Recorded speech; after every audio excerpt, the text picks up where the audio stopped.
qualifications, and your understanding of the role as a director. Thank you. My commitment to public education stems likely from my interest in my community. I'm a lifelong resident of the community, born and raised, and I have returned after college, established a practice in architecture here, and designed healthy environments and healthy communities have been a high priority for me for most of my professional life, all of my professional life, to be honest with you. I've served in a number of boards in order to try to contribute what I do know and my knowledge, my experience to aid and support my community. As I said, I've been a practicing architect, focusing primarily in public education. After that, I did have an opportunity to go to Sacramento and serve as the state architect for Governor Gray Davis's administration. That role prepared me to better understand the role of policy. This position in particular is a policy position, as you all know. And it's important, I think, to understand that role in addition to the relationship with your CEO as you try to create a more effective board through the development of a significant and important relationship between the board and the CEO. I think I do believe, in a few points, I believe that an efficiently functioning public transport system can increase productivity for the economy as a whole. I think it can increase business and freight movement efficiently and through the easing of growing road congestion and pressures. I do believe that studies have shown that the ability to travel in an area convenient without a car is an important component of community's livability. We're all trying to make our community better, and livability is a tremendously important aspect of that. Public transportation provides opportunity, access, choice, freedom. All of these things go to improve the quality of life for all of our citizens.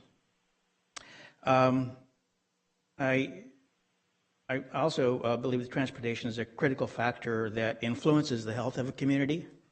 Investments in sidewalks, bike lanes, trails, public transportation, and other infrastructure that support physical activity can result in improvements to individuals' health and decreased health care costs, which we all know are continually rising. Healthy community is a livable community, and it results in the attractiveness of community, both business, for visitation, and more. Significantly for me, as I mentioned before, I think it also contributes to a healthy environment. Air quality in the valley is a significant issue. In order to protect our children and our citizens, I think the protection of water, air, creating a sustainable environment for our community and throughout the valley, our county, is a critical issue and will continue to grow more critical as time continues. As far as my experience is concerned, I mentioned already a better understanding of policy. I've had an opportunity with my role as the state architect to work closely with legislators throughout California, significant business interest as a result. I do believe that a well-operating transit system can also benefit land use policy, working collaboratively with other local and regional governments, with developers as plans are developed, having transportation work in a partnership can develop also stronger, better, more livable communities. So with that. Thank you. And next question, or same question rather, for Mr. Passon. Is it Passon or Passon? Passon. Passon, thank you. Hello, Steve Passon. Let me start off. I have been involved in physical distribution, supply chain for over 45 years. Retired 4.5 years ago, moved to beautiful Stockton, and want to see where I can make a contribution and bring some of my experience. I've worked in fleet management, warehouse management, a lot of systems, business, procurement, developed, worked for a bunch of different industries, finally ending up in Chevron, where I managed the procurement metrics program for $60 billion of annual sales in 80 different countries, and coordinating all of that and analyzing it.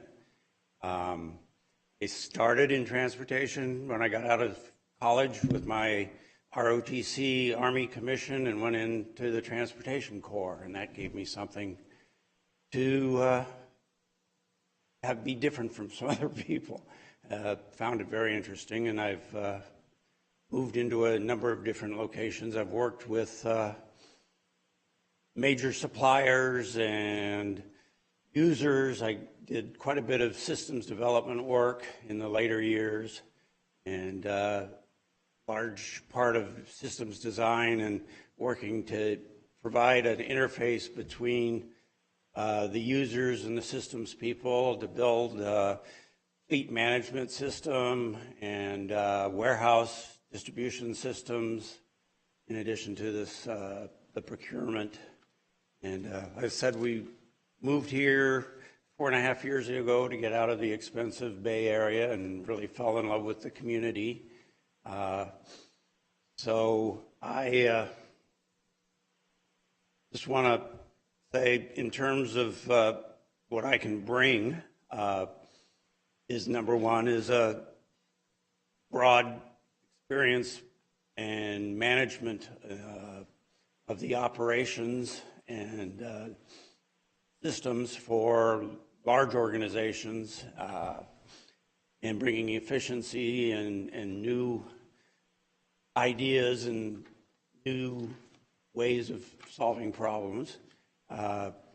One area that I have personal interest in is my wife has some mobility issues, so I am concerned in the entire community and with the bus service and other services that we have appropriate and convenient services for those that need assistance. And so that's one of my pet interests, other than management. I think we'll go on to the next question, if where we are. Thank you, Mr. Passon. And we're going to start with you for the next question, if you would. The question number 2 is, share what you believe are the primary objectives for the Regional Transit District. Well, I think that the provision of a efficient and cost-effective service to the community, and it is growing in its importance because of our environmental concerns, which have grown considerably recently or over the last decade or two, and the problems of providing some guidance or advice on the issues of safety that is very important, and just bringing some acumen that is a little different and might give us some new ideas about how to make improvements. Thank you, Mr. Passon. Mr. Castellanos, same question to you, please. Well, first, I do believe that a primary goal is to create a well-operating board in partnership with the CEO in order to be effective. I've worked for 12 years. I was on the San Joaquin Delta College Board, and I think we all know the difficulty the school boards often have. And so it's critical, I think, for a board member to come into a position to understand his role and to work toward that optimization of that relationship in order to become a more effective board to serve the public and serve their needs. In saying that, I think it's important, I think, for a board member themselves to be able to study the complex needs of the community and the transit district itself, and to be aware of new and emerging issues. I think it's important that we create as many opportunities as we can for transit's long-term development. The technology is continually changing.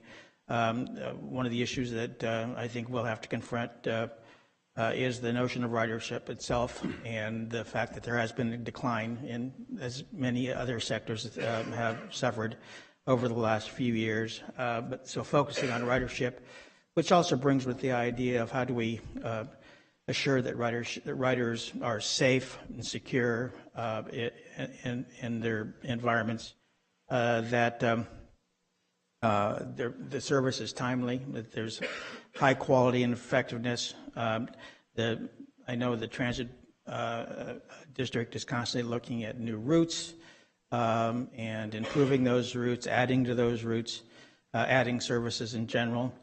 So ridership, I think increasing that is important. I think labor has become an issue not only for the transit authority, but also for a lot of other industries. I know in my own industry, hiring folks is nearly impossible, both in the design side and as well as the construction side. And the whole notion of cost and controlling costs. So I think a board member is working with their leadership is going to need to focus very strongly and have skills and understanding the fiscal demands of a large organization like the Transit Authority. So I think there's many, many more. I mean, I've been reading so much about this, I feel like I've been drinking from a fire hose, but it's very similar to what I've done in other commissions. As I said, I served 12 years on the San Joaquin Delta College Board. It's a $130 million a year organization. My own organization in Sacramento was nearly $100 million a year, and working with 300 plus staff. And so I think I'm aware of some of the issues that we deal with large organizations. As I mentioned labor before, working with leadership. It's important to create positive environments where there is opportunity for folks to come in, be trained, have successful lives and careers within a large organization in order to grow that organization effectively from the top all the way down through the organization itself. So, thank you. And we're going to go right to the next question with you, Mr. Castellanos. Question number 3 is, what do you believe are the biggest threats to public transit? Well, I think the first is always going to be public commitment. We're fortunate now that there has been in Washington good bipartisan commitment for a number of years, and maintaining that commitment, understanding our role to go out as board members and staff to encourage a better understanding of the importance to our communities of transportation, well-organized transportation. Being aware of the future needs and beginning to deliver that message locally, regionally, and in the halls of Sacramento and Washington, D.C. is critically important. I've read about all of you going to Washington and Sacramento on a number of occasions to do just that, to lobby for resources. I've done the same thing in Sacramento and Washington, D.C. On a number of different issues, primarily around education. So I'm familiar with large agencies in Sacramento as well as in Washington, D.C. in order to and comfortable with the idea of advocating for those needs that our community has, and indeed transportation is one of them. Again, I mentioned opportunity as far as our labor is concerned. The same thing is true for the folks that work for a living here in this community. Labor and a number of citizens in our county find well-operating transit system tremendously important for access to opportunity and jobs. And certainly that's a message we have to continue to deliver effectively in Sacramento and in Washington. Thank you. And the same question for Mr. Passon.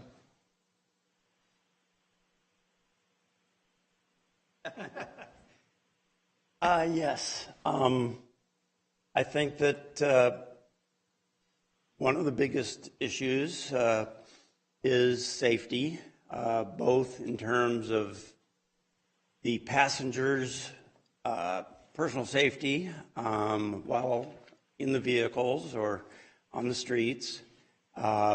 Also, in terms of driver performance, training, and that is key to having a smooth operation. I think that, yes, there's a whole world for the board that, in terms of the administrative, political realm, that I don't have a whole lot of experience in. I've been a good old number cruncher and not 9 to 5, it was rarely that short, work in the corporate world. But I think that maintaining the fiscal controls, the use of metrics or other key things to measure and make sure that the operations are running smoothly, systems that provide ongoing capability, and I can bring some wealth of experience in there going back to, starting with an Apple II and with 24 column spreadsheets that folded out before that when we did our analysis. So, so I've, there are many issues, but those are what I see as key right now. Thank you. And we're going to start the last question with you, which is question number 4. What is your understanding of the future of public transit? I think that public transit is very important in our efforts to improve the environment, our efforts to change the thinking now. Other than years of commuting to San Francisco from the Bay Area or from the East Bay and a little bit of stuff, I know that there's a strong need or a strong feeling of need in most people that they can't get anywhere without taking their car. And I know from looking at the system some that for me personally, I'd have a 20-minute walk to get to the nearest bus station, and then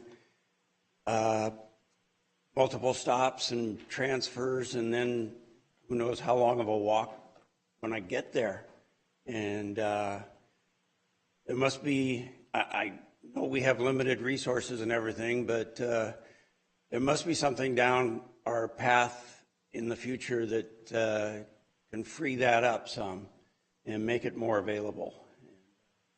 That's an area that I'd like to really look into, to provide additional coverage and additional convenience and schedules and not have to wait once every hour or two to have the opportunity to move. So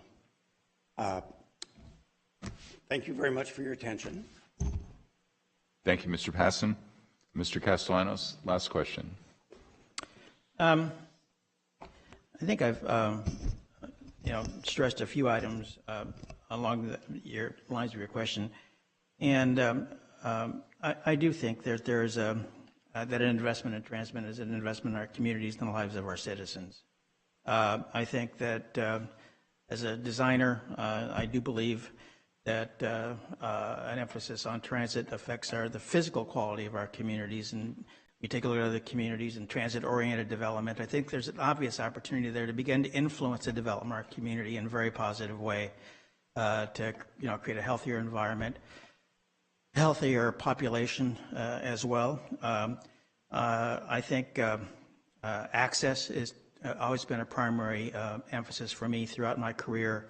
The state architect leads and guides public policy and regulation for access in California, and so we developed codes for buildings, which is one aspect.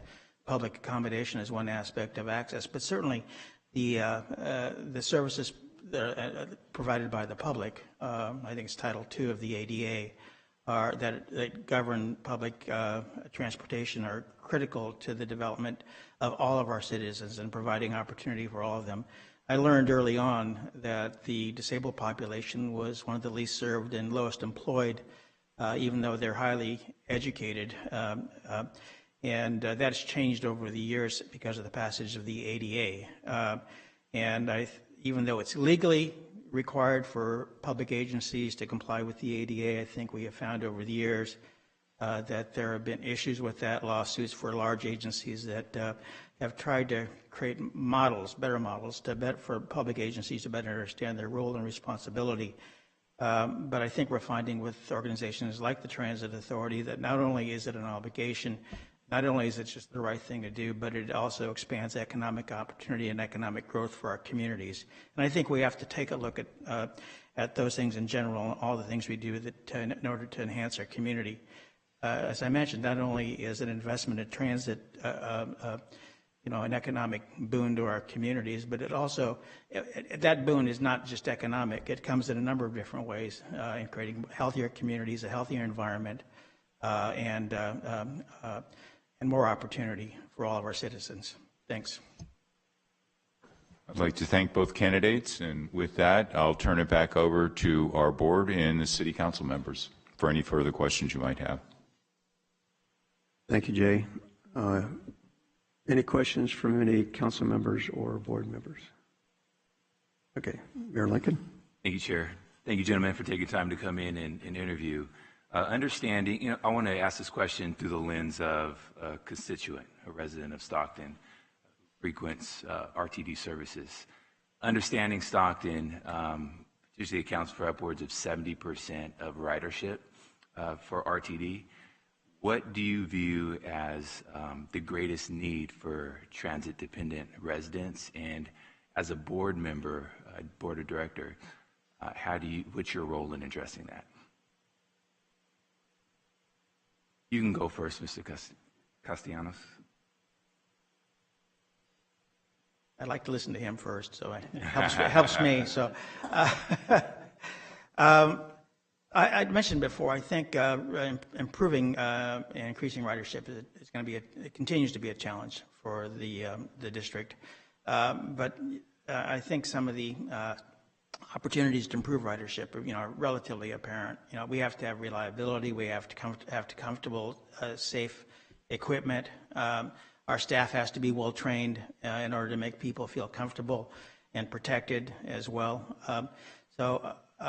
And we have to work with, as I said, community builders, large industries to better understand where these people have to go. So the development of new routes and comfortable routes, on-time service, I think remains a challenge.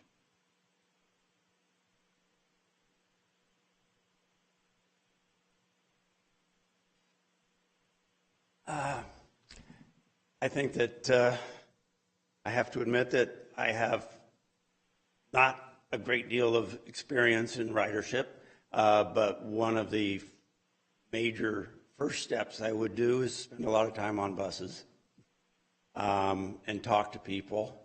And I need,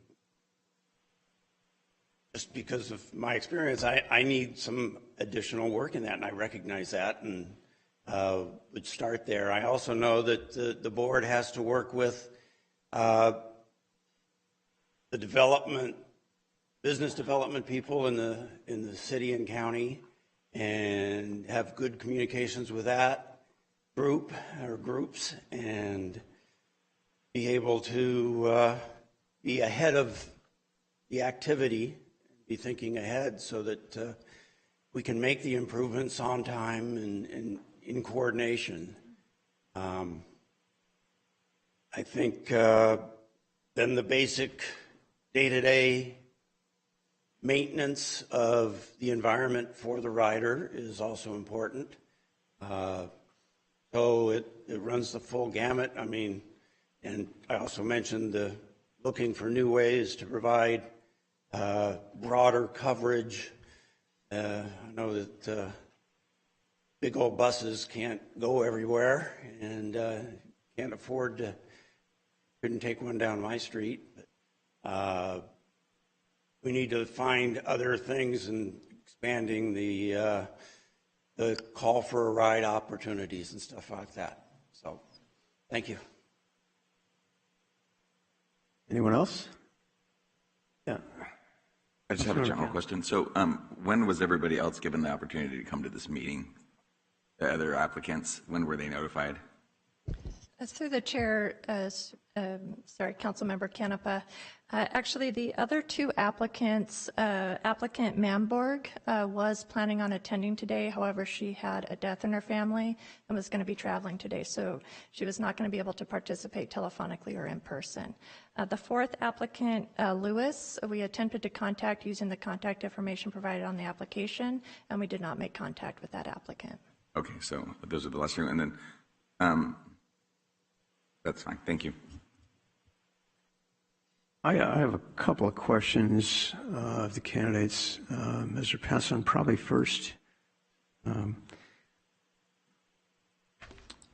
a little bit biased, I'll be honest with you, because I had the opportunity to teach college for 9 years, and a lot of my students depended upon RTD to get back and forth, and also they depended upon it to get to work after classes. We have a system that if you look out the window here, you can see oftentimes buses, big buses that are empty, that are traveling around. And yet one of the things that I believe is probably critical to our communities are our youth, and more importantly, their education. And so one of the questions I have for you is that how would you envision expanding the accessibility and probably to some degree the convenience of transportation for our youth so they can actually even go to high school, certainly to college, because with that diploma or degree, they can do a lot more than without it. And unfortunately, at times, that's the only transportation. I literally had students who walked. I had one student who ran, who was very athletic. But my point is that regional transit is probably one of the key areas to assist our youth in getting a leg up, so to speak, in regards to their future. So how would you address that generally in regards to becoming a director? Excuse me.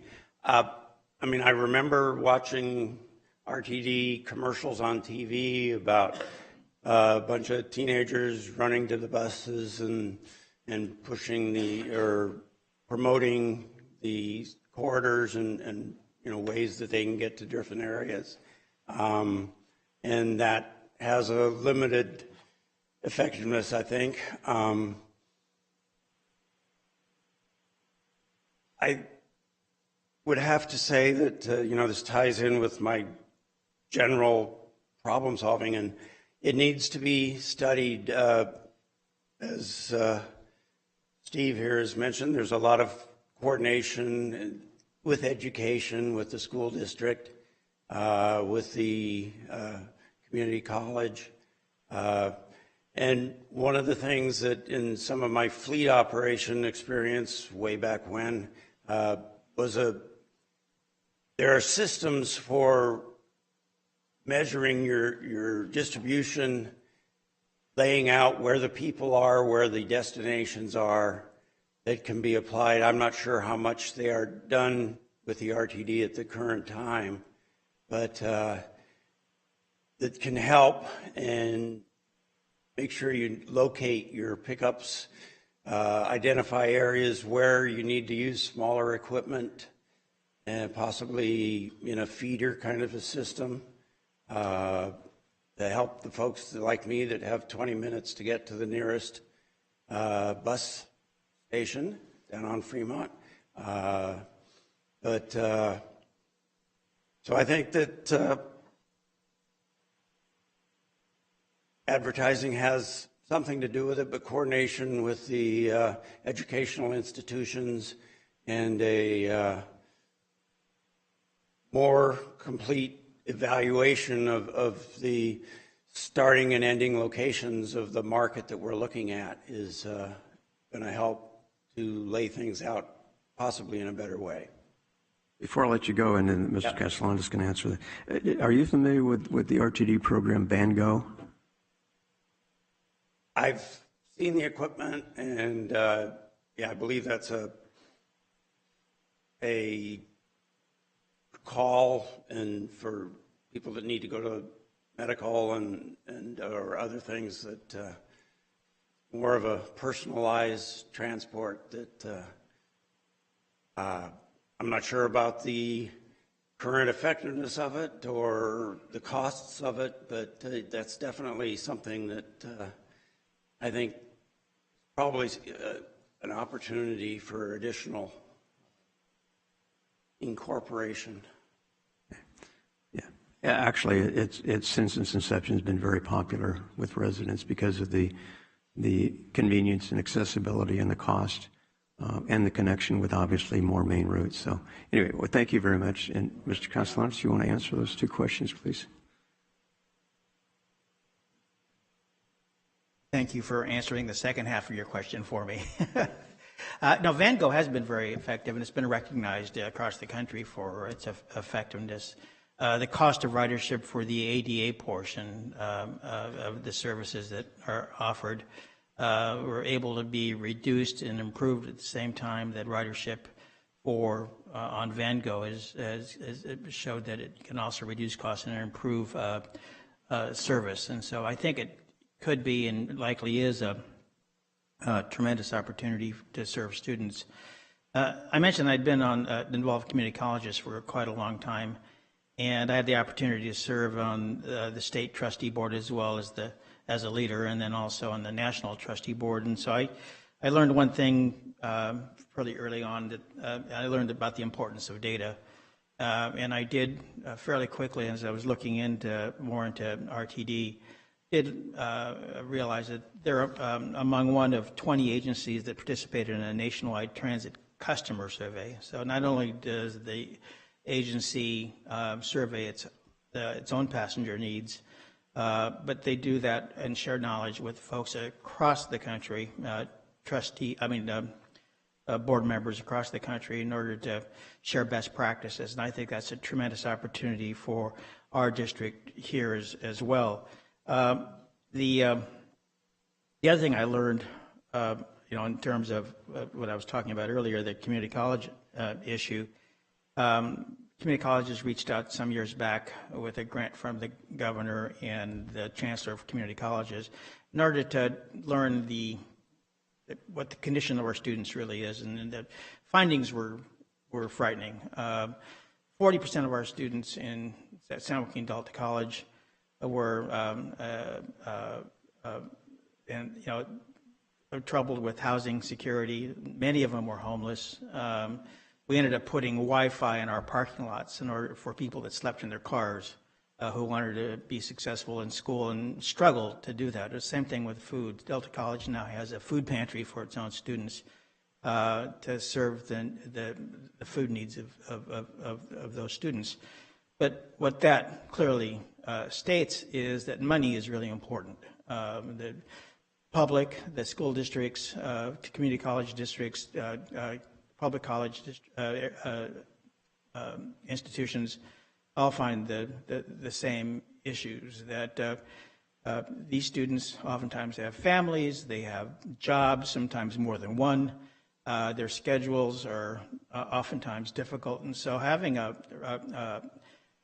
transit program that also is flexible and understands the needs of students is tremendously important toward their success. We have found that the smallest issues for any of us can often knock somebody out altogether. A flat tire, a carburetor that goes on the fritz or whatever. You need $50 or else you're not going to.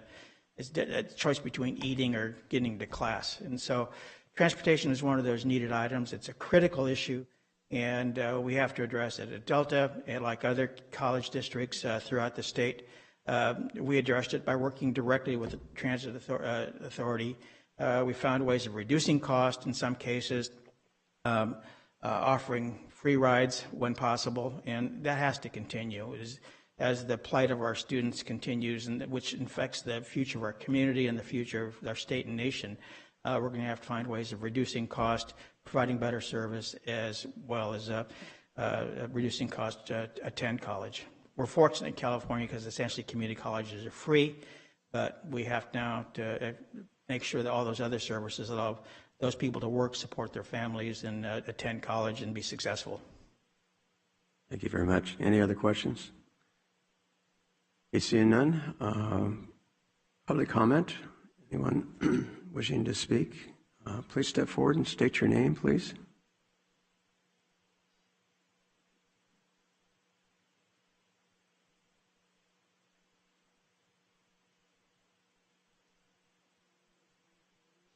I'm a single parent. I do have children that do ride the county transit, and I have friends that are friends of my children that state they often get cited for not having funds to ride the bus. Thank you. Any? Thank you. Anyone else? Yes, sir. Please step forward and state your name.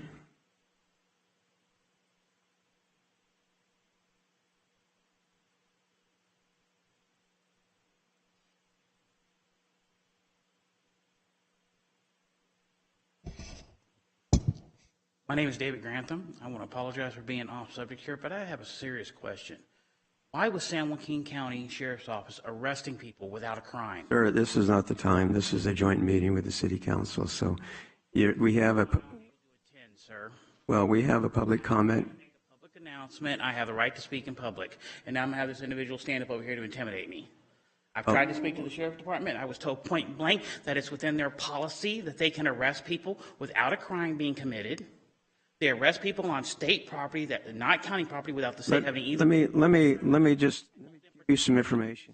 And these are including American veterans. We have a public comment portion in our board meeting. You will be allowed to speak at that time.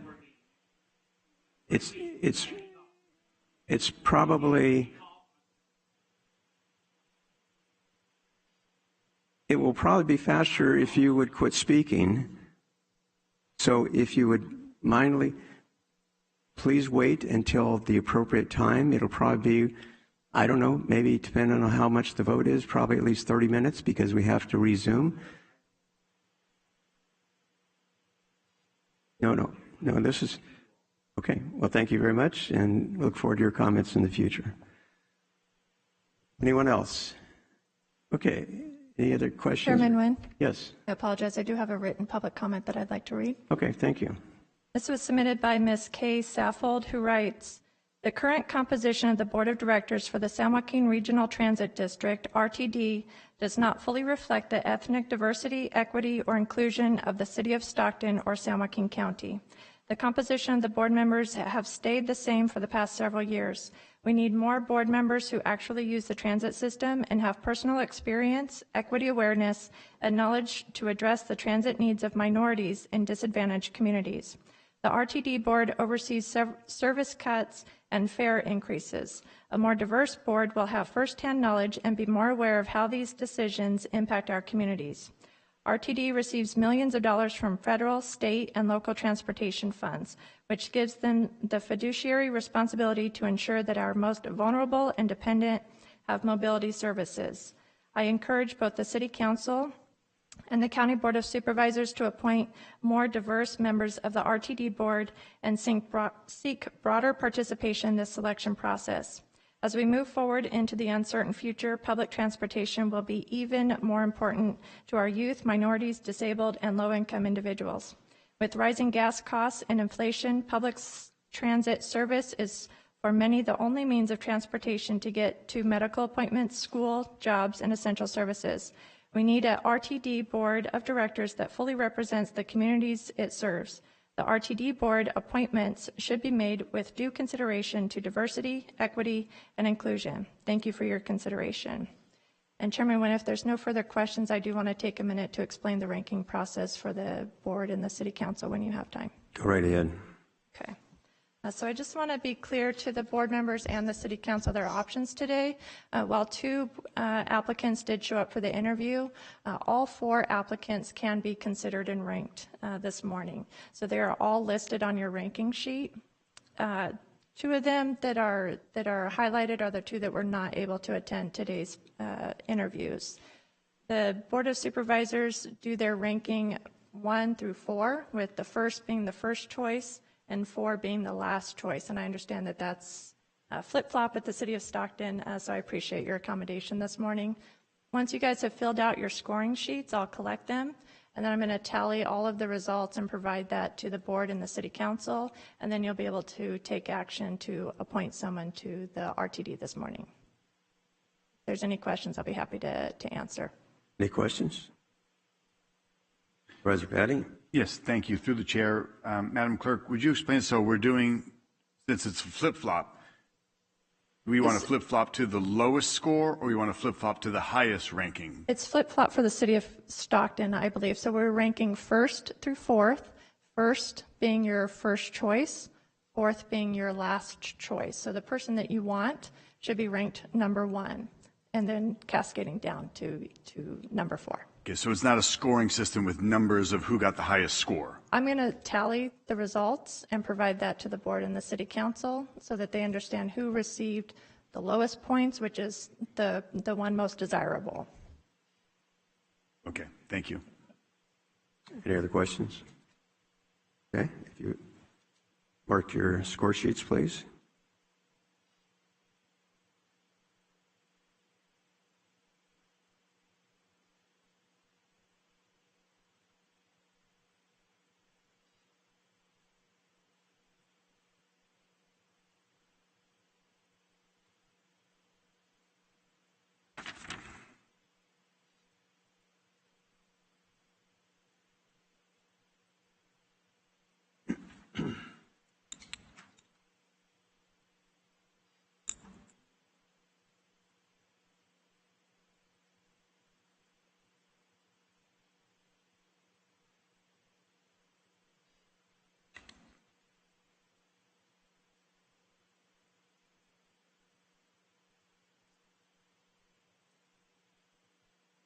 Vice Chair Rickman, I understand you can sing a very good song.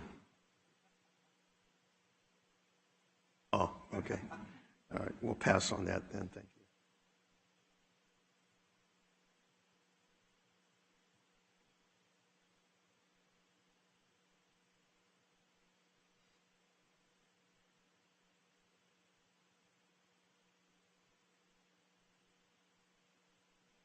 Once the tally is completed, what we need is a motion and a second and a vote on this from the entire panel.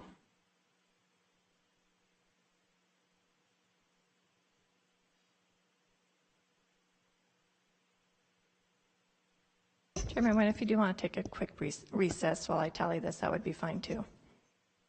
How long do you need? It's going to take me a couple minutes. I think we can wait.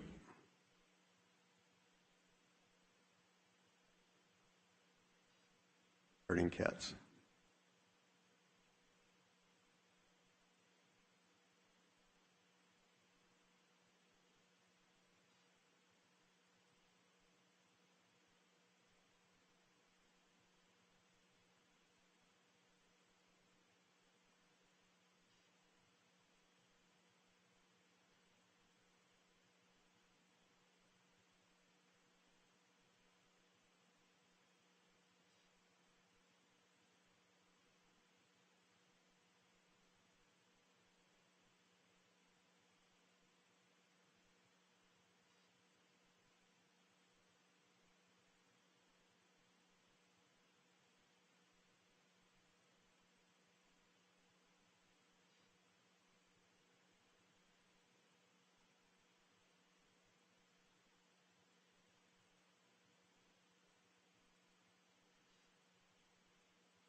Okay, Chairman Nguyen. The ranking that I have is first, Stephen Castellanos, second, Stephen Passon, third, Christina Mamborg, and fourth, Keisha Lewis. And I do want to note for the record, for the members that did not rank the two applicants that weren't here today, I simply gave them 4 so that they would have a high score. Okay, thank you very much. With that, I need a motion and a second. Chairman, motion to accept the nomination Second. selection process. A motion second. Can I Did you please want to- confirm the second? Is that Lens? Worms, I think. I'll do a roll call vote. Wormsley? Yes. Lenz? Yes. Diapadua? Yes. Rickman? Lincoln? Yes. Miller? Yes. Canepa? Yes. Patty? Yes. And Chairman Nguyen. Yes. Thank you very much. Thank you all for your patience. I certainly want to thank the Stockton City Council for sharing your views with us and joining us in this meeting. And with that, we will adjourn until our regular board meeting. So thank you, Mayor.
Okay, this is the May 24th, 2022 Board of Supervisors meeting at 10:05.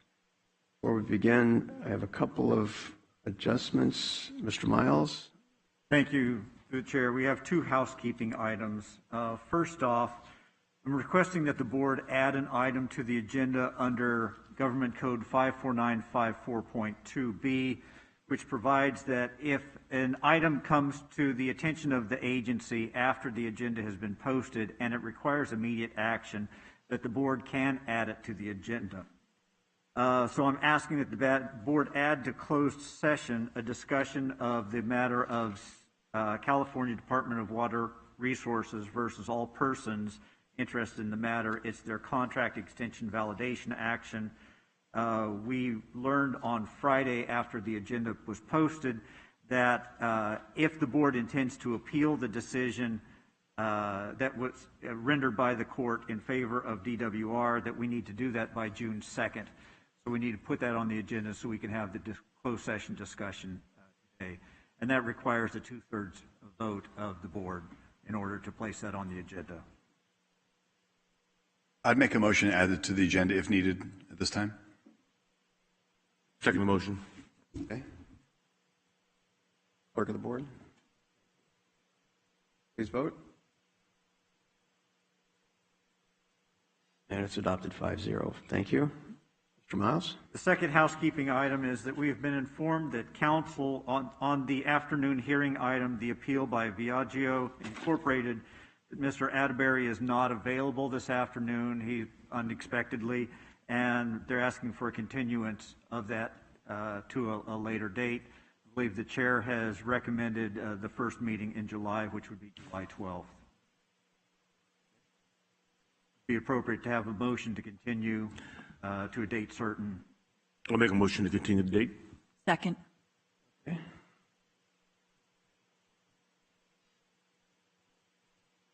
Please vote.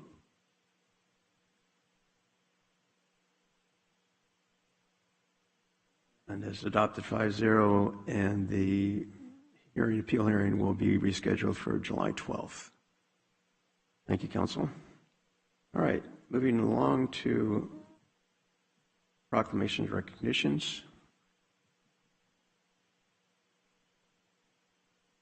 Thank you, Chairman. Our first proclamation is of May 15th, 2022 as Peace Officer Memorial Day in San Joaquin County. And I would like to invite Sheriff Patrick Withrow down to the podium as I read the proclamation. Whereas in 1962, President John F. Kennedy signed a proclamation which designated May 15th as Peace Officers Memorial Day. And whereas the vast majority of law enforcement officers are selfless public servants who accept as part of their profession being exposed to great danger in order to protect the life and property of others. And whereas peace officers play an essential role in safeguarding the rights and freedoms of the citizens of this country, putting themselves in harm's way to keep us safe. And whereas the men and women of San Joaquin County Sheriff's Department and local law enforcement agencies throughout the county, by their patriotic service and their dedicated efforts, have earned our eternal gratitude.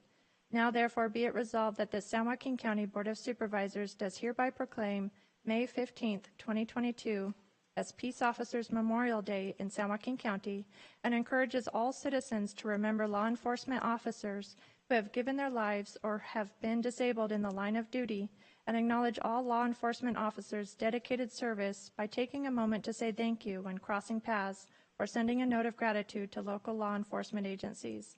Presented this 24th day of May, 2022. Chairman? Thank you. Sheriff, would you like to make a few comments? No, thank you very much. Thank you, Mr. Chairman and members of the board. We very much appreciate this. I stand here representing all of law enforcement here in San Joaquin County, and I'd just like to take a second to try and mention all of them, hopefully not forget any of them. And because we all work so close together, and we're so blessed to have that law enforcement community here in San Joaquin County. So obviously within San Joaquin County, we have the California Highway Patrol, we have Stockton Police Department, we have the Tracy Police Department, Manteca Police Department, Ripon Police Department, Escalon Police Department, and then Lodi Police Department, and then we have Stockton Unified School District Police, Delta College Police, University of Pacific Police, the Port Police, and then, of course, probation and DAI, the District Attorney Investigators, and all our state and federal partners.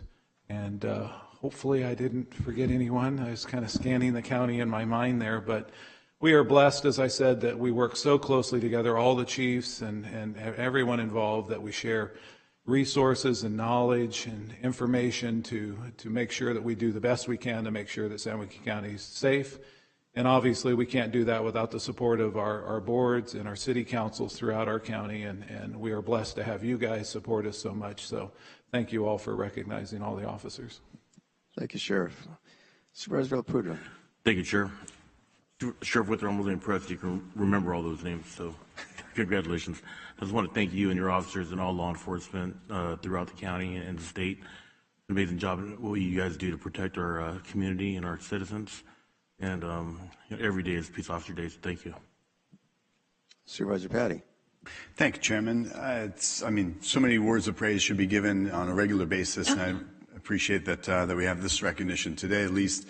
But every day is Law Enforcement Appreciation. I had a chance to be back in Washington, D.C., where I ran into you and many officers throughout the country that come together and recognize fallen officers that have died in the line of duty, as well as just to I think stand and unite for what risks you take on a daily basis, and that unity that we have throughout our country, and the importance of that public safety and the civility of our community. While there have been challenges in the last couple of years, and you see efforts to defund police and such that were, in my opinion, very misgiven, the one thing that's consistent is the recognitions that we do give. And so from you to all of our officers, our deputies, and all of the departments as you're here to represent them, we thank you and appreciate all of you on a daily basis, truly. Supervisor Miller.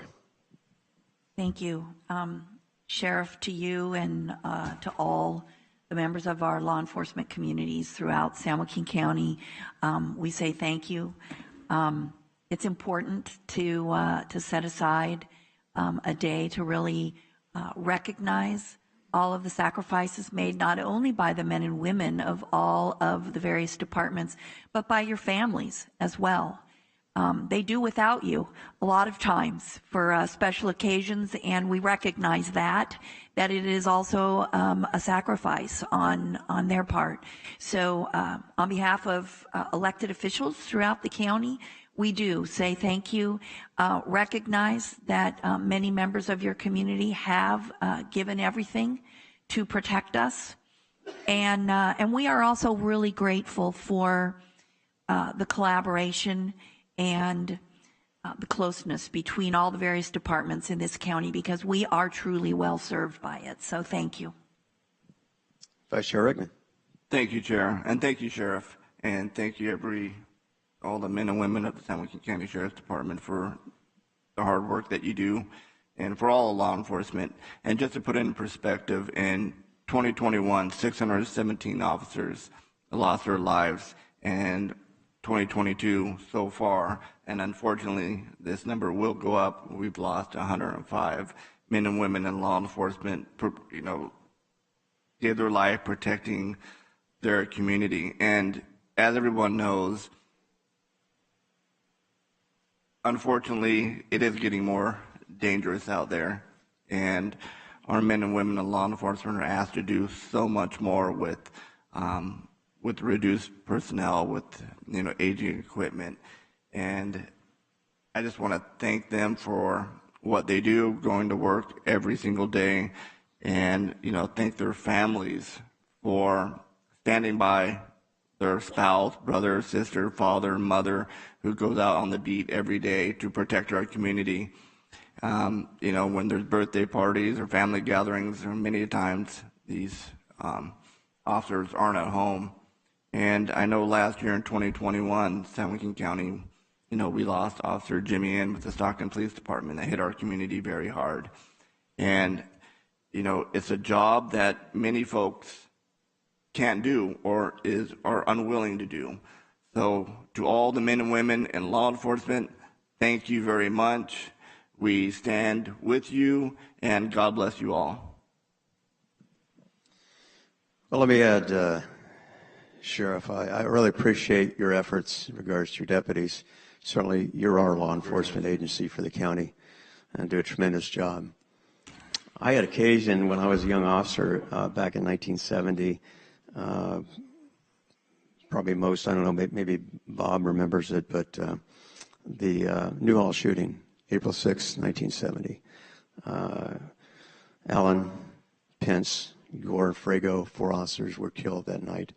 And I was in West LA at the time, but on May 1st, I transferred into the Newhall office and talk about a somber squad who had lost 4 of their own.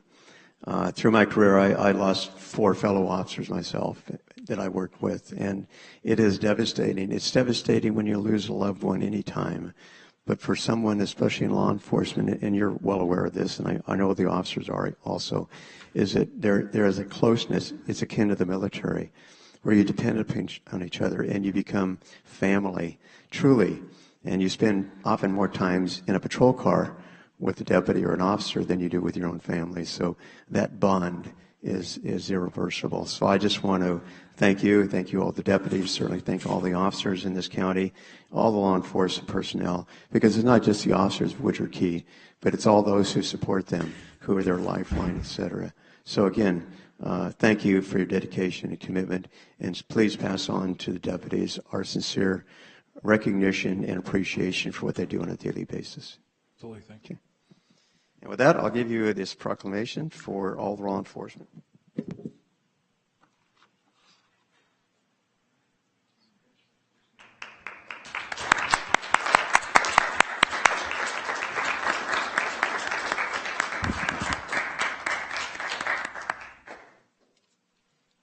Thank you, Chairman. Next, we have a request for recognition submitted by Supervisor Villapudois of District 1 to recognize an individual and an organization for their efforts supporting the Free Dumpster Day events. I would like to invite Ernie Jimenez and also representatives of the Greater Valley Conservation Corps down to the podium as I read their recognitions. The first is being presented to Ernie Jimenez. In recognition of your service to the Taft community residents, having personally collected and transported unwanted items for 10 households on April 9th, 2022, who lacked the means to do so, and hundreds more over the years. Thank you for your service provided to the citizens of San Joaquin County. Presented this 24th day of May 2022. And also I'd like to read the recognition for the Greater Valley Conservation Corps.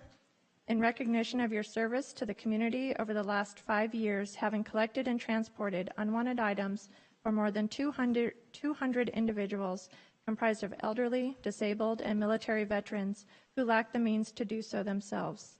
Thank you for your service provided to the citizens of San Joaquin County, also presented this 24th day of May 2022. Chairman? Thank you. I'll turn it over to my esteemed colleague, Supervisor Villapudois. Thank you, Chairman Nguyen. Well, for those of you who don't know, we have a free dumpster day. We've had 5 free dumpster days this year, and we've collected over 250,000 pounds of garbage, over 1,000 tires. And there's certain people, it's truly a team effort, but there's certain people who have stepped up above and beyond. Ernie, you have, Mr. Ernie Jimenez has been an amazing example of taking leadership. This gentleman goes around and picks up garbage for everyone who's either disabled or a veteran who's no longer a disabled veteran. You've stepped up and you helped so many people. And if you think about it, how many people have garbage they can't get rid of? Ernie's your man. He'll come to your house, have you load it, and get rid of it. Thank you so much, Ernie. And then the Greater Valley Conservation Corps, Nick Mueller and his team. I don't know what we do without you guys. You guys are always there for us, always stepping up and doing just a great job to help us clean up our neighborhoods throughout the county, especially District 1.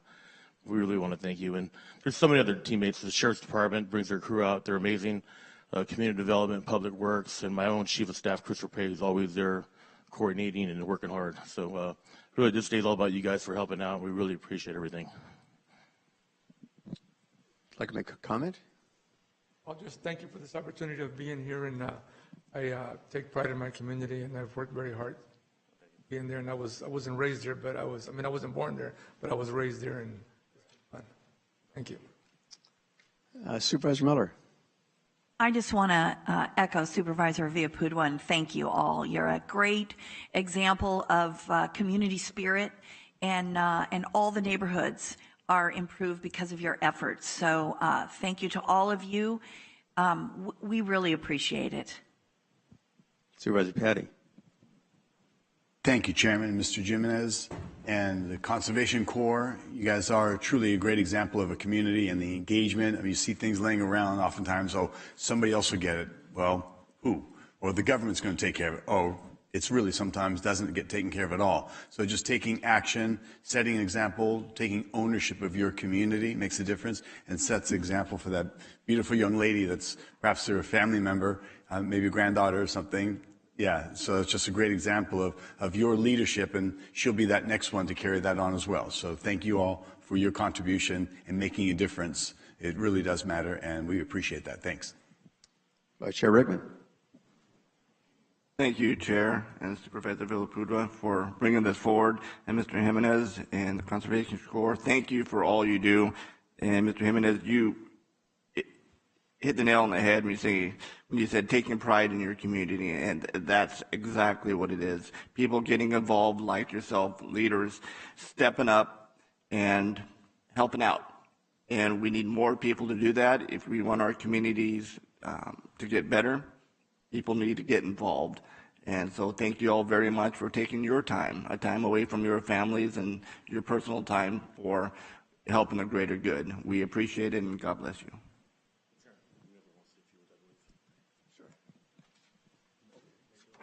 Yeah, please.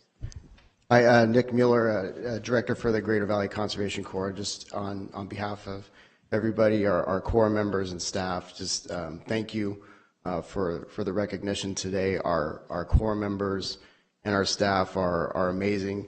You know, our young adults, 18 to 26, are out in the community every day, and they're doing the work. They're helping, assisting with communities that have blight and that need to be cleaned up, and they're just doing an extremely incredible job and being role models for the community and providing that service for people that have a need for that type of work and maybe are unable to do that. So just very grateful to our Corps members and staff that are here today. They're the true heroes out there doing the work, and of course Supervisor Villaputua for his guidance and getting us out there to help serve District 1. We really appreciate that and being able to talk to the community. So again, on behalf of the Greater Valley Conservation Corps, San Joaquin County Office of Education, thank you. We really appreciate it.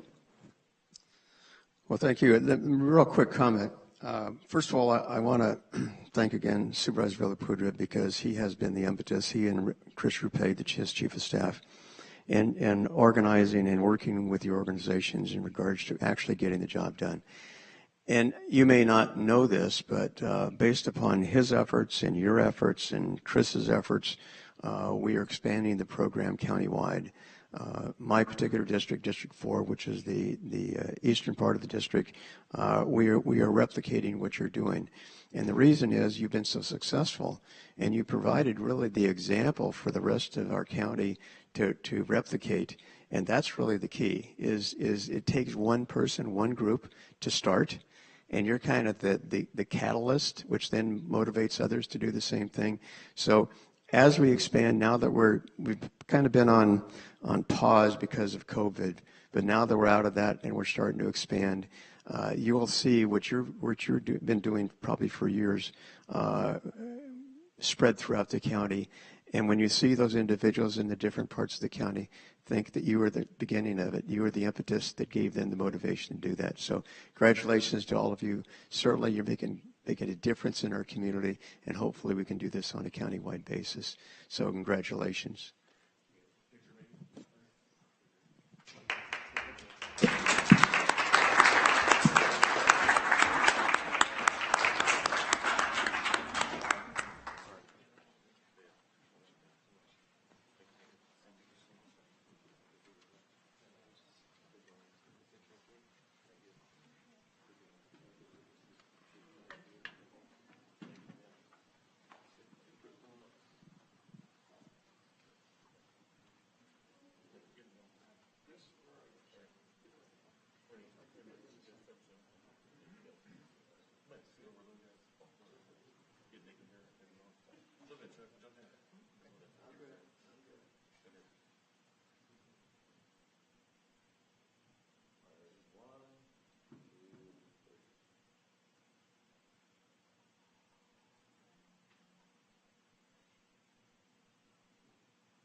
Barbecue.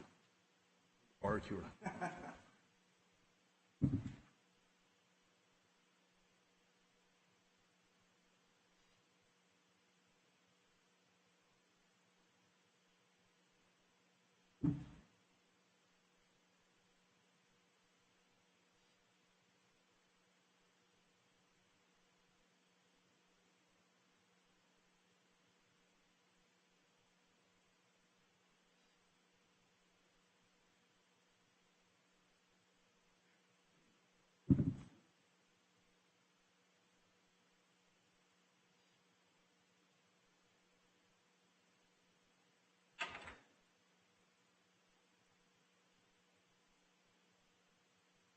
All right, now is the time for public comment on matters within the jurisdiction of the Board of Supervisors are not listed on the agendas and minutes, appointments, consent calendar, closed session items.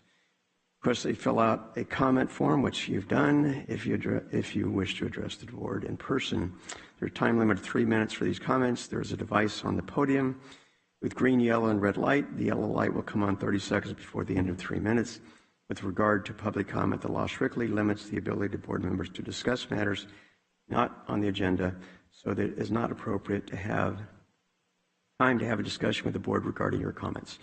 We ask that you refrain from personal attacks during your comments, that you address all comments of the Board of Supervisors, not the audience. Comments from the public may not reflect the viewpoint of the Board of Supervisors. So my first one is Jennifer Reed. If you please step forward.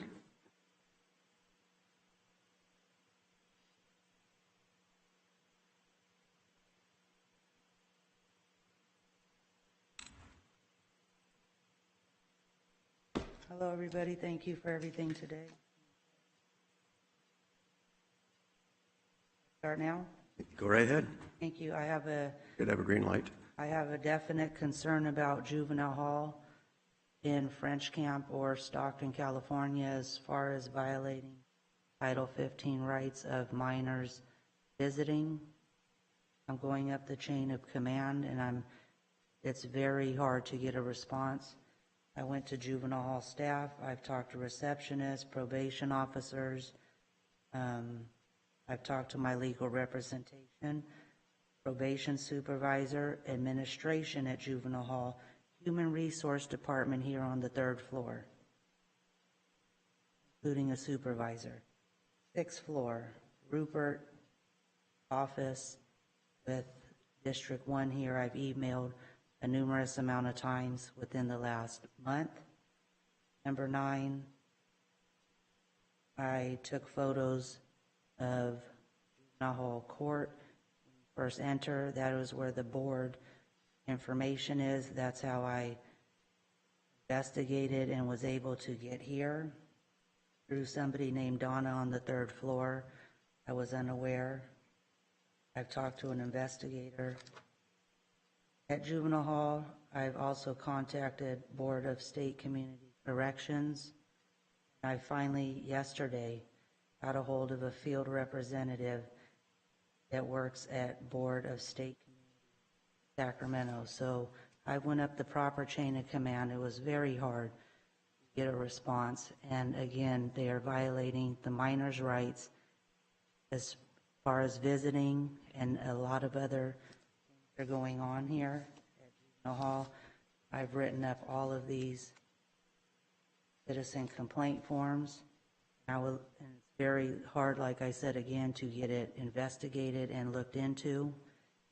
And I was wondering if they're violating the children's rights in there, as far as just an example, visiting. They're not getting their by law, Title 15, minimum standards of 2 hours a day visiting. So that, I believe, is negligence and misuse of authority to have the minors, which are, if they're delinquent or whatever the problem is, they are serving time.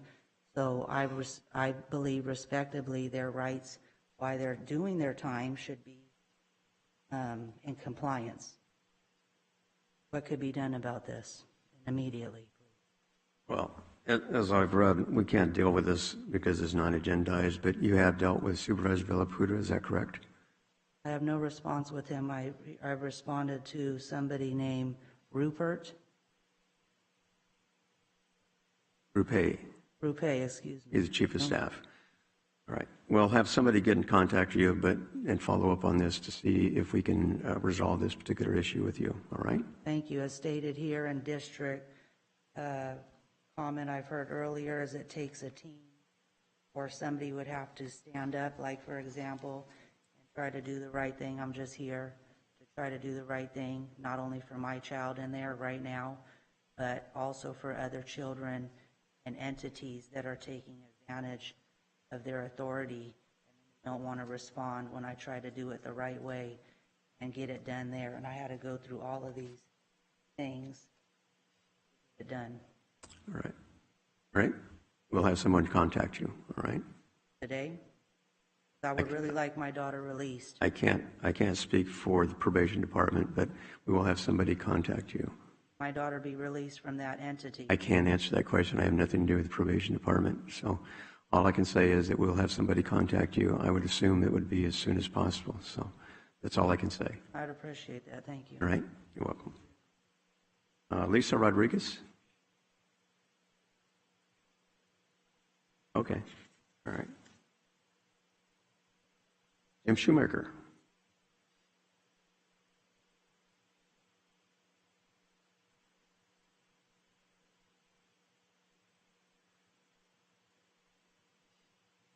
Good morning, Board.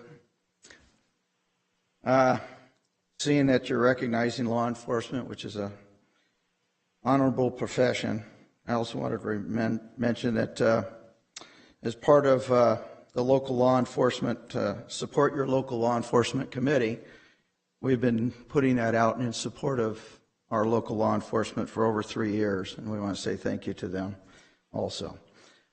Now to my main issue. I see on the agenda on 17 you're going to be talking about voting. This is 5 ballots. All 5 of these ballots were sent to my address. There's only 2 of us that live in my address, my wife and myself. We have issues with our voting system, and I know it's coming up. You guys need to take responsibility and oversee this, and you can't listen to just what they have to say, but you need to follow up to make sure our elections are fair and accountable. I do not trust these machines that we're using these days. They're connected to the internet, even though they like to say they're not. I read the agreement. It even mentions it in the packet. But like I said, 5 ballots. I'm one of only many people that have told me they've received multiple ballots. Now, that's something we have to consider and look at as a county, and the responsibility of you as the Board of Supervisors to oversee that department.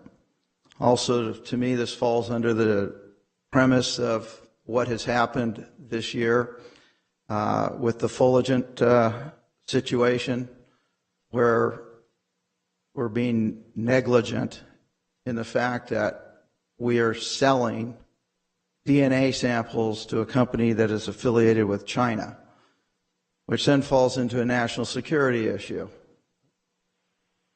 Under those things, we need to consider the responsibility of the leaders that we put into office to oversee these agencies and these programs that are being put out there.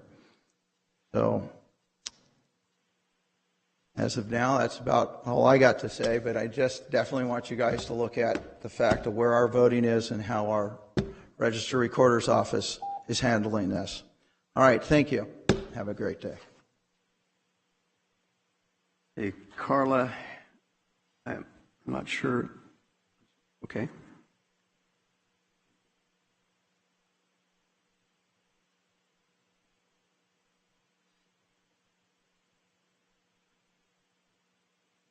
Good morning, Board. I've never done this before. So I'm Carla Huney. I live in Lodi. I have been a resident of San Joaquin County since 1988, and I am very concerned about our voting. I think we need to go back to the old school way. You get a ballot when you walk in, vote, you put it in an envelope, and the precinct counts. I do not like the poll pads.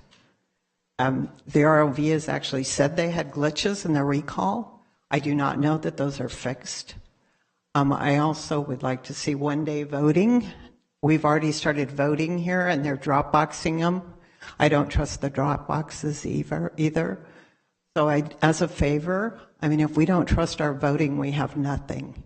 And I'm begging you to look into this for us. And we can supply data if you want. So I appreciate your time, and thank you so much for everything that you do. Thank you. David Grantham.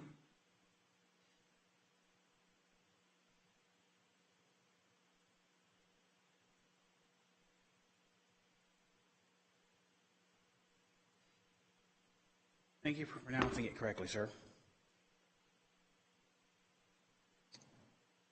According to court records, I was arrested for, and I quote, speaking too loudly while filing a complaint at the courthouse. Can someone tell me a penal code violation that is? Because these guys over here at the sheriff's office can't tell me either, neither can the attorney general's office.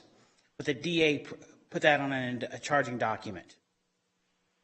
I was originally charged with trespassing, but you can't charge someone with trespassing unless you have a person charging them with trespassing, i.e. a person in control of the property. They didn't have that either, but it didn't stop San Joaquin County Sheriff's Office from having 13 of its officers put their hands on me and hold me in a room full of human feces for 10 hours. 20 hours totally being held against my will for no crime. In fact, the crimes they allege, if you look into them, are constitutionally protected acts. He's running for Congress. I'm asking very simply put, you guys need to stop in here to the sheriff's department and say, hey, this is just one time they put their hands on me. I was assaulted on April 16th for walking into the courthouse because I didn't give somebody a 15-minute description of where I was going to a security guard who, by law, I don't have to answer a question to. But I got attacked by a San Joaquin County Sheriff's officer who then filed a police report after a judge told him I hadn't committed a crime, and I can't even find out a copy of the police report because I'm the accused. Now I'm looking at another charge for trespassing for filing a complaint at the courthouse because they're not letting vets in because they had a service animal with him. When you got 22 vets dying every day, one every 1.1 hour. But I walk up and I exercise my rights, I get attacked, taken and locked in a cell for doing what God gave me the right to do. Monday's Memorial Day. How many veterans have lost their lives for us to have rights in this country, for his office to treat it like it's Russia? A few months ago, they had a couple of YouTube videos that went viral about people complaining about the government in Russia and then 4 cops grabbing them and hauling them off. That's what his department does. I've been trying to get in touch with him for over 3 years to discuss the bullcrap his department doing, including kicking people out of their houses without any information whatsoever on the paperwork matching their homes. The only thing that helped, I've seen an eviction where the only thing that matched was the guy's name. The address was completely wrong, but they still kicked him out of his house. This kind of stuff, where are we, Russia or the United States? And by the way, he's impersonating because every time I talk to the sheriff's department, the only person I talk to is a sergeant who won't let me talk to anyone else in his department. Is this Russia or is the United States? Is the millions of people who died that we're supposed to memorize next week matter? Or we can keep letting his thugs do what they're doing? I have a right to justice just like everybody else is guaranteed me in the Constitution of the United States. If they're the ones committing the crimes, they should be holding these people against it. In the meantime, all they do is cover it up. Not only him, but the DA.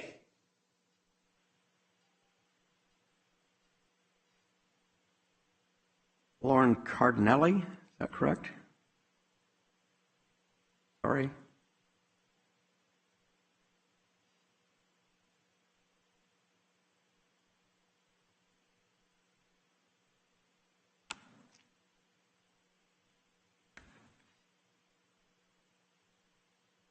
Well, I just want to thank the Board of Supervisors last week for acknowledging the importance of prayer in our community.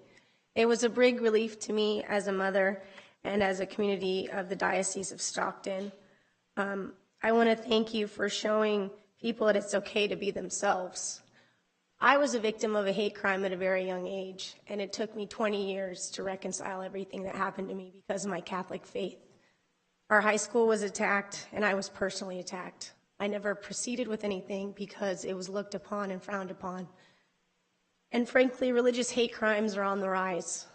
When I went to UC Santa Cruz, we did something really interesting. All members of our faith would get together and we would talk about things openly and discuss what our beliefs were. And for our county to recognize that in such a simple way is something that I think is of high value. When I spoke in January this year, I was highly energized. I had my children with me, and I've been working tirelessly with the school boards to help support the children in the schools and the parents to understand all these different things we're doing. Ms. Miller, I looked in your biography and I saw that you used to hold children. And so you can understand the importance of kids being able to touch each other both spiritually and emotionally. I was trained in OSHA, site health and safety. And when you make a plan and you work a plan, you prevent people from getting injured. I was trained as a subcontractor for BP and Chevron at City and County and San Francisco job sites and at Intel. The current programs that are being run and the protocols and guidelines are injuring children. My children have been injured. I've been trying to get this illuminated through, and basically all I was told by the Stockton Police Department is that I could disenroll my children if I didn't like it. The sheriff's office was very supportive of what I did, but neither office would take the transmittals that showed that the illness injury prevention plans are causing injuries on the children. It's also injuring their parents. We're being put through so much stress and all these things that the government created what's called Cal Hope. Why do we need to hope? We just simply need to stop being humanly trafficked. It's called debt bondage and involuntary servitude. My family works tirelessly to protect our children from all these different site health and safety controls. Medical physicians aren't the qualified people to make these calls, and you people with all of your experience are doing the best that you can. But as a result, the whole community is walking around in what I see to be Stockholm Syndrome because they don't understand the depths of health and safety.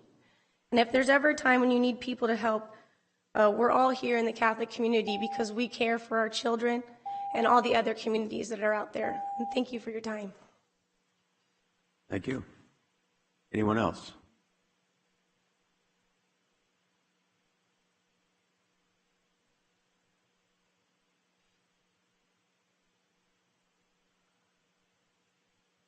I apologize. I do have that for you. Just a moment. Is it Jennifer Gass? Yeah. Okay. I apologize, Chairman. I do have Jennifer Gass who would like to speak. Okay. Would you like to come forward?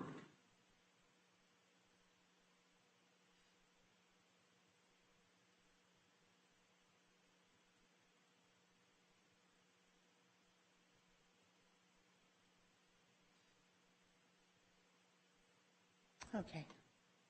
Well, good morning, Board of Supervisors, and I thank you for this opportunity to speak to you. I know several of you, and I like to think that I do a lot for Stockton and San Joaquin County to make it a better place in any capacity I have. I am a blind individual. I've been asked here to wear the hat and be here today as an advocate for the blind of San Joaquin County. There's been a long, decades-long problem with Community Center for the Blind and Visually Impaired, the personnel, the services there. And so we've tried to form a collaborative and finally have a voice called Stockton Blind Alliance, just to have a page to point people, a phone number. We're asking the Board of Supervisors to please help us find that voice, to use any influence or resources you have to help us make these much needed changes. We want to address the inequities and mistreatment of the blind, and there is a severe lack through the Community Center for the Blind and Visually Impaired of transparency, accountability, and appropriate responsiveness. We submitted our first public effort because we've been trying not to trash the center. We want to have those services there, but we had to go public because there is no way to make these changes. The center prides itself on being an independent nonprofit and just blatantly tells us they're not accountable to anyone. You can't complain about the board of directors to any higher up because there isn't, it's not an umbrella under another agency. They do get 2/3 of their funding from the State Board of Rehabilitation. Clients over the years have made complaints about the treatment and services to those members. They've received copies of resignation letters from blind employees that were mistreated there. I recently submitted comments blanketing these issues to the recent counselor and the one preceding him that is now the blind field service operator, to give validity to these concerns. They said they would speak to the Blind Center, but I haven't heard anything back. And we need your help. The letter to the editor we submitted August 2021 dealt with the old building down at Flora Street, which was paid off, well furnished, and equipped for the blind. And they put us in a cramped center, sold that building without any notice to clients, though they promised we'd be back. So I'm asking you to contact me, Jennifer Gass, on the Stockton Blind Alliance contact info, and come out to our protest in front of the Blind Center at 2453 Grand Canal Boulevard tomorrow between 11:30 a.m. and 1 p.m. to hear the stories for ourselves. Give us a voice. They're granting no accommodations to the blind.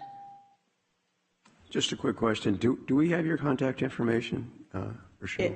It is on the comment card I submitted. I have a phone number for the Stockton Blind Alliance movement. That's 209-200-8589.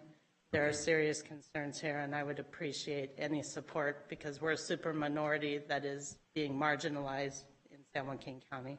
Okay. Well, I appreciate that, and we will have somebody contact you to get more information. Thank you. Oh.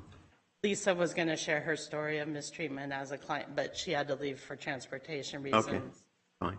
And I believe there's another one submitted electronically, and we appreciate the follow-up and help. Thank you. Thank you. Cheryl, do we have any other comments? Mr. Chairman, yes, we do have written public comments.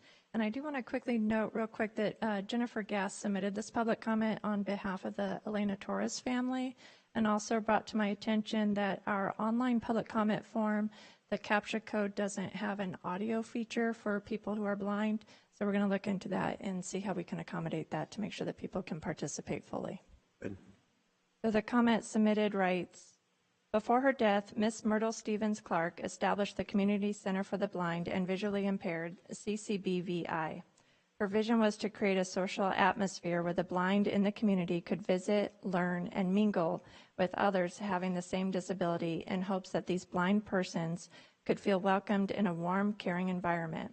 In essence, Miss Clark was provided a bright ray of light in deep darkness. Being visually impaired myself, I entered the former building at 130 West Flora Street in 2006. In just a week, I observed camaraderie like I've never known before. So easily, I could hear the buzz of laughter, encouragement, and close friendships. Amazed and thrilled, it didn't take me long to be in the mix of these exceptional people. I found a place where I could be myself, and it wasn't frowned upon by judging eyes. In my time spent, I learned many skills, such as weaving on a loom, cooking for a crowd, directing groups and individuals, and how to assist others with more severe vision loss. These were not listed in the brochure, but rewarding skills I have cherished throughout my life. Today, the light shines no more. All the characters and players have nowhere to gather. Now the CCBVI caters to a very few who take computer and mobility courses. Yet these very few are not free to talk and socialize with others concerning similar circumstances and daily struggles. Living with blindness is a continuous fight for simple, bare necessities, and it's exhausting. Nevertheless, Ms. Clark's efforts have ceased, and the CCBVI has darkened the lighthouse. The next public comment was submitted by Kaylee Mahoney, who writes, "Good morning, all. Who is going to address voter integrity in the county? How are we to trust that item number 17 on the agenda isn't a repeat of what happened with the no-bid Fulgent contract that occurred just a few months ago? We called out the corruption and the contract was put on hold. So we are paying attention to every contract and agreement that is made that affects the San Joaquin County community.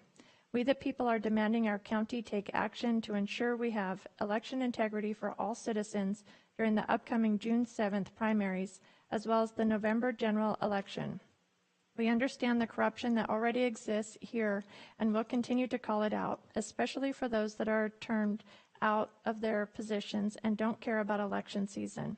So tell us, can you confirm that we will have the necessary protocols and precautions in place for an accurate and truthful count on June 7th? Thank you." The next comment was submitted by Molly, who writes, "Good morning, board. My name is Molly. I'm a resident of San Joaquin County. I'm writing to ask you all to stop the way we currently vote. We need to go back to one-day in-person voting, no ballot drop boxes, no poll pads, no counting machines, no mail-in ballots. There is fraud in our current system, and you should be concerned about that. Thank you for your time." The next comment was submitted by Tom S., who writes, "Board, good morning. I'm a resident of San Joaquin County. I'm writing to ask you all to stop the way we currently vote. We need to go back to one-day in-person voting, no ballot drop boxes, no poll pads, no counting machines, no mail-in ballots. There is fraud in our current system, and you should be concerned about that. Please watch 2,000 Miles. Thank you for, 2,000 Mules. Thank you for your time." The next comment was submitted by Maria, who writes, "Good morning, board members and public. My name is Maria with Catholic Families for Freedom. I'm a concerned resident of San Joaquin County. I'm writing to ask you all to stop the way we currently vote in this county. We need to go back to one-day in-person voting, no ballot drop boxes, no poll pads, no counting machines, and no mail-in ballots. There's fraud in our current system, and you should be concerned about that. Thank you for your time, and God bless." The next comment was submitted by Rochelle Cole, who writes, "Good morning, board members. I am writing in to first thank you for sending over the copy of the lawsuit. Even though the paperwork was completely useless, I appreciate the follow-through. I have a major concern about voter fraud and want to know what you all plan to do to ensure that this election is protected. When I voted in 2020 in person, they never even asked for my ID, and I never even received my mail-in ballot. We cannot let this happen again. My second concern is this latest outbreak and the tyranny that is already coming from it. I would like to remind you that our rights as free people are unalienable. That means they come from God and they cannot be sold or given away. Cohesion is not consent, and all of you that have participated in these crimes against humanity will answer to God one day using medical propaganda and taxpayer money to violate our rights. Do you ever think of those who listened to your guidance and were injured by the COVID vaccine? Do you?" The next comment was submitted anonymously and writes, "Members of the board, I'm a resident of Pershing Avenue, and I'm extremely angry with how the widening project has been handled by Public Works. Mr. Naji Zarif, Mr. Chris Balaji, and Ms. Kathy Miller met with us and reassured us that this project would be a good thing for our neighborhood, and there would not be too many inconveniences to us. What they didn't tell us was that this project was going to disrupt our lives for 5 months and probably longer, as discussions with personnel on site has revealed numerous errors and poor planning on this project. The noise, dust, and delays have not been minor inconveniences. In addition, we were told there were over a dozen trees that were not to be removed, and they are now gone. Me and my neighbors were lied to in order for them to get this project approved and for the board to tell them what a wonderful job they were doing. They have proven that any means necessary, including half-truths and outright lies, will be used to further their agenda in the expense of residents. Public Works and the board have no credibility, and the community should not believe the assurances they give for wasteful and/or poorly planned projects. They are just empty words and promises being used to mislead the public so that they can make pretty speeches about how their communities turned opponents into supporters. The next comment was also submitted anonymously and writes, I am an employee of Public Works and have been made aware of a lawsuit that was filed last month against the county and Chris Balaji for sexual harassment.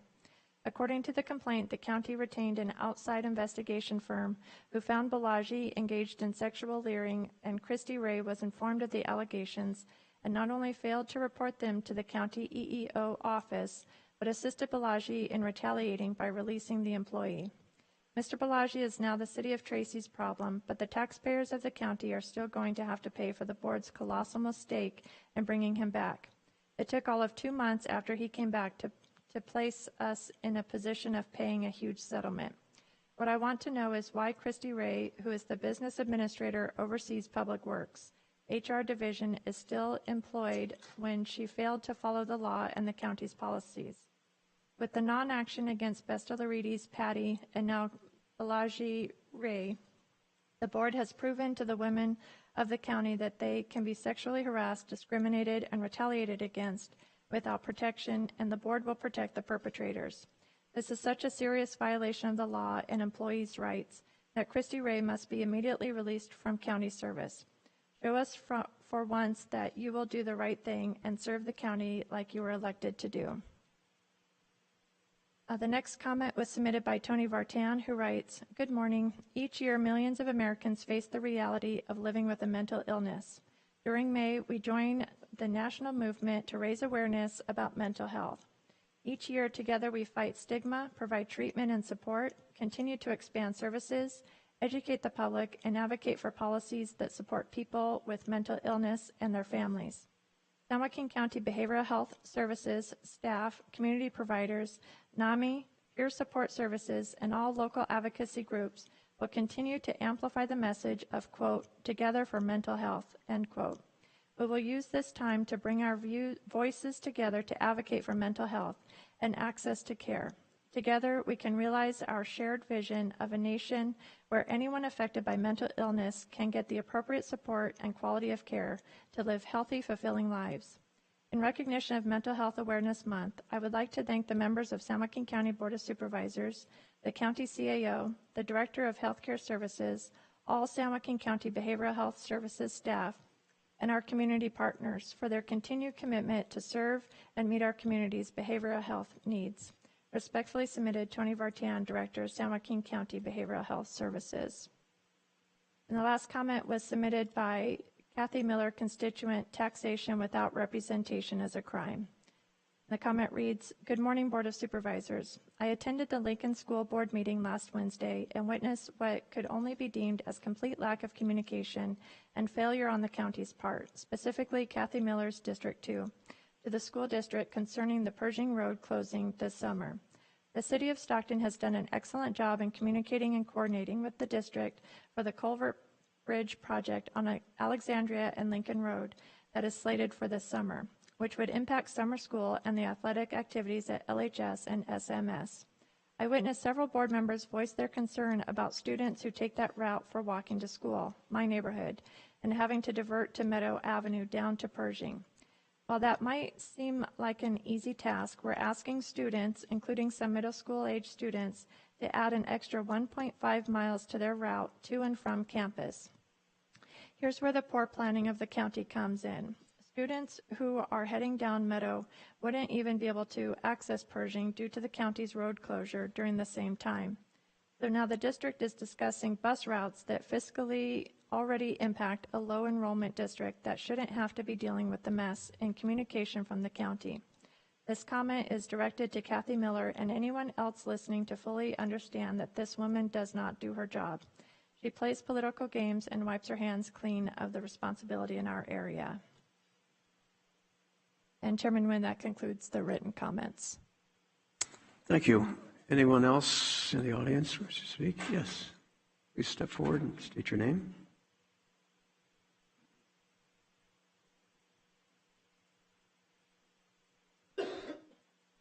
Morning, Board.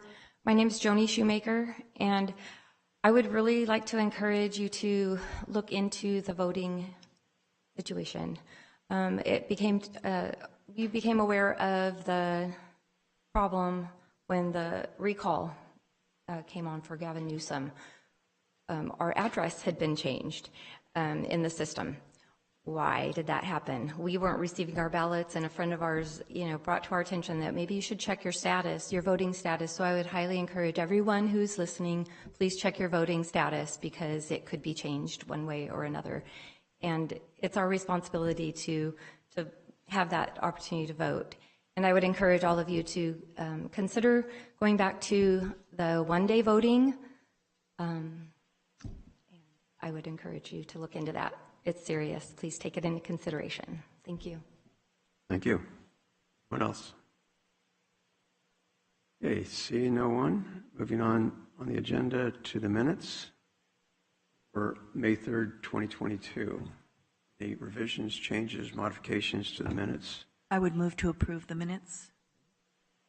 Second motion. All right, moved and seconded. Please vote.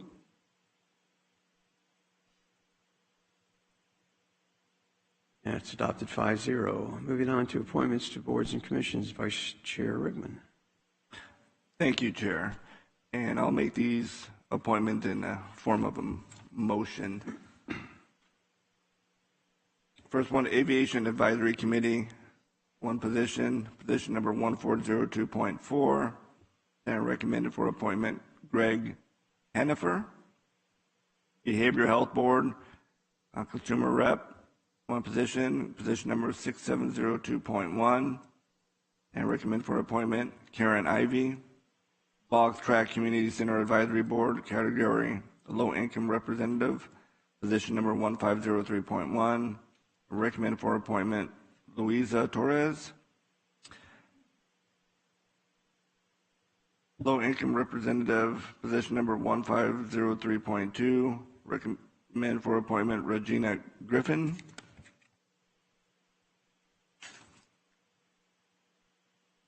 Northeast Community Center Advisory Board, category At-Large Representative, position number 5001.1, recommend for appointment Ernestine Martin. Category Low Income Representative, position number 5001.2, recommend for appointment Teresa Crow. Category Low Income Representative, position number 5002.1 and 5002.2. This is for two positions. Recommend for appointment Hermelinda Ramirez, that's for position number 5002.1, and Vernon Thompson for position number 5002.2. Category Low Income Representative, position number 5002.3, recommend for appointment Les Tomlinson. Parks and Recreation Commission, category 5th Supervisor District Representative, position number 5105, recommend for appointment Jermaine Clark. Revolving Loan Fund Board of Directors, category At-Large Representative, position number 5606.1, recommend for appointment Anthony Grisby. Workforce Development Board, category At-Large Business Representative, position number 7208.2, recommend for appointment Jean Acevedo. And for the Veterans Advisory Commission, the category 2nd Supervisor District Representative, position number 7102. We will be re-advertising that. And so if you're interested and you live in the 2nd District, please take a look and apply. And with that, Chair, I'll make that as a motion. So I'll second those motions. All right, we have a motion and a second. Please vote.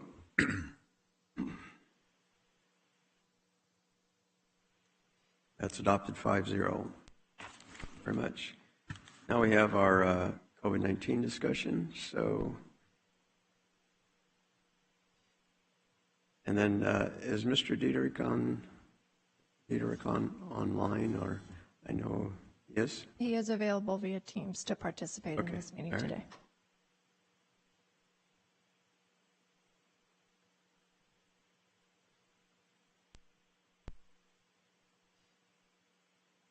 Morning, Dr. Park.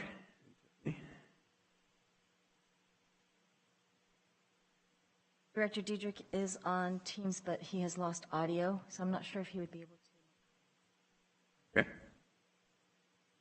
Okay, thank you.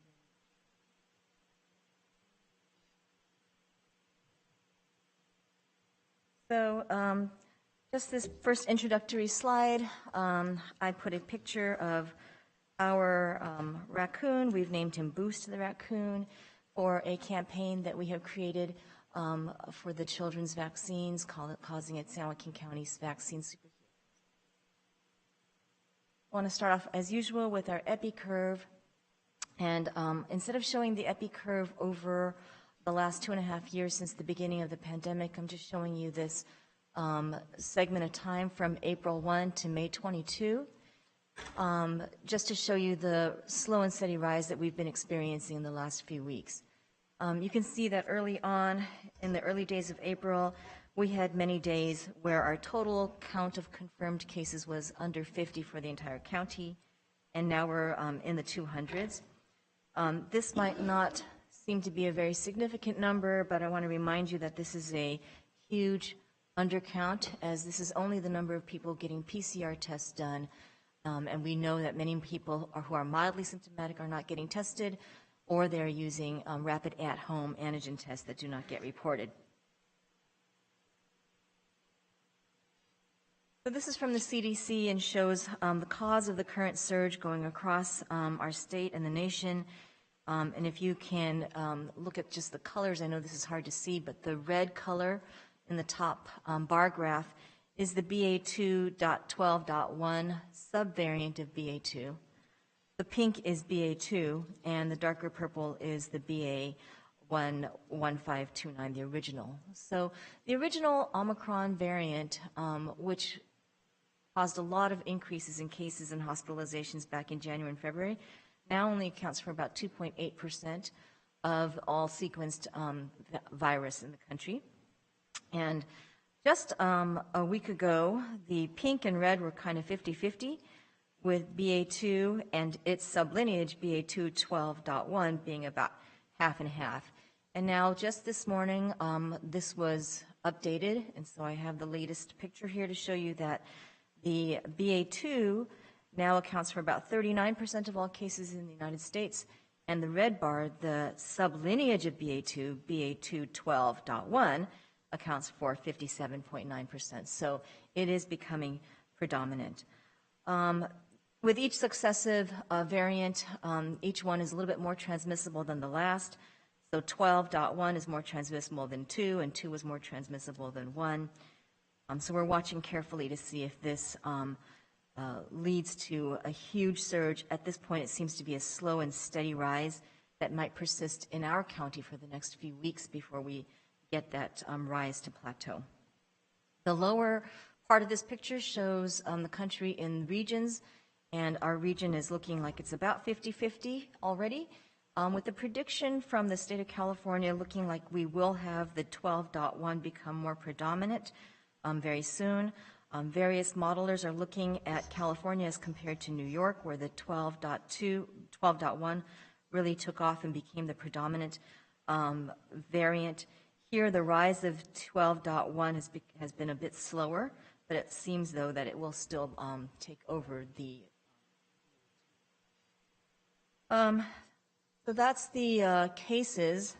I want to move on to show you what our public health website looks like. If you were to go to San Joaquin County Public Health Services, there's a couple of new things that I wanted to update you on, and so I'll start by just showing you the way that the site looks. If you were to look, and I don't have. If you were to look at our website, you would see the word newsletter. You could click on the newsletter, and you would see a new newsletter that we've created. With the first newsletter being released just in May, so we've only had one version of it so far, our launch, and we will be working on a new version for June. But I will show you that newsletter in just a bit.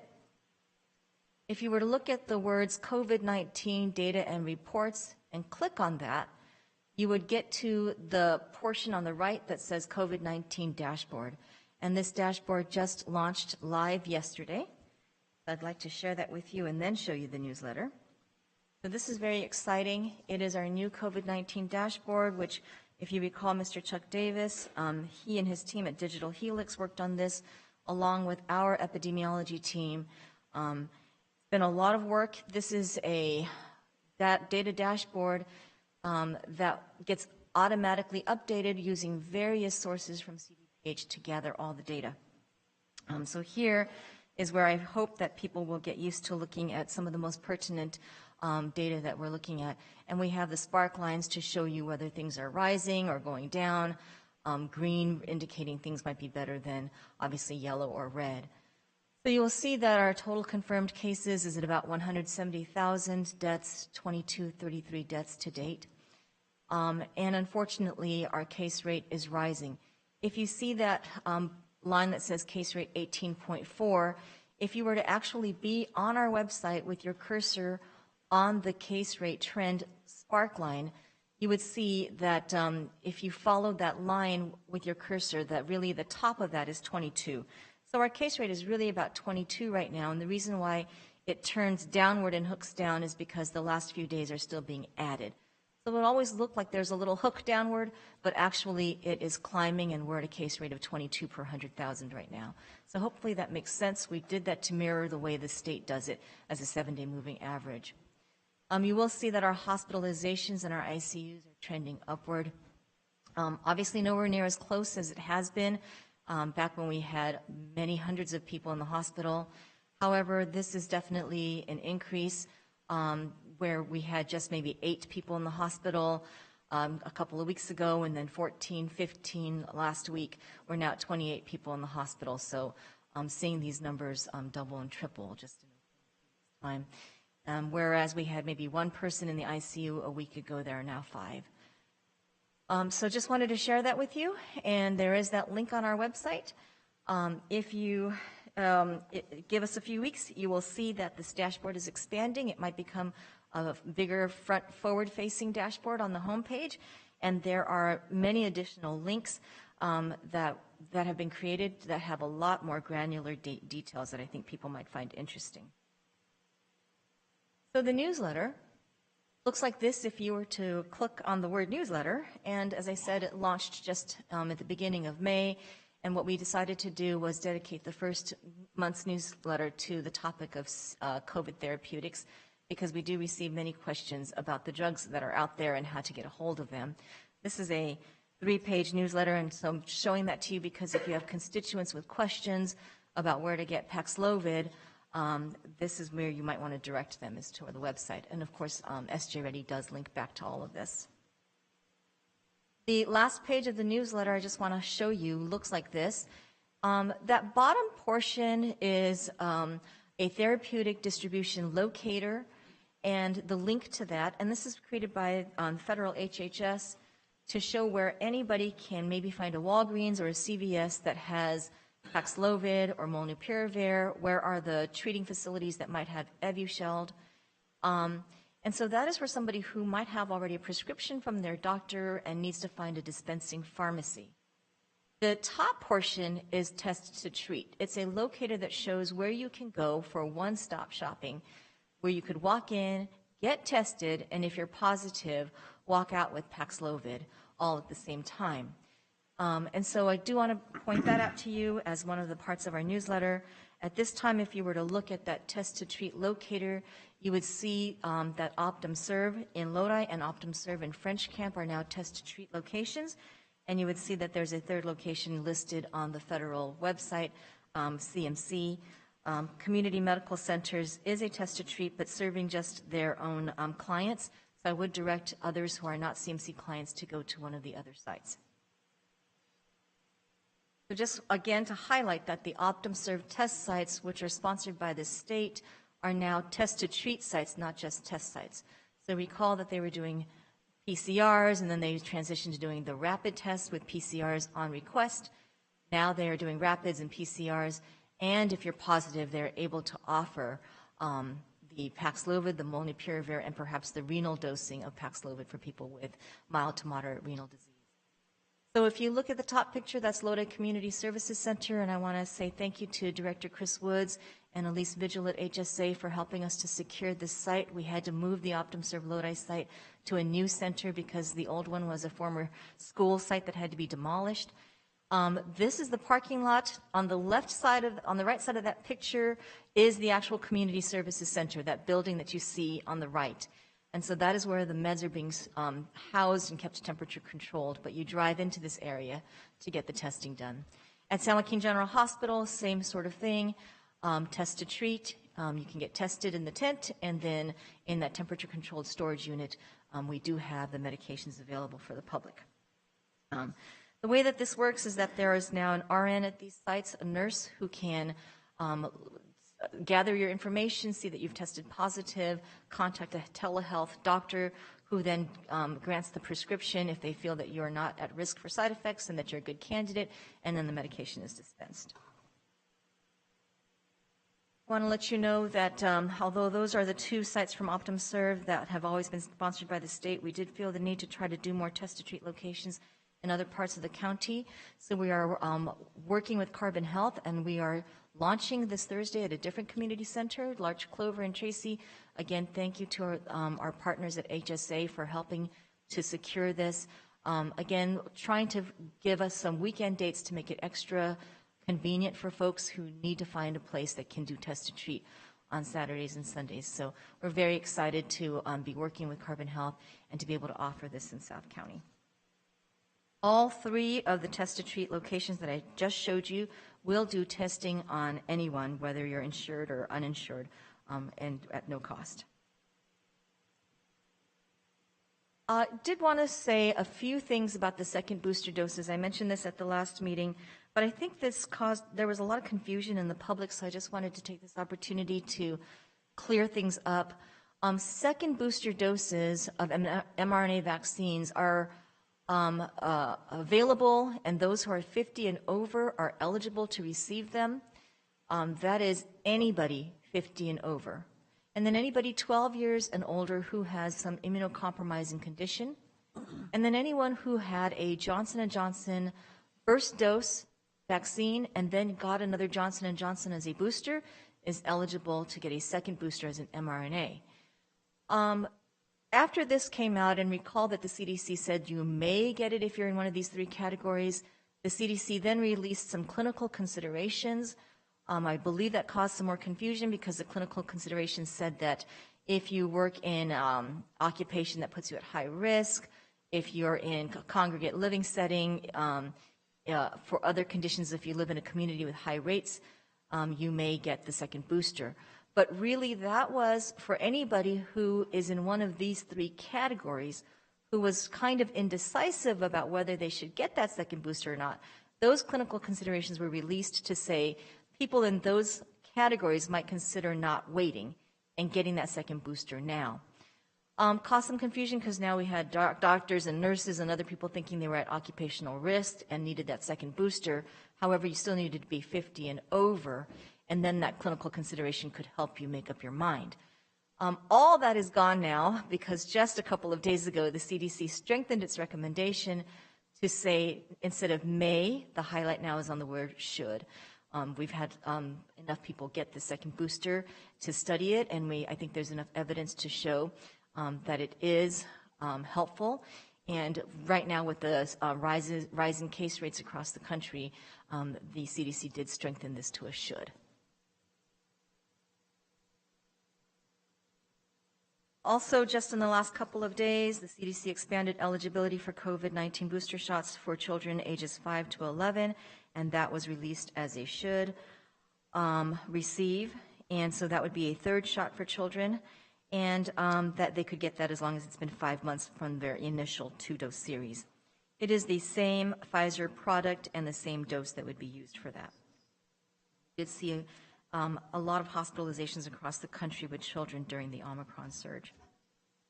So just to show you the new updated vaccine timing schedule in case anybody needs to refer to this later, again, the top bar for 5 to 11, 5 months after your second dose, there's now a booster available. And again, you can see that the second dose booster is available for people 50 plus. I'm not showing the immunocompromised vaccine schedule, but that's searchable as well.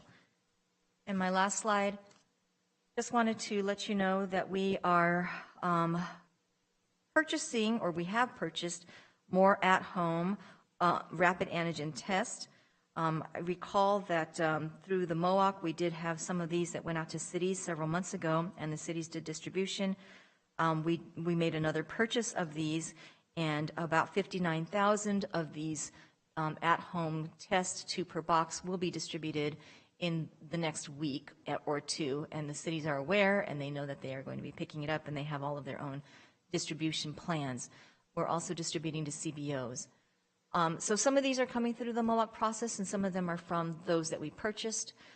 And I want to let everyone know that anybody can get 8 tests for this month as a third round from the federal government using covidtest.gov. It's fairly easy, and if you've never accessed these, you can get 16 tests. We are working on setting up fixed distribution sites, so more to come on that.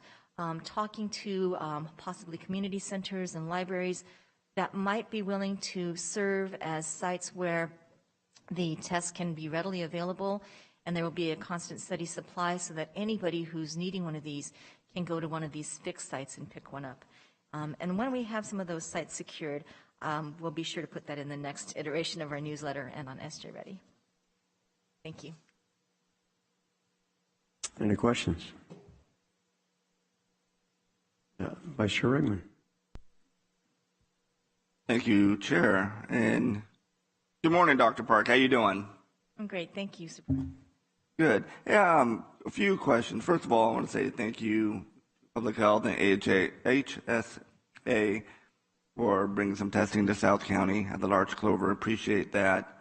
I have a question is, there was in February, a study by New York State officials, and this was on CNBC, where I got the information that says the Pfizer COVID vaccine was just 12% effective against Omicron in kids 5 to 11. And then it comes just yesterday or this week, another study came out and said it was 80%. Now, I guess that was from Pfizer, it says that. So which is it? So yes, Pfizer is applying to the FDA for approval of the vaccine for children less than 5. So for those who are 6 months to 5 years old, they are claiming an 80% effectiveness. And recall that that doesn't mean that if you get it, that 20% of kids who get the vaccine are not going to get COVID. It means the comparison group between the effectiveness in kids who got it and kids who got the placebo. The older rates refer to children of 5 to 11 who, as with any other age group, all vaccines suffered a lot of breakthroughs with the Omicron variant. The original Omicron was so highly transmissible, and a lot of folks had waning immunity at the time. So yes, some of those rates were lower for the kids who were vaccinated, and studies showed that that was really across the board with all ages, that there were a lot of breakthroughs. So both Pfizer and Moderna, having tried to create their younger childhood vaccines during the time of Omicron, have data that might not look as glorious as their original data for the adults, but you have to keep in mind that the studies were done during Omicron, and they're still highly effective against the severe diseases and hospitalizations. Right. It was just, I just wanted to get an answer for that. It was just a huge discrepancy, so I appreciate that. And lastly, since there is a lot of asymptomatic cases, is it, so if you are asymptomatic and you are positive for COVID,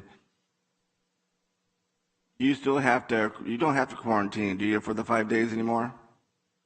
Yes, you do. As long as you're positive, you have to isolate.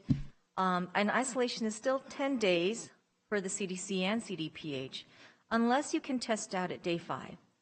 I thought that changed last time we talked about that last month. For quarantine.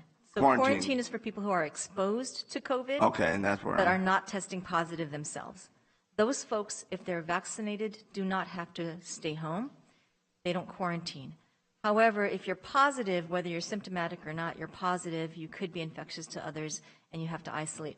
minimum of 5 days. You could test out on day 5 with the rapid antigen test being negative. So if you're around somebody with it, and I guess you would, if you're vaccinated, then you don't have to quarantine, correct? Right, and even now the change from last time is that even unvaccinated folks don't really have to quarantine. Okay. It is a recommendation that they do, and it's a strong recommendation that they test 2 to 3 days after the exposure. However, there's also no requirement to quarantine for anyone exposed to COVID, regardless of vaccination status. Okay, that's just wanted to clarify that. I appreciate it. Thank you. Okay. Supervisor Laputra. Thank you, Chairman. Dr. Park, good morning. Good morning. Thank you for that presentation, and thank you for all the testing sites you're providing for the community. Just curious, in your crystal ball, do you see in the flu season coming in the fall and winter, do you foresee another uptick in COVID? Yes. Unfortunately, we're surging right now. However, it's not as bad of a surge as it was in January, February. We expect that this current surge may peak in a few weeks, but many, many modelers are all predicting that there will be, in addition, a fall surge. Perhaps not with an Omicron subvariant, but with something new. So we don't know the transmissibility or the severity of what's coming in fall, but that's highly predicted. Flu season was worse this year, definitely, than last. We definitely saw the uptick happening as masks came off, unfortunately. That's going to happen. It was very mild in the beginning, and somehow just in April, May, flu has started to go up. And right around May is when we stopped vaccinating for flu because we figured the season will be over. But it came late this year. It's a lot of H3N2 flu going around right now, and the rates are still climbing. And because they are right now, the recommendation for any medical provider is to continue to vaccinate for flu, even though it's May. So this fall, what's going to happen with flu, we don't know, but we do expect there will be a mix of flu and COVID again. Okay, well, thank you for that update. And now that I have you here, I just want to wish you a happy birthday. Oh, yeah. Thank you very much. Birthday. Oh, happy birthday. Yes, thank you. Supervisor Patty. Thank you, Chairman, and happy birthday. Thank you, Supervisor. They come by too often. I usually like to say I'm too busy to have a birthday. Let's just skip it till next year. But you're wearing your birthday as well, so happy birthday.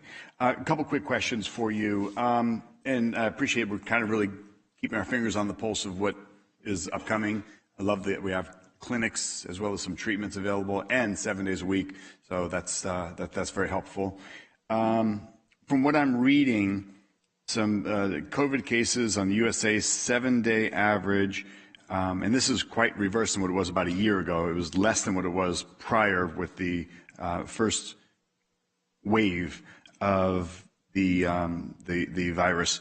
But it looks as though we are at, my page just moved. So we have, as of May 23rd, 2022, we have 108,000 active cases. In comparison, 1 year ago, May 23rd, 2021, we had 25,000. The 7-day average death rate, which is tragic for any one single death, we understand that. May 23rd, 2022 is 308.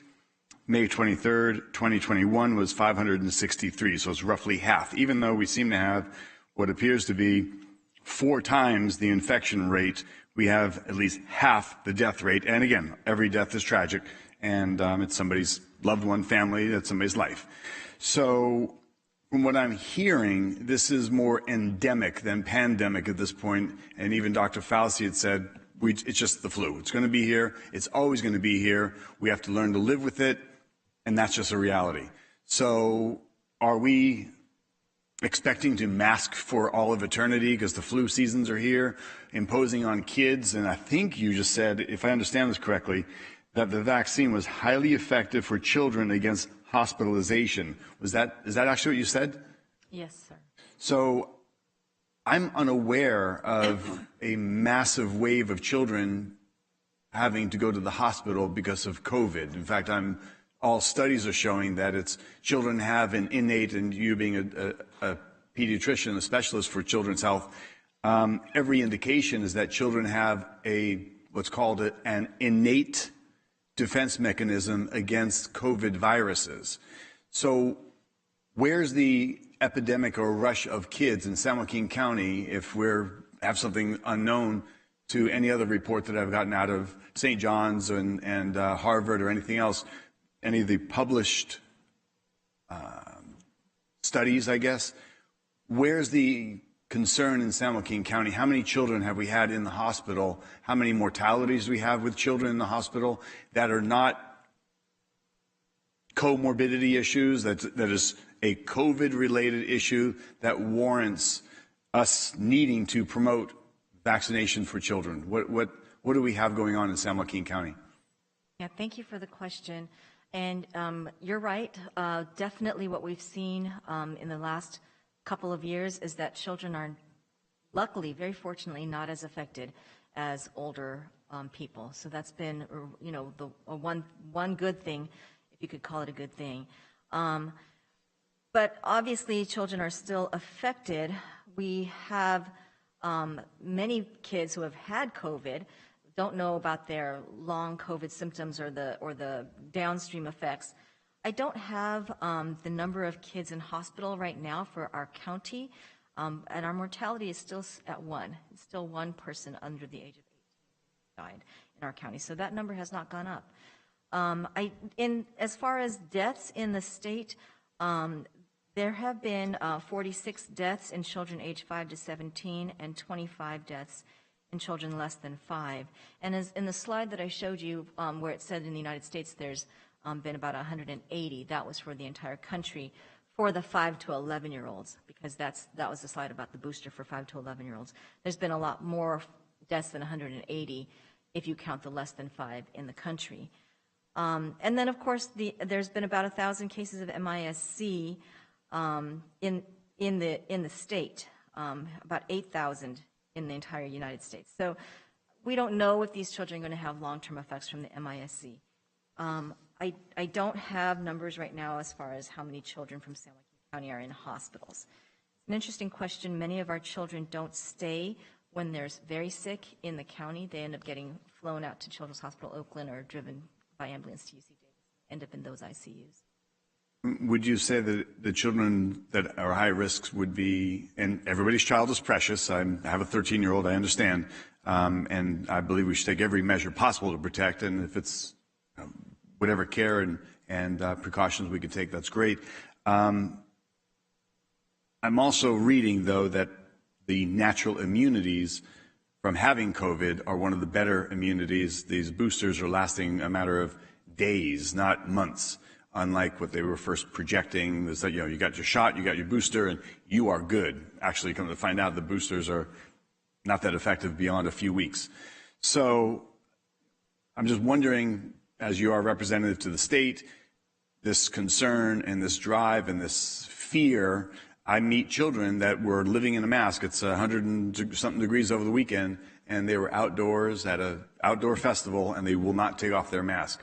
I wonder what that danger and detriment is to their life and their well-being and their socialization and their engagement. And I'm thinking that, you know, from what we're reading, there's a lot of concern. So you again, being a pediatrician and our representative in this county, and sharing with the forums you have with the state, I think we need to be speaking up for our children and really recognizing the minor risk that there is, and we don't want to go back. Our kids don't really want to go back to the masking. I don't believe they need to go back to the masking. I don't believe we need to sound alarms when you look at the 4-time higher infection rate, yet a 50% lower mortality rate, roughly, and give or take a few numbers here. I'm really wondering, is at one point when it was like, okay, we need to move on. We need to not dress this as the pandemic that's going to destroy civilization, and we must batten down the hatches. We cannot go out without a mask. We must shut things down again. I mean, you know, people are really fed up to hear, and we're moving on. So is that dialogue happening at the state level, or is it still considered doom and gloom, and we must protect everyone no matter what the cost? Everybody has to do their part. What's kind of the temperament coming out of your group discussions? Thank you. I think there's certainly having these conversations at the state level, though I don't know exactly the details. But I think it's really common knowledge that people are tired or fed up, as you say, wanting to move on. And I think we understand the sentiment. And, you know, everyone weighs their own risks. And people will either mask their children or not. Right now, there is no requirement to do so, whether indoors at school or outdoors. And so that's still somewhat of a personal decision. I think a lot of kids live with their grandparents or immunocompromised folks, and you might see them wearing masks. And so we just really ask that in the school environment that there is no judgment either way. As far as moving onward, though, you're right. We are so happy to see that the death rate is not climbing, despite the case rates climbing up again. Of course, deaths will lag after hospitalizations start to rise. We might see a little bit of an uptick in deaths. But overall, we're not expecting that with any of the Omicron subvariants. The vaccinated population is doing well as far as severity and hospitalization against Omicron. We're worried about whatever is the next variant, but even still worrying about a next variant coming possibly this fall, we recognize the fact that we do need to keep moving on, but cautiously and carefully. I think CDPH is currently working on its next iteration of school guidance for the next coming school year. I don't know what that's going to involve, but I know that they're looking at it very carefully and knowing that the general sentiment is that people would like to see things being relaxed further or to stay relaxed the way they are now. And when the CDPH is making those recommendations, as in the past, are they taking recommendations from the teachers' union of what the teachers, and teachers have a legitimate concern. I'm not negating, I'm not relegating their concerns to insignificance. I'm just wondering if it's medical decisions or emotional and concerned issues that are driving the narratives. Right. I don't know the level of communication between CDPH and teachers. I know they are in constant talks with CDE, the California Department of Education. How much they involve actual teachers who are boots on the ground, I don't know. But the CDPH works very closely with CDE. Okay. Based on the forecast, and final question really, based on the forecast of what we're seeing, do we envision a scenario where the healthcare system will be overwhelmed because of the respirators and intubating and all the things which I believe it's now down to very rare occasions that they're intubating anybody. It's more of a high oxygen flow. What I've read is that's been highly effective versus the intubating, which is a 50% mortality.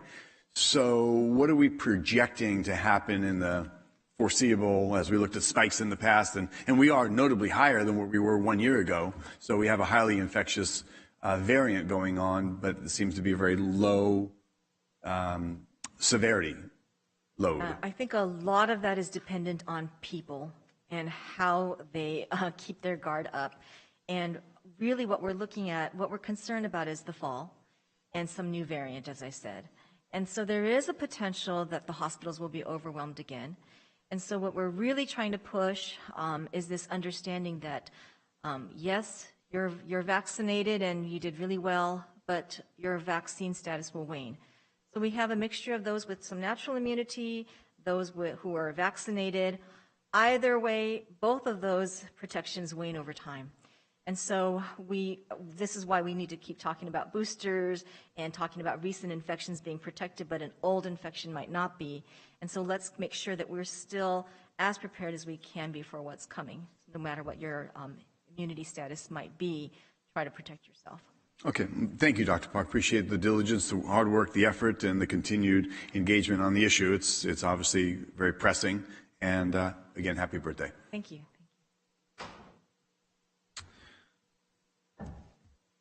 I wanted to also congratulate you on your birthday. It's a great day. Hopefully you have special things planned. Question in regards to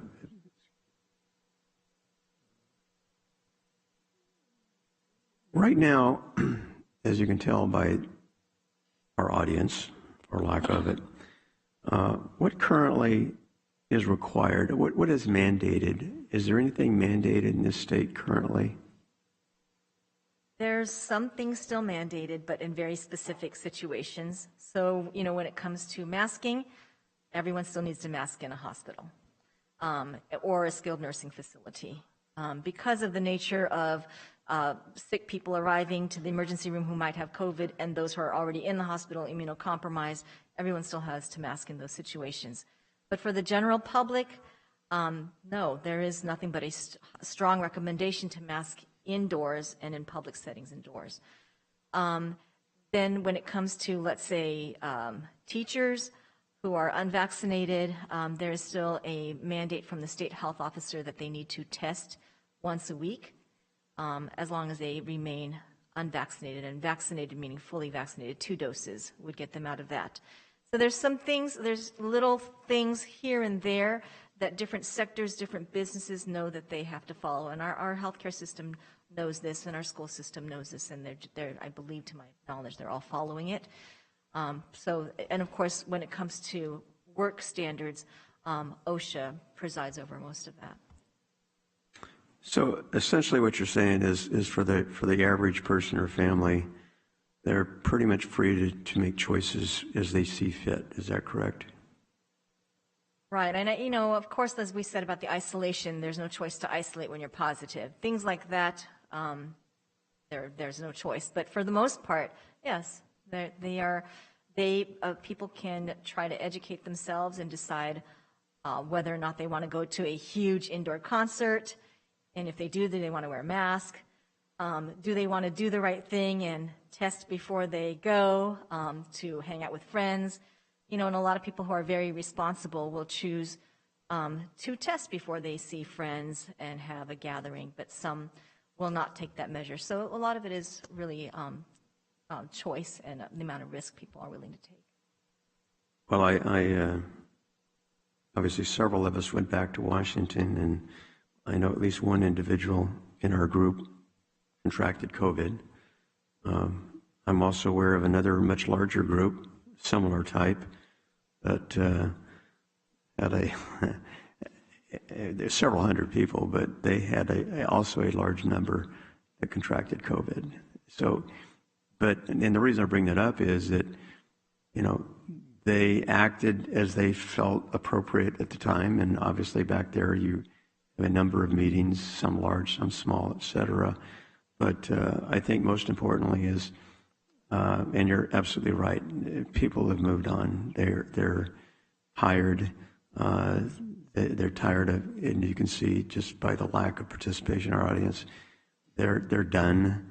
And I guess I'm a little bit leery of all speculation about the future, because it just renews fears, concerns, complaints, et cetera, because we keep revisiting the past, and I think we need to take it, one step at a time and see what happens, and then as we deem appropriate, take appropriate action according to what we're dealing with, as opposed to second guessing or trying to predict, because we went through predictions starting in March of 2020 and made all kinds of decisions that didn't necessarily work out. So I think hopefully have enough information that we can use that history to make some more informed decisions for the future.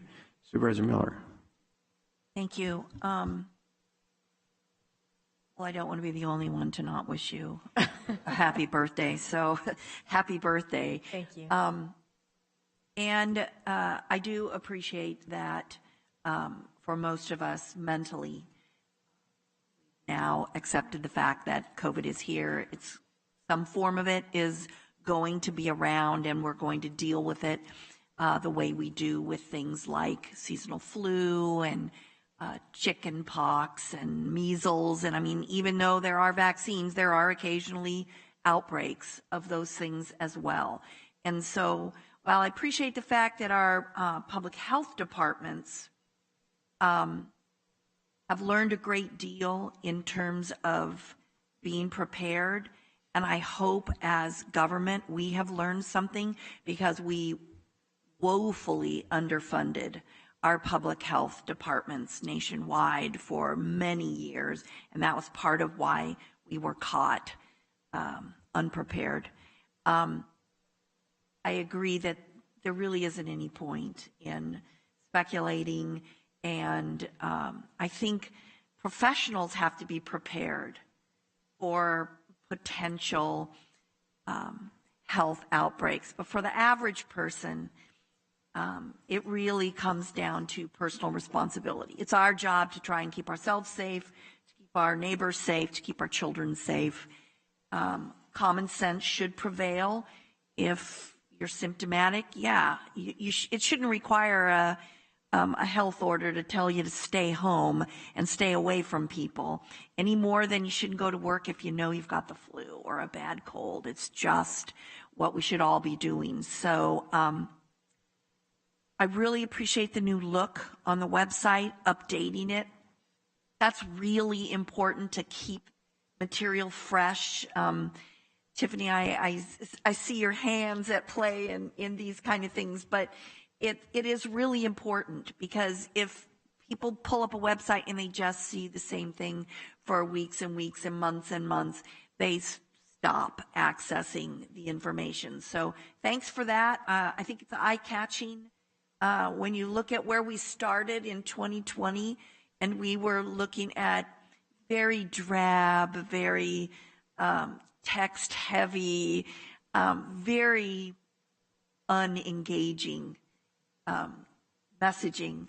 We've come a long way on that, and so thank you for your team, all the hard work. But I think it is a relief to all of us that just knowing the boosters may not prevent you from getting this, but they're probably going to keep you out of the hospital, and they're almost certainly going to keep you from becoming seriously ill and dying from it. That's a real comfort to most of us to know that is out there. So thanks for the messaging, and keep up the good work. I think being able to get treatment at the testing sites is huge, and I think that's a great benefit to the residents of San Joaquin County. So thank you for staying on it and not becoming so complacent that our residents can't find the resources they need, whether it's home testing or going for testing, but also to get the treatment. That's really huge. So thank you all. Vice Chair Rittman. Thank you, Chair. Dr. Park, I have to ask, because you mentioned that from state law, like certain professions, I guess, you have to get, if you're unvaccinated, you have to get tested weekly. Why is that? I mean, I can discuss natural immunity all day long, but if you're vaccinated and have the booster, the people with 3, 4 shots are still getting it. Why picking on just one group of people? Yeah, and I think that would be a question for Tomas Aragon, our state public health officer, who has. You got his number? No, I don't. I'll call him. No, I just wanted to see your opinion. It just kind of seemed like you're picking on a certain class of people, and there's no rhyme or reason for it if both sides can get it.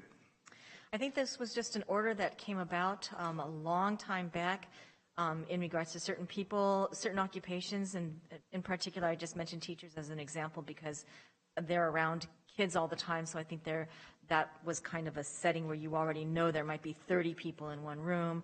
You really can't change that number, so I think it was to be protective of the entire school environment, but why they keep it, I don't know, and will that go away at the end of this school year? Maybe the intention was just to carry it out through the end of the school year, but I don't have any insight. All right. Thank you, Dr. Park. So I have a question. Is this critical, Supervisor Patty, or can we move on? I'm sorry, I have a request to speak. What was your question? I said, is this critical, or can we move on to the next agenda items? It's pertinent to the conversation we're having at this moment. Okay, all right. Thank you. Through the chair, is Director Dietrich online? Remotely? Just a moment, Chairman. The audio seems to be coming through my laptop. We're still having some issues with the audio, it appears. We may need to reset it. If we can take a moment to do that, that might fix the problem. Not sure that could work. So, Supervisor Patty, could you just ask the question? Maybe Dr. Park can answer. Well, we tasked, thank you. Go ahead and do your reset and let's see if we can get Director Dietrich. Several meetings ago, the concerns were brought up about Fulgent, and Director Dietrich was going to kind of do a reverse analysis on the alleged utilization of DNA and the testing and sharing with a foreign government. I was wondering if there was a conclusion to that review, which again was several weeks ago that we asked. So I don't know, if Dr. Park, if you're privy to that. There's public concerns been raised in this chamber more than once over the past couple of months. So I'm curious if we have an update on the Fulgent company that we've contracted and do some of the testing with. Yes, to my knowledge, Director Dietrich did reach out to their staff and asked for their procedures. And I do believe he did receive communication from them as to how they handle the specimens and discard the specimens. That was pursued. But you're unaware of the conclusion? No, I don't know how Director Dietrich might have formally concluded that, except to know that the information was gathered and it did not seem to rise to the level of requiring further evaluation. But okay. Any luck with getting Director Dietrich online?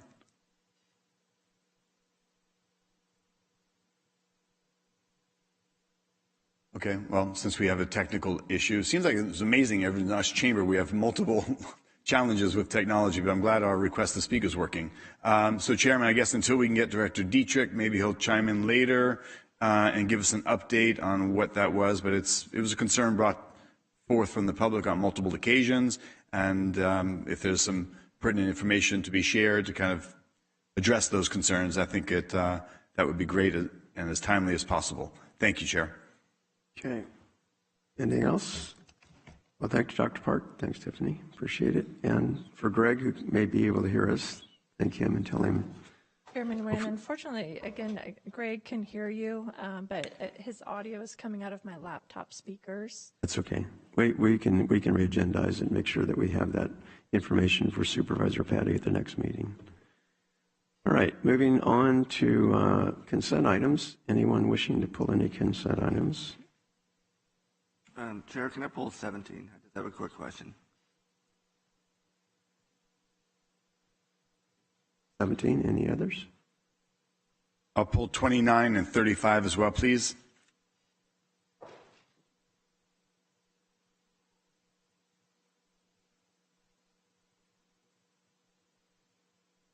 Okay,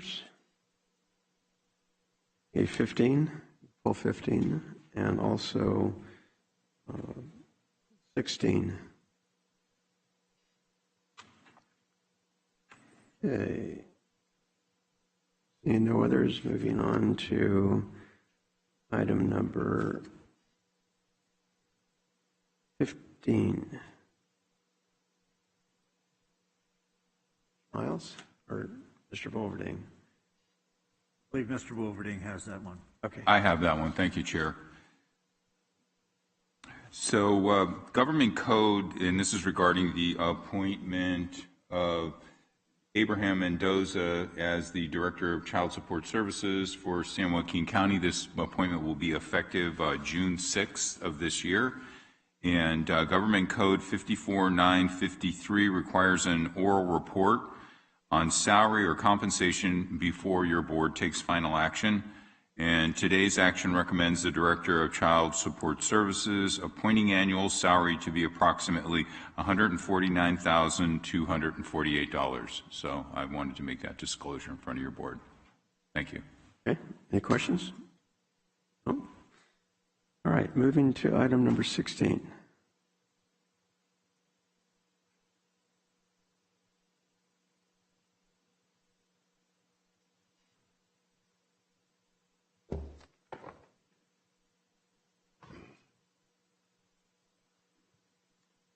Good morning.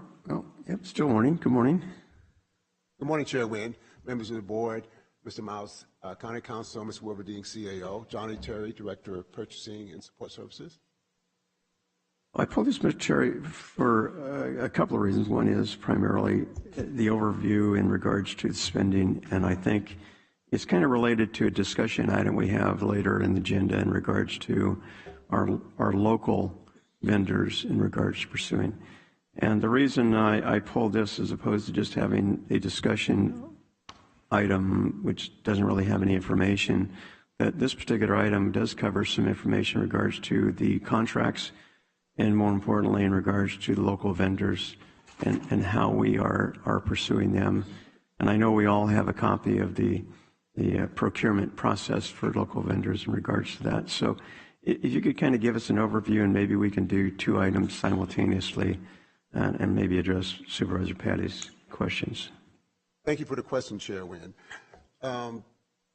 Real briefly, the local vendor data that's on the contract request that you have is based on the zip code, which is verified in PeopleSoft, and that's verified because it's a W-9 that's submitted in. So a lot of the data is based on that. The contract request is also could be based on solicitations, which are bids and RFPs that also support the local vendor policy in regards to the 5% preference. And the local vendor preference is that for any bid that is local vendor and responsive local vendor. When I say responsive, means they've signed everything, there's a checklist, and they've been kind of pre-qualified during the bidding process. If they submitted a bid that was within 5% of the lowest bid, they have the option to submit a new bid, and they could be awarded the new bid in the amount of less than or equal to that bid amount. For RFPs, the RFPs are based on the cost component only, and so there's other criteria, and they still can qualify for the 5% preference on the lowest cost on the RFPs. And the bids are for the lowest bid, and for the RFPs, it's a cost component, keeping in mind that there are other criteria that are involved with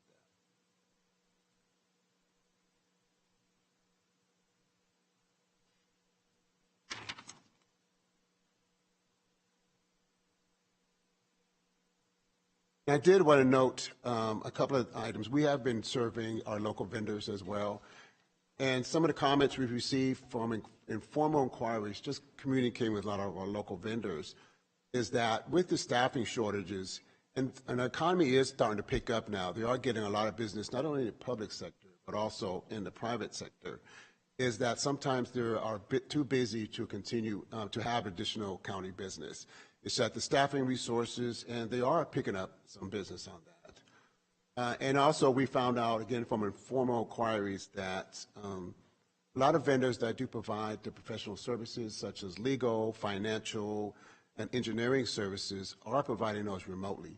So due to the pandemic and shutting down, a lot of them did provide a lot of remotely and don't see the need to relocate or be locally or be in the general direction. So I don't know when that's going to change, but that's some of the feedback we've gotten from the local vendors as well. It is purchasing's preferred method to always contract with local vendors, considering that local vendors also are located within the general facility. For example, aggregate for some of the rocks and things like that, they have a local facility. So it is cost effective for them to provide those products and services when they are ventured locally.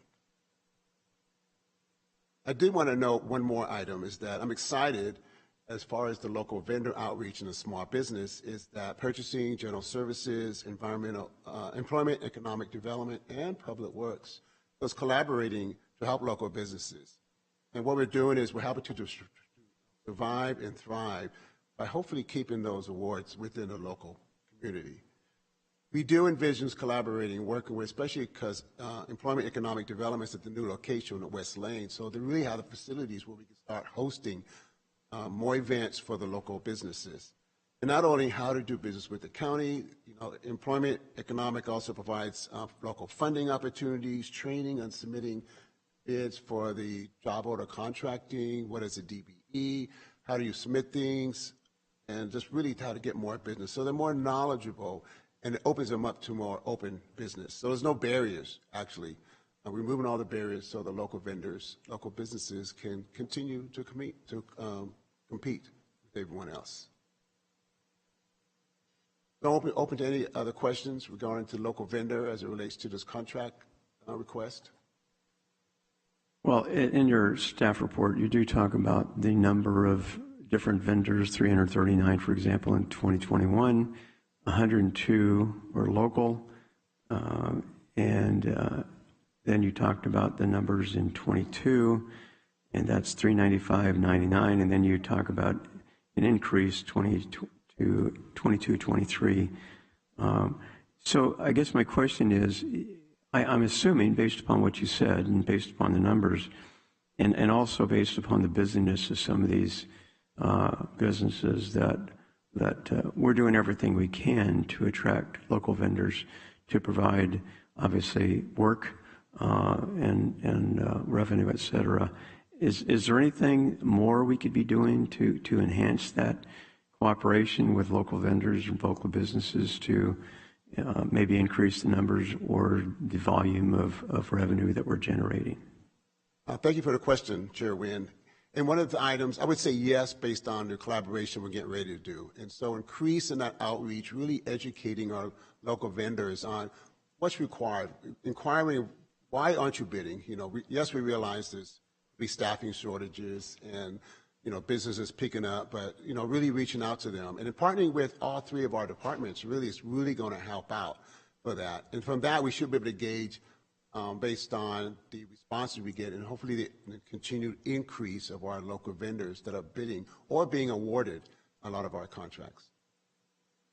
I hear a lot from business owners, just the challenge in regards to obtaining workers. They just can't get the staff to do the work that's available to them. And I guess my question is there anything that we can do to assist them, whether it be E2D2 or you know, any of our programs, to facilitate the acquisition of additional workers for some of these businesses that are shorthanded, so to speak? And I appreciate that question, and I'm hoping that the collaboration with E2D2 and Public Works and General Service together, because right now we separately have our efforts individually, and hopefully together we can collaborate and then try to reach those local vendors. And in addition, they'll have one-stop shop where they can go to and ask questions. So, for example, I can provide a presentation and show them how to do business with the county. Public Works has a lot of that Public Works component to it. And then General Services with all their 5-year, 3-year, and 5-year plan, a lot of projects coming up. And we can inform them and educate them. I think that's part of the challenge. It's educating them, bringing everybody back and say, hey, we don't need to go over the ultimate pass anymore. There's business here, and this is how we need to do it. We just need to be educated and participate. Vice Chair Rickman. Thank you, Chair. Some of these contracts and purchases, I mean, this is a lot of money we're talking about. I mean, hundreds of thousands of dollars in some cases. So how often do we go to RFP or out to bid on some of these contracts? Well, a lot of the contracts that we competitively bid, especially the RFPs, are with behavioral health, healthcare services, public health. And they're coming around every 3 to 5 years. There's a cycle coming on now. HR is another one. That's got a lot of contracts coming up. So it cycles between every 3 to 5 years unless there's a new initiative that's coming out. And then we'll go ahead and issue an RFP for that. Okay. Yeah, one of the things that concerns me is that, I mean, you hear with the public a lot is, you know, consultants, and or whatever other organization that it may be, that you get one and that person gets an unfair advantage in that fact that you don't go out to bid. It's always, well, you know what, we've used this person in the past, so they know our systems and so on, without any concern to our taxpayers. Being able to get, you know, equal service, same type of performance versus just making it easier and going with what you have already. So I think that's something that needs to be looked at very, very carefully, make sure people aren't getting preferential treatment. And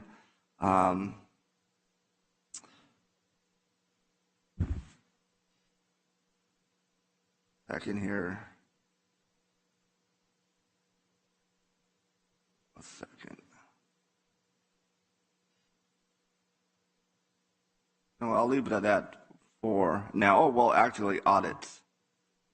You know, how often are we audits? I know I talked to Ms. Volkamp a few months ago, and I've ask for audits in different categories, mostly when, for example, homelessness, a lot of the different programs that we're having.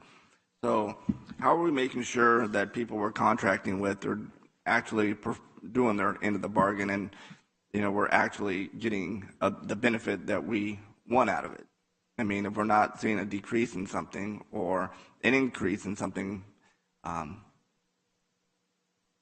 shouldn't we be looking at it a little deeper? And I agree, there is some contract management, contract administration that needs to occur. It normally happens at the department level, so purchasing goes through that process, pre-vets them out. In other words, if there's a department, if there's any federal rules, state rules, business license, we vetted that out, and then we go through the terms, conditions, be part of that process, and then we issue the award. It may come to the board for approval. Then the department is managing those contracts, and to make sure that we're paying for the services we receive. Are we paying too much?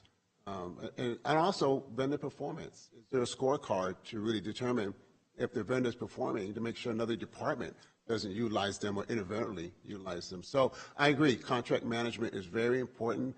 And for 20-something plus years, that's a challenge, I think, that I've experienced with any county, contract management. We don't do, purchasing does not audit programs, unless there's a reason for some type of analysis that needs to be performed, but normally we don't, we've never had the need to audit programs, because we don't run or manage the program. All right, I mean, the performance is huge, and I understand that's not your department that does that. You're not responsible for that. I mean, there's so many different contracts and so on, and it's just something that intrigues me and interests me, and that this county, I think, needs to do a better job. I know when I first got in here, you know, I kind of got the run around trying to get some figures. So that's probably something I'll bring up at another time for another board meeting to get more detail about that. So thank you very much, sir. And I will add that when we are aware of a vendor performance problem or aware that the invoice is not matching, we do address it, and we do communicate with not only the department, but the vendor or the contractor to resolve it, whether that's a cure notice, you know, we have meets, discussions, do we need to terminate, cancel, which we try not to do.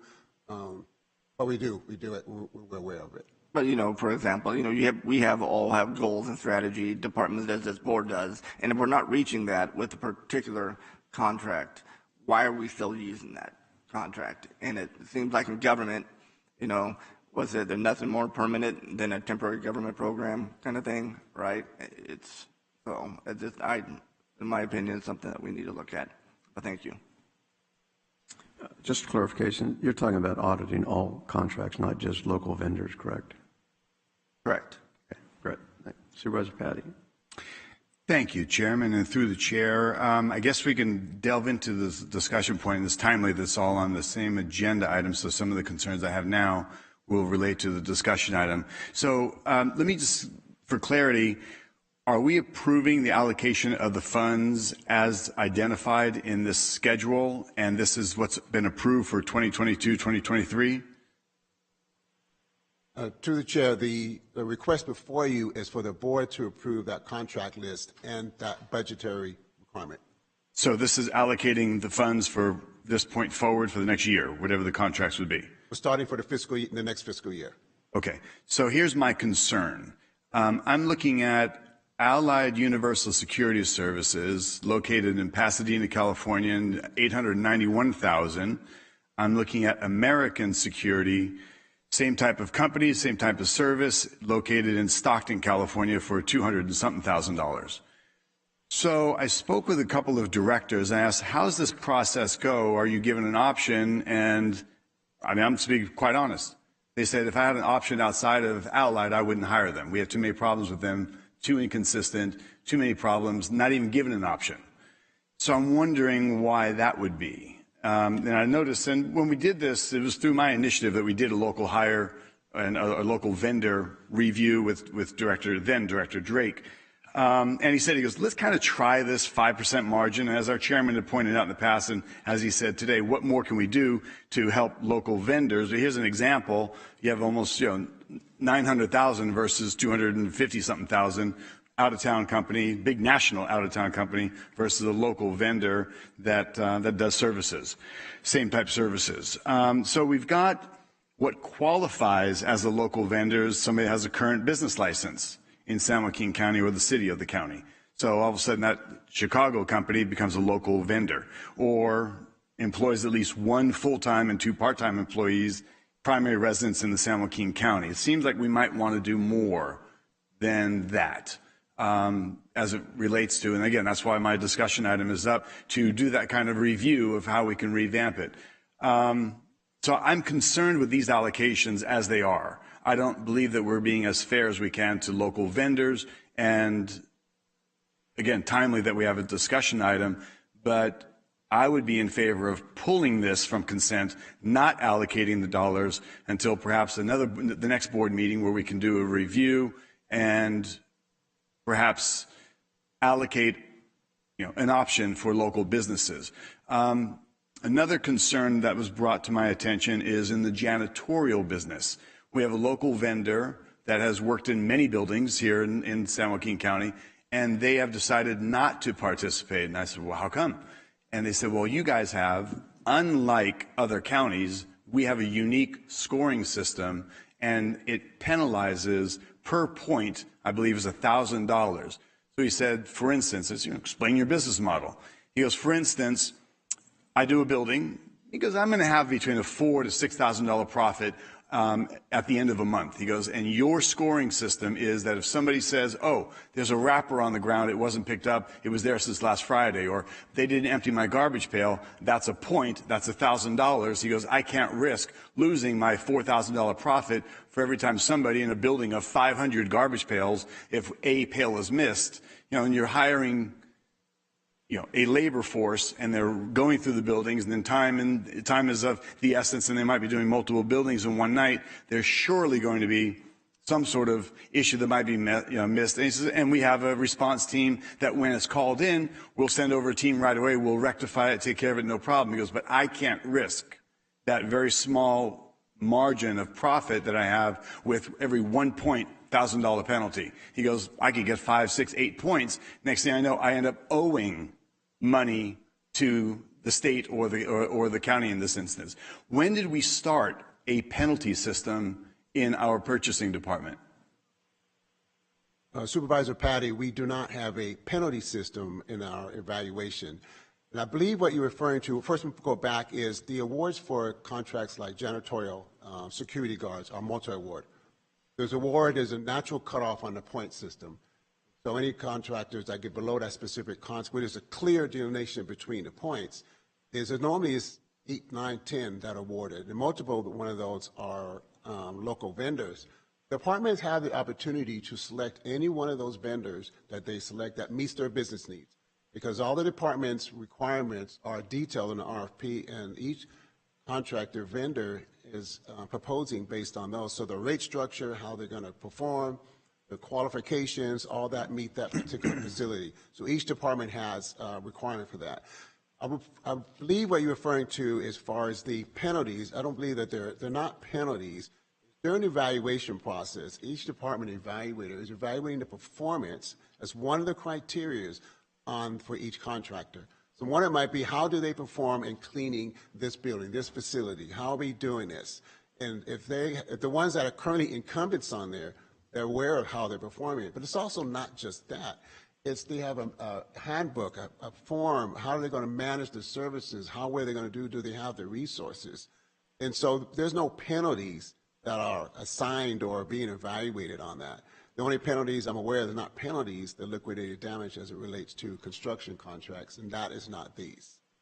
So the $1,000 penalty is an imaginary penalty? I mean, if there seems to be a scoring system of some capacity based on performance, and the local vendor that is no longer applying for work, and he's 550 plus employees local, and he's got jobs in many areas throughout Central California here, but he's just no longer applying to California, to our county. So with the rating or scoring system, there's no monetary penalty to that? No, Supervisor, there's not. I'm not aware of it. I've never been a proponent, and it's not even a best practice in the industry to do any kind of scoring that penalizes by points or how it's been described.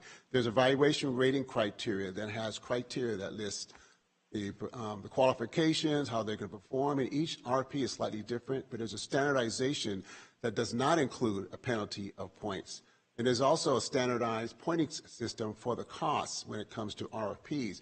And there's no penalizing of it. There is a formula that's assigned to each one of the costs compared to their other costs, but there's no penalty. There's no subtraction of dollars or anything like that. So there's no impact. It's just based on a basic standardized scoring system that's created. And each department or each evaluator, representative from departments, participate in that evaluation.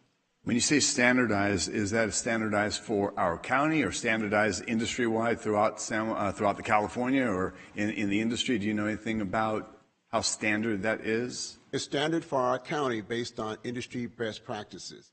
So each county, each RFP might do it slightly different, might have a different formula, and each RFP may be different. The criteria, the requirements, the need, also the criteria has to match it. So working closely with each department, you make sure that what's the importance of each one of these criteria, and how important is it as it relates to the other criteria on there. I wonder why it is then that we've got two janitorial companies that don't participate, because we have, according to them, a unique system that's full of penalties that's rife for being problematic for them to even do business in the county. So glad we're having this discussion now. I think we'll have to further agendize this based on what you're sharing is our practice and their interpretation. But something's not matching here when we've got local companies that are no longer applying to do work here in San Joaquin County based on what they're defining as a scoring or penalty system that has a monetary impact to their services and the amount of money that they're going to be paid at the end of the course of I guess monthly, however that might be. So something's not matching here, Mr. Terry. I'm not sure what it is, but that's it. I find it very fascinating that we've got two businesses local that aren't doing work here because of that, of something that we're doing that's unique, that they're not experiencing in any other county that they're doing extensive work in. So I'm going to have to gather some more information on that. I was hoping that their concerns and our policies would match, and we could address that in a constructive way to see if we can rectify whatever the disconnect may be. But I still do have the concern as it relates to what we consider a local vendor. We've got a company based in Chicago getting nearly $1,900,000 and a local vendor getting only a couple $100,000. We have local departments that are told, quote unquote, I have no option. The purchasing department sent to me the option that had one name on it, so there was no option for me to choose. Had I the opportunity to choose, I would not have chosen that vendor again. So there seems again to be some sort of disconnect between what we're being told is protocol and what a director would have preferred the process be. I'm not sure how to fix that. And I'm not aware of that. Each department, we reach out to departments months in advance. We let them know what we're going to do, what are the requirements. Here's the previous criteria and scope of what you wanted from before, and you want to make any additions, any changes. And then when it's availability for the RFP and the award, you can make a selection based on who proposed. And it's normally 15, 20 that respond, and a lot of them are local vendors. I'm not aware either of any local vendors that did not respond unless they could not be qualified. In other words, maybe they did not submit something and they didn't meet the requirements for responsiveness. And I could see that at that time that they would be disqualified because they weren't responsive on that. Or they could be, it's highly unlikely to be responsible. In other words, the capabilities as if it goes to performing the work continuously, and that could happen. There's a bond requirement on this, there's insurance as well, and that's required as well, and maybe they could not meet those. And that happens not very often because most of them are aware of it. And we've reached out during our pre-proposal conferences and asked them, does anybody have any concerns with this bonding requirement, its insurance requirement? It's been going on for a number of years, and no one says anything. And until they do say something or have concerns, or we can see you're not getting a lot of responses, but we still are, then yes, I would say that would be a concern to say, well, okay, we need to look back and change how we're doing it. But I'm not aware of the scoring criteria as it's being described, or penalties, or with this kind of communication that from departments are restrained from picking a selection based on the numbers of qualified proposals. Sure. And first, I know that you, I believe, offer a debriefing. If somebody's not getting the contract award, you'll share with them, go through, and they could resubmit next time around. So that's very fair opportunity, open to all. And then just on that note, we've got two issues that we're melding into one discussion. So what I'll do is I'll set up a meeting for you and I to sit down with one or two of the vendors that have this concern that are no longer participating in local jobs through the county because of the penalty system as defined from them to me. So there might be something you're unaware of, which I doubt, but there's some sort of miscommunication here on, again, two companies say that there's a unique process in San Joaquin County that steers them away from wanting to do business or even being able to do business in our county. So wanted to, we'll have to review that and see what we can do.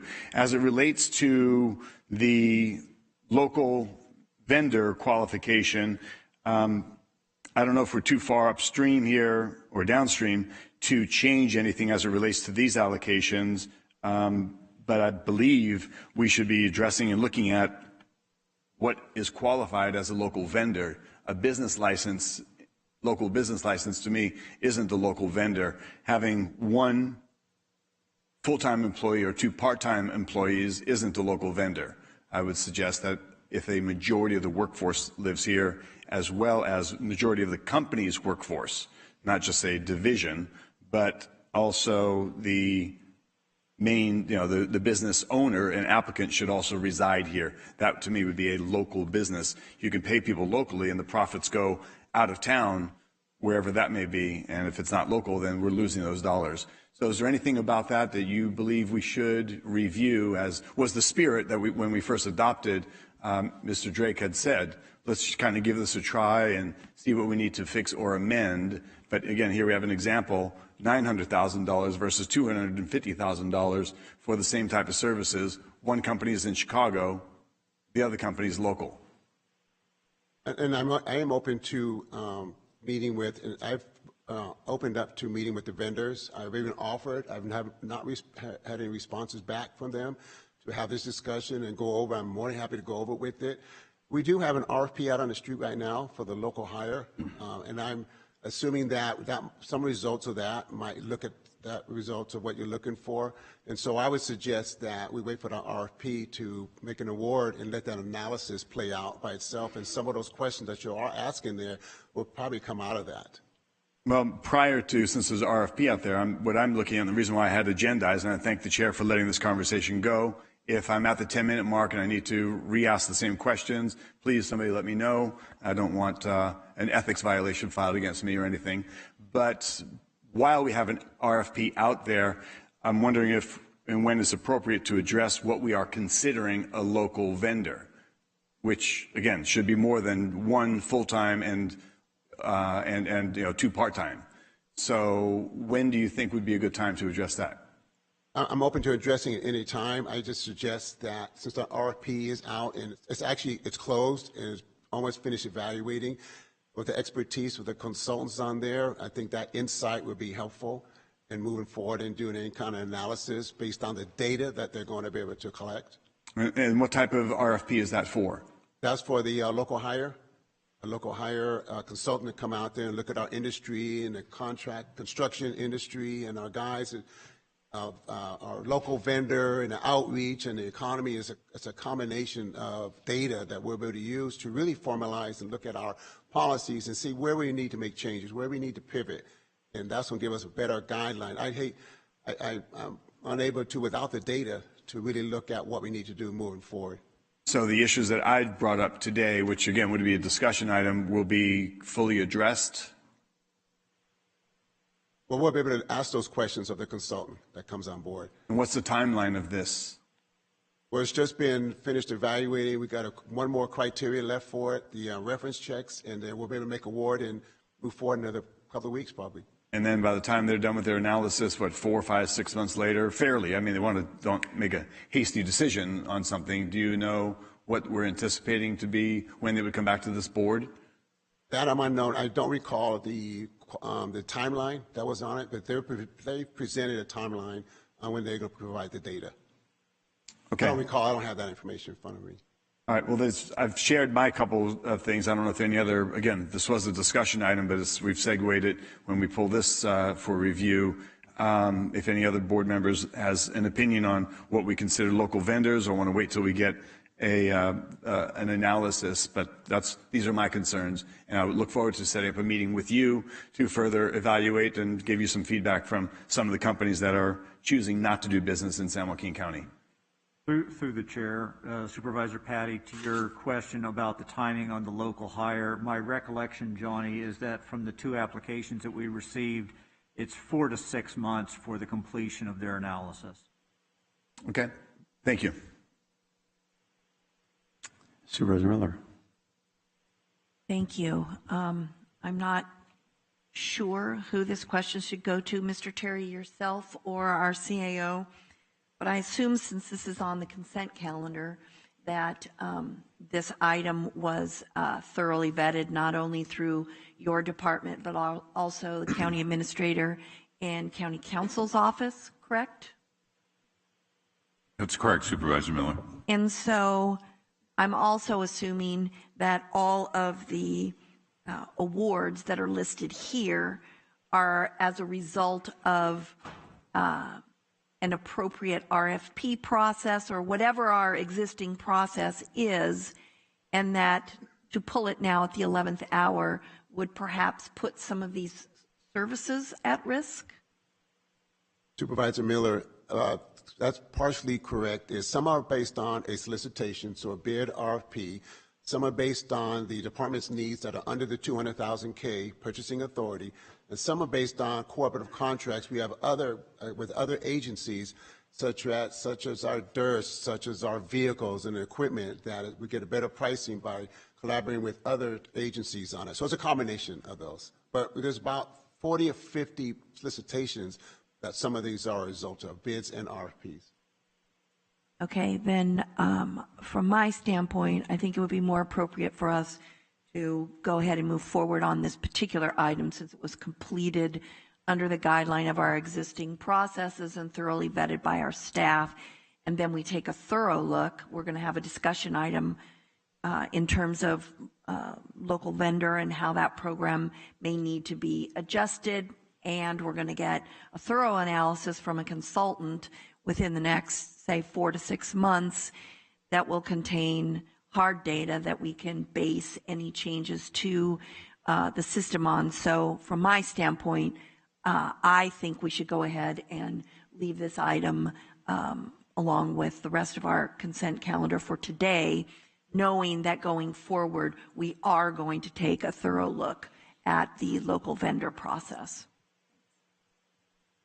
I just have a question to our CEO, Mr. Wolverding. I would, based upon maybe the scope of this particular discussion and certainly what's been suggested or maybe already in the works, that it would probably be a good idea for your office to oversee this to make sure that that all the issues are addressed, not just the ones that are talked about today. So when we come out of this, it's a complete recommendation or overview as opposed to just focusing on 1 or 2 particular areas. Chairman, we'd be happy to do that. We normally have analysts in our office who do get involved in this, and we have one specifically assigned to purchasing, but we can definitely escalate that in terms of its visibility and take a look at the changes we might be considering to do. Okay, thank you. Moving on, item number 17, Vice Chair Rickman. Thank you, Chair. No, I just had a quick question. I know we had a member of the public come up to the dais and public comments, and he had, 4 or 5 ballots when only 5 ballots, and when there was only 2 voters or 2 occupants in the House. How does that happen? How do we prevent that? Anybody? We are ROV here? All right. I'm sorry, I didn't see you. Welcome. Good afternoon.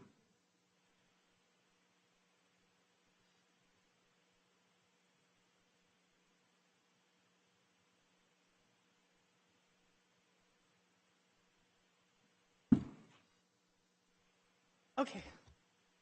All right, Supervisor Wynn and Supervisor Rickman, was that you asking me that question? Yes, ma'am. Okay. You said that more. Well, if you saw earlier today, we had a member of the public address the board that he received 5 ballots at his residence, and there's only 2 voters in the House. Is that correct? Was that so? How did that happen? So we have an extra 3 ballots running out there. Okay, well, they could be UACAVA voters, which are voters that are in the military that have used that address before. They could have registered there. Let me explain. Military voters can use the last address that they actually were registered. But this gentleman wasn't in the military. Wasn't in the military? No, or at least not for probably decades. So we also have had 5 petitions submitted to our office recently, and sometimes they're the people that help with the petitions register voters, and when they write their address down, it is possible that they have wrote the numbers incorrectly, or they've made up address. Or an address is not fictitious in the sense that for the voter that lives there, but the person has made up that address. And well, I wish you were still here so we can ask him more questions. But how are we certifying that these are correct addresses or correct persons that living at these residents, or persons aren't receiving more than 1 ballot? So if a voter is on the rolls more than once, they could potentially receive a second ballot. And that's the reason why we need information from the voter, such as their driver's license and the last 4 of their social security number, their date of birth, to ensure that we only have them once. We have systems in place. We have systems in place to check against the statewide database through the National Change of Address to check addresses to ensure that we only have 1 voter, but we normally only do that per person, one voter registered. But the problem is, I mean that's used in order to prevent what happened to happen, right? So you have 2 people at a residence receiving 5 ballots. How do we stop that? So was it them particularly that got the 5 ballots that were registered? So that I don't know, unfortunately, but there was... Supervisor Rickman, do you mind if I jump in? Yes, please. Yeah, so I'll just explain a couple things. I know Mr. Showmaker, and we can investigate and find out. I mean, he held up 5 ballots. We don't know the names or, who they were, if they were relatives, if there were children in and out of the house. He didn't give us any information that would lead us to have any sort of an understanding of how that happened. Like I said, I know Mr. Showmaker, and I have down on my list that I want to take a look into exactly what happened specifically there. In a more global sense, I'll point out that we had a couple instances of this during the recall election. And what had happened was a kind of a combination of a couple things. One, there were people who moved in and out of the house, and the ballots didn't follow them because they didn't report a change of address. I don't know if that happened in Mr. Showmaker's case. He didn't explain it. He just came up and held the ballots. as we all saw. The other thing is there was an instance where people thought they didn't get their ballots timely enough, and so they called into the registrar. This was our interim that we had, Mr. Austin Erdman previously, and they signed off and requested new ballots, and then new ballots came, and then there were multiple ballots that went to the same household. When a voter tells us they lost their ballot and we send new ballots out, we have no way of knowing that, oh, they actually didn't lose their ballots, they still have them, and now they have duplicates. So we don't know what happened, and we'll take I'm not understanding this to be a systemic breakdown. I'd like to know what happened particularly here. We'll find that out, and then we can look as to the cause of that, what may have happened elsewhere. Yeah, the research could easily be done to determine what the issue is. Whether it was people that moved out of the home or used his address, or they got second ballots. And that'd be great. And, when you find that information out, if you could give that information to the entire board, of course, through an email, whatever it may be. And lastly is, these ballots are out there. I mean, say it's a different house and people get the ballot that doesn't belong to them, they fill it out. What procedures do we have in place to prevent fraudulent voting when somebody shouldn't be voting or using somebody else's ballot?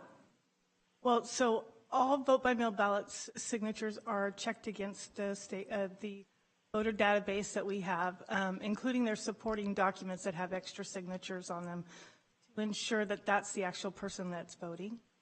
And only one ballot can be returned per person. So what we would do in this case is do the research on those 3 extra voters that are at that address, and if we find that they are not extra ballots for that person, because they can, like Mr. Wolverding said, request second ballots.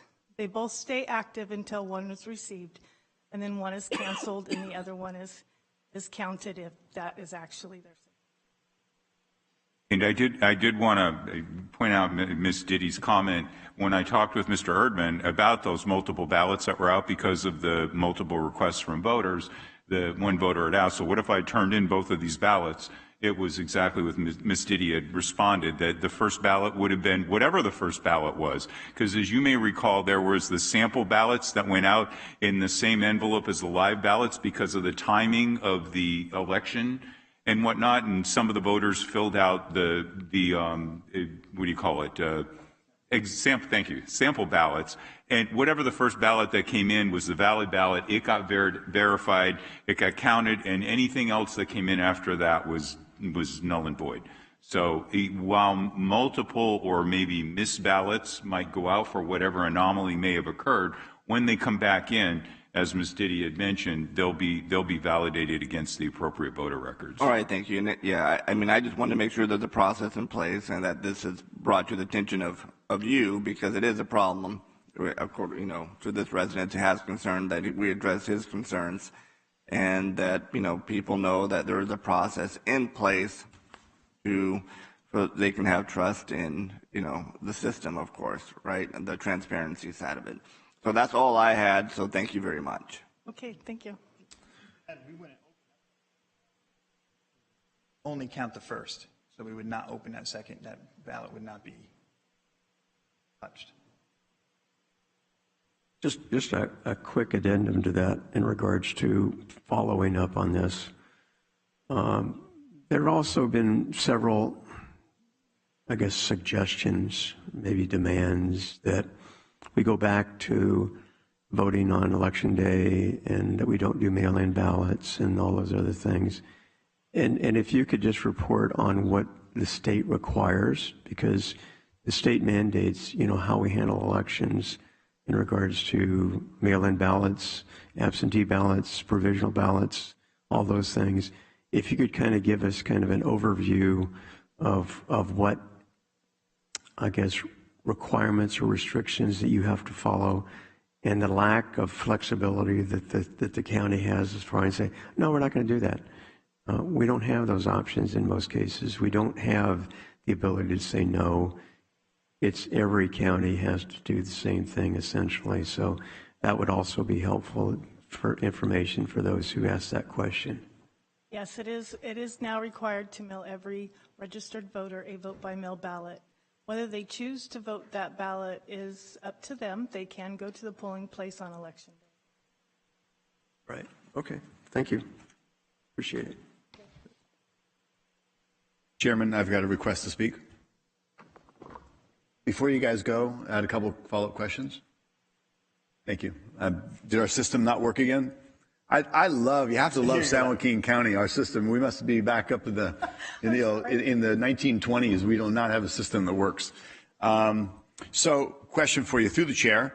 As it relates to, and just to verify, as Supervisor Rickman had pointed out, there's a signature verification process. So if somebody's getting multiples, if Bill Jones lives somewhere and he gets a ballot for Mary Smith and he fills out that ballot and signs Mary Smith, that ballot will not be accepted because the signature would not match whatever's registered. Is that correct? That is correct. Okay. In fact, case in point, I just had this conversation at a community meeting, and a husband and wife, she told him, oh, just fill it out and send it in the last day. He did and was notified by the ROV, the signatures don't match, your ballot was not counted. So we do send out a notice, apparently? Yes, we send out a cure letter. They have approximately 2 days before the certification of the election to fix their ballot, issue whatever it be, signature not match, no signature. Excellent. This is great information to know. I'm wondering if we might want to put out, and maybe perhaps through the CAO, we can put out some information. There's concerns, and we should have voter integrity. I mean, we're all elected representatives at some point, and some of us are in ongoing campaigns at any given time. So the public wants to know that their vote is being counted. There's a movie out right now, 2,000 Mules. I don't know if you've seen it or not. If there's issues that we want to address about those concerns that cannot happen here. But equally to Mr. Schumacher's point here, a friend of mine said, my son has lived in Nevada for the last 15 years. He's registered. He votes there. I still get his ballot. So why is that happening? I know it's a governmental, Nevada is supposed to inform California. California is supposed to update the county rolls. How is that 15 years later that he's still getting a ballot sent to his home in Stockton when his son actively lives and votes for 15, the actual year is 13, so I don't want to exaggerate, 13 years in Nevada? So when he registered in Nevada, he probably didn't put his prior registration down, so Nevada might not have notified that county. Is it our county? Our county, yep. Also, it is the responsibility of the actual resident to actually notify the registrar of voters that people do not live in their home. Okay, so the father should then notify that nobody lives here. Yeah, so if he hasn't changed his driver's license or anything like that, it's very possible that he could be registered in different states. Understood. Okay. That's excellent. And then what's the process? You talked about social security number or address. If a person wants to do day of registration, day of voting, that's another concern that people have brought up, that there could be a big influx of people that want to vote that day and register that day. What's our process for qualifying? I mean, if I wanted to validate, if I want to go to school, I have to validate with a utility bill that I actually live somewhere long enough to qualify for any type of grant or scholarship or something. What do we do here in San Joaquin County that's state mandated to policy and protocol? What do we do here as it relates to day of register and voter? Okay, so that's called conditional voter registration, also known as CVR. And anybody that has moved, changed their name or political party could potentially become a CVR voter, or anybody that's not registered to vote. Those voters that register, they register the same day and they fill out a ballot the same day. That ballot is put into an envelope with the registration card, and their ballot does not count until we can confirm with the Secretary of State's office, our vote cow system, that they are actually a person, and that that their driver's license matches or their social security matches, and the Secretary of State has all that information. So they have to have some sort of identification or number to qualify that vote? Yes, in a sense. There are some that the state can let us know, and they get a special unique identification number, but for the most part, it's driver's license or last four of their social. Okay. Pause for a second. Through the chair, I'd like to ask County Council a question. As it relates to, and as we saw during COVID, we had to do the minimum of a state requirement, but we couldn't do less. We could be more strict as it related to COVID policy, protocols, masking, or anything else that was coming down from the state. So the state has guidelines for voter registration or voting. Is there any levity for the county to be more stringent? We have to follow exactly what the state guidelines are? I think we have to follow what the state guidelines are. There's no ability for the county to have more stringent voter registration requirements. That's a state interest. Okay, it's just people are asking, so they come to us as if we might have some levity here, but we just follow state protocol, and that's what we're obliged to do, and that's what we have to do. Correct? That's correct, and we have lots of safeguards. Why that one person got 5 ballots is, until I do the research, I wouldn't be able to tell you, but we have lots of safeguards. We have the national change of address. We have that we get on a weekly basis from the Secretary of State. We get death lists. We get lists of people that are incarcerated. So we get lots of lists that we cancel voters or move them, push them to other counties. If they move to another county, other counties push records to us. So there's lots of safeguards there. Okay, and last, Chairman, if you will, and this is very timely because hopefully people in the public and we as representatives can share the knowledge, that what you're sharing with us now. We hear that our machines are connected to the internet, so there's a distrust as if some manipulation can happen. We also hear people saying we need to go back to paper ballots or hand counting and things which we know time-wise would be rather difficult given the volume. But we in San Joaquin County actually have paper ballots. That is correct. So when if I go to my polling place, which I like to do, I'm given a ballot, I fill it out, it's electronic, there's an electronic machine, I verify, I then take out my ballot, if I remember correctly, it's marked, and then I turn it into a box. That machine has some sort of electronic record, perhaps, of my voting, is that correct? No. It doesn't. It is just a marking device. Just a marking device. And that is the Verity machine. Most people just request a regular paper ballot that they just get from the poll worker. The Verity machine is for people with disabilities or who would want to use them. Okay, so when I get a paper ballot, that's right now, actually now I think of it, I mark with the black felt pen my ballot. Yeah. Then I turn it back in, we count that paper ballot. That is correct. Okay, so there is no reconciliation with the computer system and the paper ballot. There's nothing to reconcile. It's mostly a paper ballot.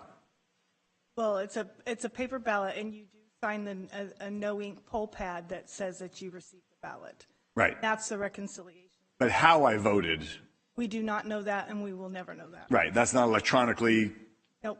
connected in any capacity. Okay, so, and just to close the loop on this, because it's a repetitive concern that our machines, as the fellow, Mr. Shoemaker, had said that, no matter what, he's read he read the contract and our machines are connected to the internet, was his quote. Is that a factual statement or is that a misnomer? How does he have that impression? Where did he get that from? That is not factual. Our election equipment is not connected to the internet in any shape. A V drive is taken from the ballots that we scan. A V drive is taken from there and taken to a count basis system where the V drive is plugged in and the tabulation occurs. There is no. Understood. And then as we spring forward to June 7, what's our schedule going to be for information release? Is this something you're going to share in a little bit, or is it possible that right now, while we're here, you can let us know that you release information at 8:15 or 8:30 and then 9:30 and 10:30? What's that schedule going to look like? It's going to be every 2 hours, and the first release is supposed to be at 8 o'clock. Most counties, it's between 8 and 8:15-ish. We'll do our first release around that time, and then the next one will be 10 to 10:15, and then midnight, and then after that, I'm hoping that's the last one for the night. But if not, it'll be 2 a.m. Okay, excellent. Thank you. Thank you, Chairman. Okay, item number 29. Supervisor Patty.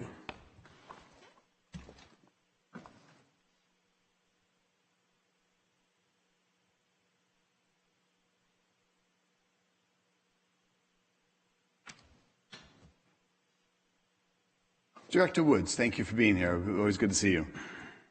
Question for you as it relates to, and this is just an opportunity to see there's a partnership with the Pacific Clinics, San Joaquin County Child Abuse Prevention Council, and Women's Center Youth and Family Services to provide safety net program services for a total of $2,200,000, July 1 to July 30th, 2024. It looks like a 2-year agreement pretty much. Can you explain, maybe a little bit share with us what the concerted efforts will be and what the use of those funds are as it relates to our youth? And then I'm going to have a follow-up question and inquiry. Okay, sounds like it's on. You're live. All right. Good morning, Chair Wynn, members of the board. I'm Director Woods for the Human Services Agency. I also have Akia Pride-Polk, who's our Deputy Director of Children's Services. And Akia is an expert in this area, and I'll let Akia explain the program at this point. All right. Good afternoon, board. Safety Net Services, it started about 8 to 9 years ago. And the focus is on prevention services. And so it's, again, looking at prevention for families who come into contact with child welfare, and they are considered low-risk families. So I'll start off by saying that when a mandated reporter or members of the public contact our child abuse hotline, our social workers who answer the call, they can do 3 things. They can either screen it in, and a social worker has to respond immediately, or they screen it in and it requires an in-person investigation within 10 days, or they can evaluate it out. And I would say about 55 to 60% of the phone calls are actually evaluated out. And they determine that by utilizing a risk assessment tool to determine if it's considered low risk or higher risk. So for those calls that are evaluated out, those are our low-risk families. And so what we utilize safety net services for is, although we will not do an in-person investigation, we want to provide that family with some sort of support and services. So we refer to a community-based organization to provide what we call safety net services. And so the members of that organization will go, and once they receive that referral, they will respond within 5 days, and they will provide services to that family. The goal is that that family remains low risk or no risk, and that family does not promote to high risk. And therefore, we get another call, which then could potentially involve child welfare involvement. So we are really looking at trying to focus on prevention services so that if that family gets called into us one time, they will receive the support, and hopefully they're able to work with that agency, and we never again hear from that family because they have the services, that child is safe in the home. So there's 3 parts of the safety net services. The first is the differential response, which is when they go out again when we evaluate out the referral. The second type of service is what we call concrete support services or case management. So if a social worker does go out and investigate a family and it requires an in-person investigation, but if it doesn't, after the investigation, it doesn't warrant the level of removal of the child, or it's not considered high risk, but perhaps that family could receive a little bit more support without court involvement, then that social worker can close out the referral and then refer that family to concrete support services or case management services. So again, the family has an opportunity to work with a community-based organization to provide more support and services to the children and families so that the risk level doesn't become higher. The third form we have under this contract is what we call post-reunification services.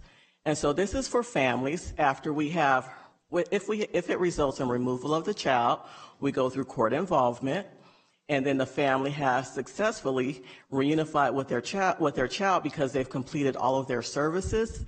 And then we look at closing the case. We don't want to just close out the case and not offer extra support to that family. So we close out the case and then we refer them to a community-based organization, and they can work with the family informally for another 3 to 6 months. That is fantastic. I'm so glad you're here to share some information. Thank you, Director Woods. So a couple follow-up questions for you. Does this work in conjunction with any relation to First Five then getting involved, or are you guys just dealing with complaint-based action? So when we get the phone calls that we get are from mandated reporters or members of the community. Okay. Understood. So totally related. This is more of a crisis management, perhaps. Correct. Understood. What would you suggest would be the propensity? And having not known much about what this exact program is, and I'm very glad to see the levels of engagement that it has and the layers of support that are accomplished. How many instances of perhaps substance abuse or drug-related situations might a person occur? Is that on the radar at all? When we get phone calls for child abuse and neglect, and also the ones that also result in child welfare involvement or court involvement, a large percentage of them are under general neglect, and there's a subcategory under that which is for substance abuse. So there are a lot of families who do come to the attention of child welfare services because of substance abuse by the parent and its impact on their ability to parent the child. Okay, so that's exactly where I'm kind of heading with this one, and thank you. So much to the shock and dismay of some Board of Supervisors, some members of the board here, I'm always asking what more we can do. And as of lately, there's a crisis that's escalating. Apparently, every 5 minutes, there's somebody dying from fentanyl overdose. And it's just escalating. Average 107,000 this last year.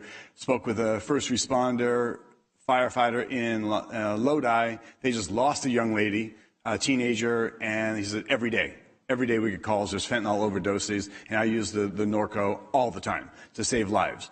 So we have a critical, I believe, crisis going on and unfolding throughout America and including in our communities.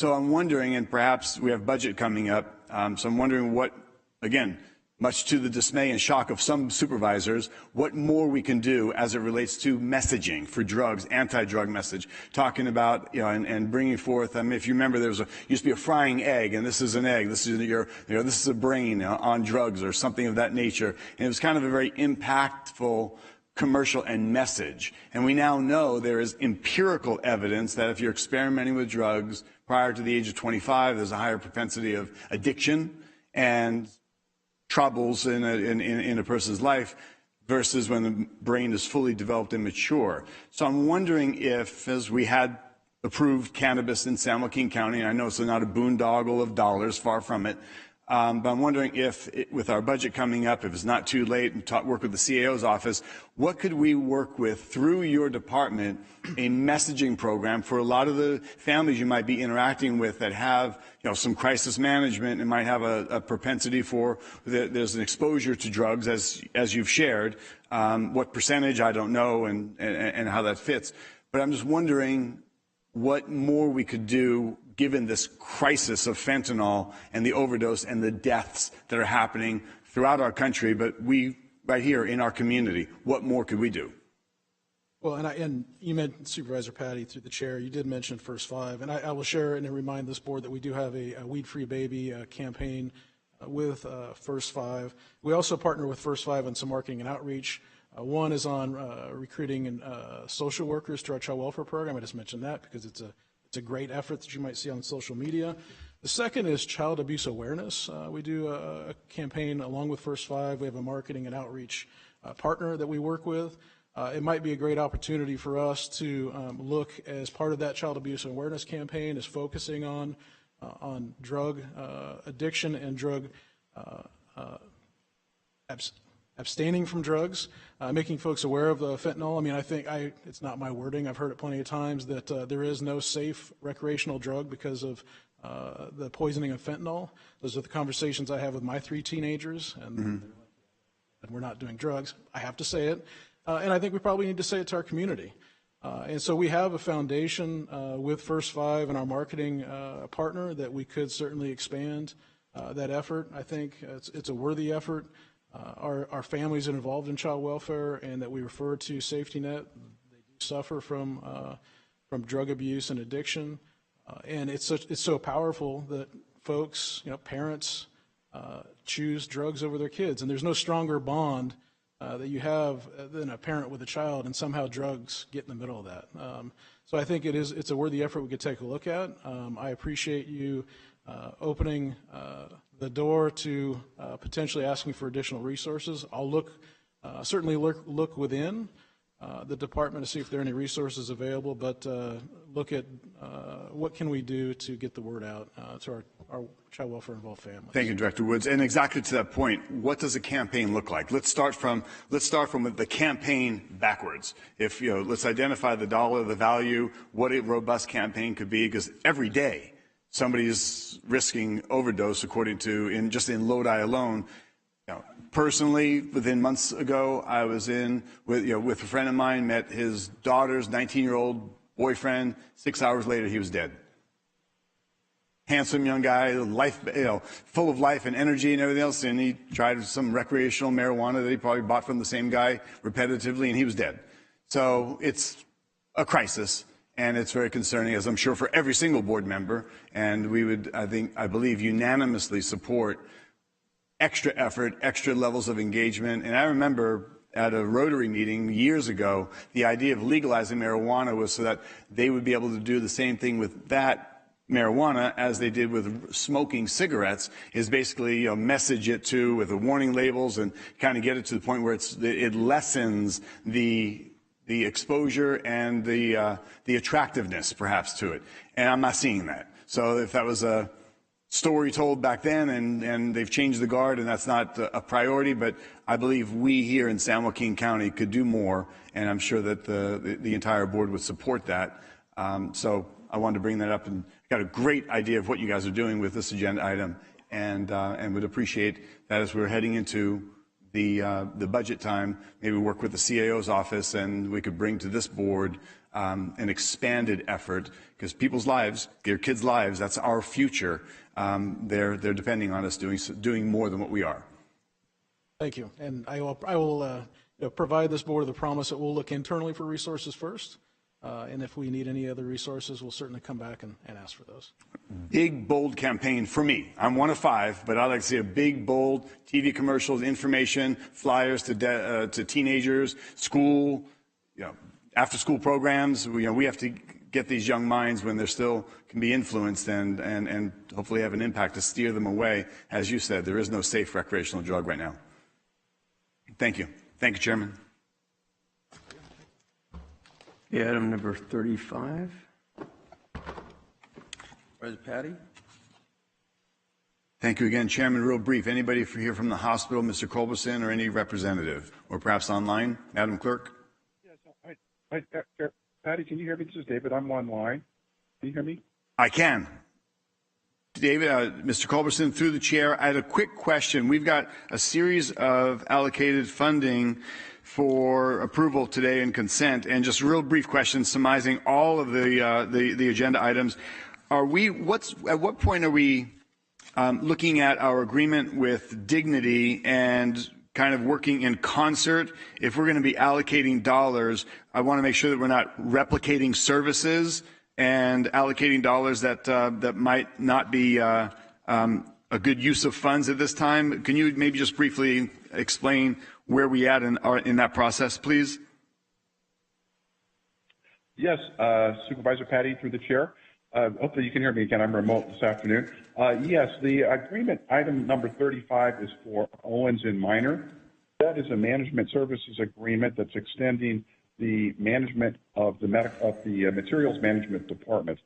At the present time, the contract with Dignity Health or the MSA, Management Services Agreement, only includes provision for the C-suite employees, and this management recommendation would not fall in that purview.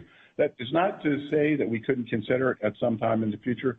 Supervisor Patty, I'm confident that the full scope of hospital operations will be evaluated, and if at some point in the future it makes sense to bring this back through a change in this contract, we certainly would do that.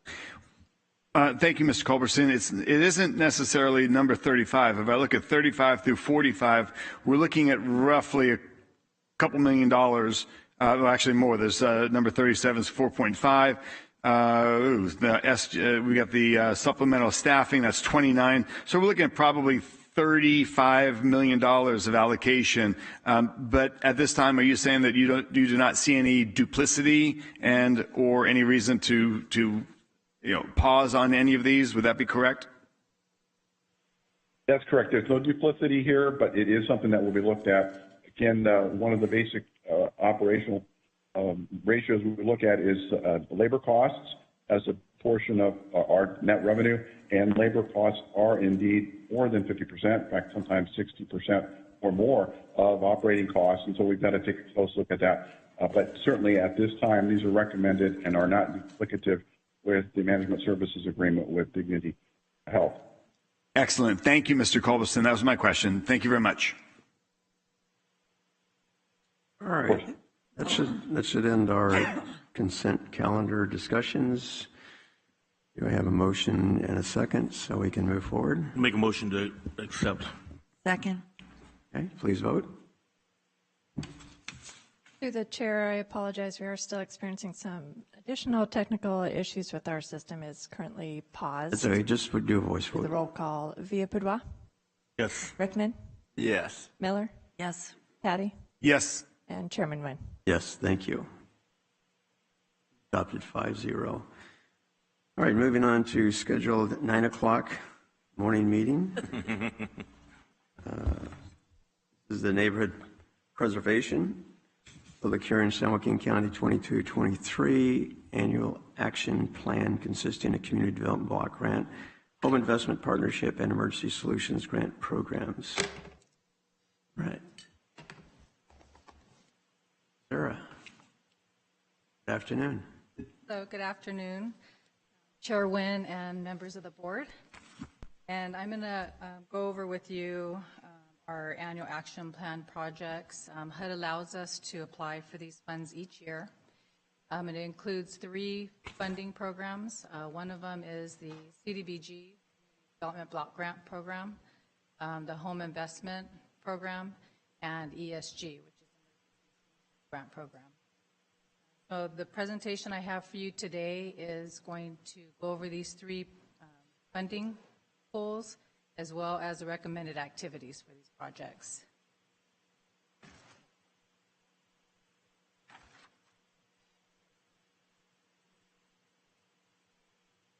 The preparation and adoption of this document is a prerequisite for receiving the county's entitlement funds from the U.S. Department of Housing and Urban Development.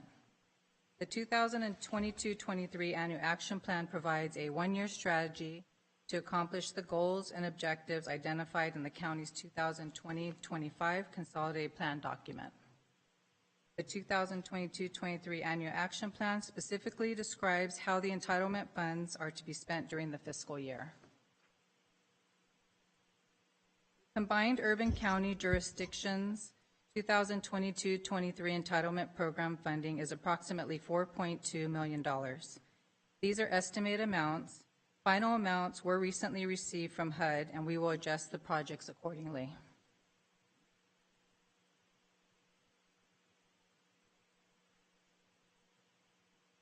This is a breakdown of funding by each jurisdiction for the 2022-23 entitlement program for CDBG and home programs. The ESG program funds are awarded directly to the county.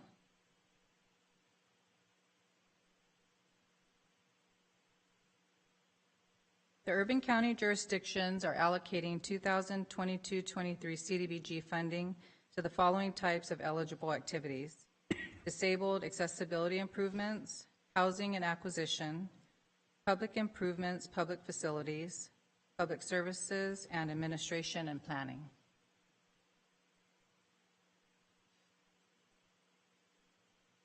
These are the county CDBG activities that are being recommended for approval, which total $1,763,919. Program income projects are also included, which total $912,938, making the total CDBG request $2,676,857. Program income is derived from client loan payments and payoffs of rehabilitation and first-time homebuyer loans. The next few slides will provide a breakdown of the CDBG projects by activities. The recommended county public facilities improvement project activity request includes an upgrade to an emergency shelter project in the amount of $44,450. Recommended housing projects include Stand Affordable Housing for permanent housing for homeless and Haven of Peace Women's Shelter expansion project. The housing projects total $983,463. The following are the recommended county public services project requests, which include a variety of services such as meal programs, outreach services, and after-school programs. Public services limited to 15% of our total allocation, and this is also the activity that receives the largest request for funds. The public services activities total $255,025. The following is a recommended county administration project request, which is $480,981. The county CDBG allocation value is $1,763,919. Program income funds will also be used for the Public Works Sidewalk Project, Stand for Affordable Housing, CivLIC for Shared Housing Project, and Haven of Peace Expansion Project, which total $912,938. The total recommended CDBG funding request is $2,676,857. The county and participating jurisdictions have allocated 2022-23 home program funds to first-time homebuyers down payment assistance program, acquisition rehabilitation program, and additionally, HUD mandate set-asides for Community Housing Development Organization, CHODO, at 15% and program administration at 10%.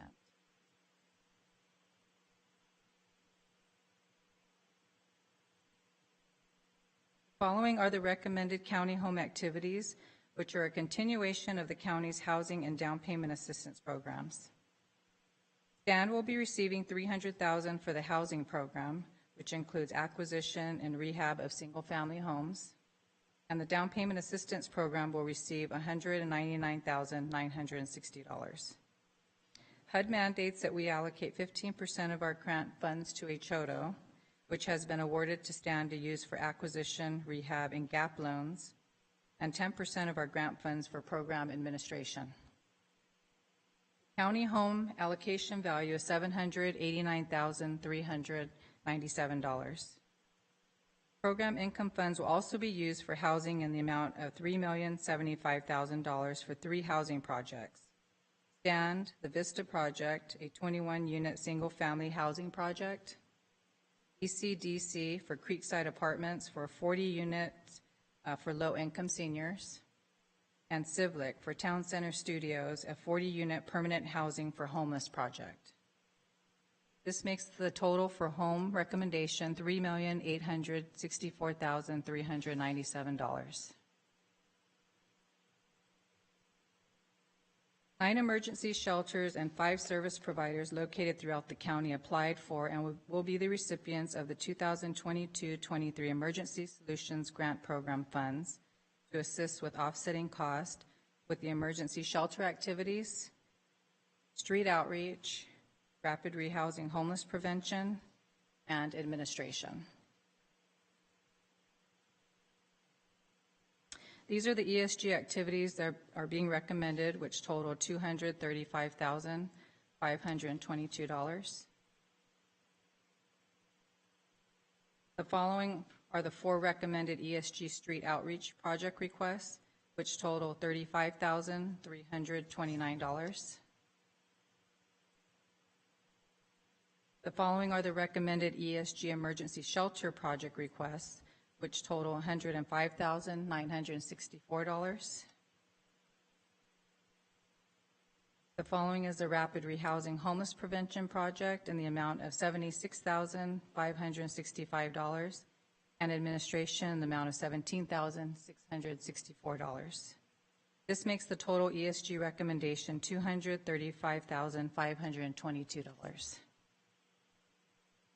Your approval of the plan will allow staff to submit the plan to HUD by May 31st to assure funding availability. It is recommended that the Board of Supervisors receive comments on the 2022-23 Annual Action Plan, approve the 2022-23 Action Plan, and direct Healthcare Services Director to submit the 2022-23 Annual Action Plan to HUD for final approval. Thank you, and this concludes staff's presentation. Any questions? Mayor, just real quick, I'm sorry. Okay, sure. Just how do you determine, well, thank you very much for the presentation, first of all, and good afternoon. How do you figure out the amounts for each individual entity?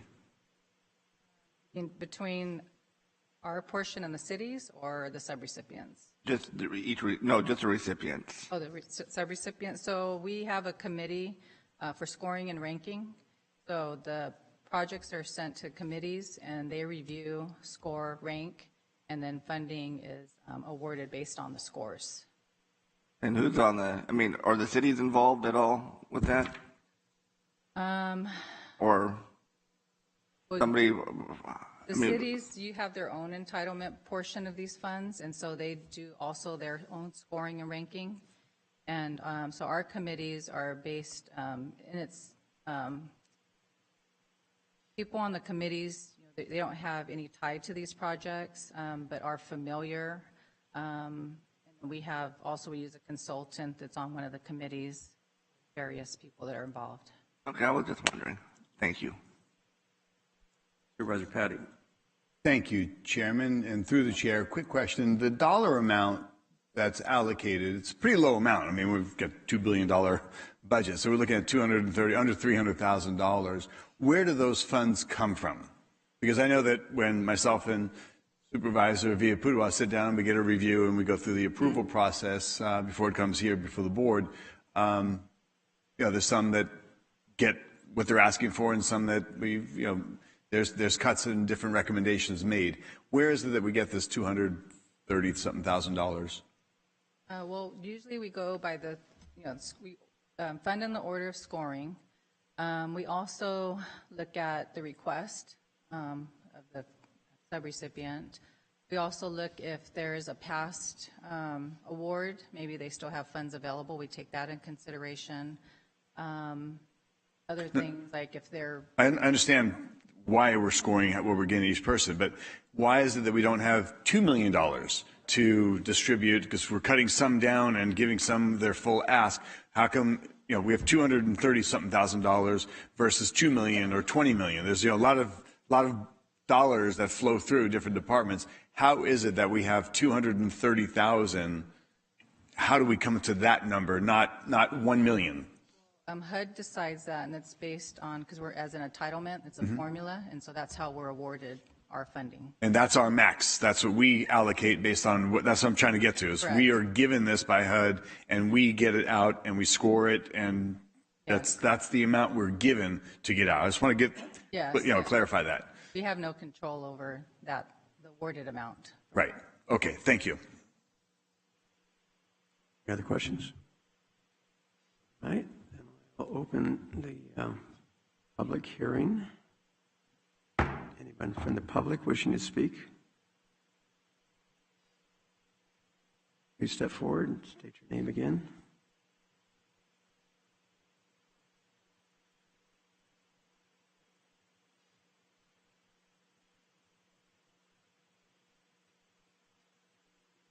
And concerns as far as things that are being said today, let's say about the children, drug use, things like that. Stuff to be done with that. How come we don't have like a skating rink and different kind of biking areas besides just, for example, the biking area in Benjamin Holt? A skate park, excuse me. This is the only one that I'm really aware of that is located in Stockton. So back to about a lot of that fentanyl abuse, losing a lot of young people, drugs, for example, and violence. What is being offered to them? Things to do like how we used to have skating rinks, for example, youth activities, affordable movies. There used to be $5 movies for the students, for example, to be getting involved in. What could be done about these as we're talking about these huge budgets to fund? Where's the funding for the youth also? Well, first of all, these budget items are specified for specific projects dealing with home and other services. So your question is, there are other budgets that we'll be talking about next month in regards to how we utilize the funds that are available in a variety of budgets, as Supervisor Patty's touched upon in regards to programs, et cetera. So that's not included in these particular requests or in the budget itself. So, okay.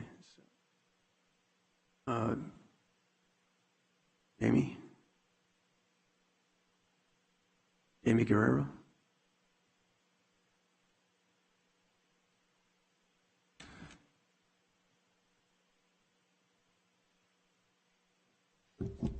Good afternoon, supervisors. Yes. I put in for the CDB grant, and I got a letter saying I should just come over here and, state my claim. And I was denied this year, and I just feel that survivor-led organizations like small could definitely use some more of the county's help. I am, I would say, more on the ground, and when there's crimes happening, that I do get phone calls personally. For some reason, it's like somehow, some way, we know the person or the victims of these crimes, and they're looking for support. And they're not always looking to our major social services. And just to be able to be there for people when they need help immediately is definitely important. And I kind of got the idea from going through your report, like how this was, the funds are distributed, but I just feel that to keep little survivor-led organizations like mine, that I would definitely appreciate the help from the county and the city, which we have been getting, and I would like to continue to help. I feel our prevention and intervention strategies may differ from the I guess the norms that are put upon us. As a survivor, I kind of more more or less know what someone that's going through these times are going to need, and they open up more and providing safe space for them. Everything really helps. So thank you. Does that mean my time's up? About 25 seconds. Yeah, well, I'll just end with that. But thank you for hearing me out. And I'm not sure about the scoring or anything like that on these grants, but if there's any way that anyone can help with that, or you guys have someone that can help better my grant skills, then it would be greatly appreciated. Just to add to that, the staff is more than willing to help with applicants, and especially if you've already submitted an application, to work with you to provide input as to how you can improve your score. So I would suggest that you contact Ms. Becerra in regards to how to improve it, because a lot of these organizations, for a few years didn't get anything, and then they did because they were able to gather the information that was high priority in regards to the criteria. So I would ask you to just contact them and work with them.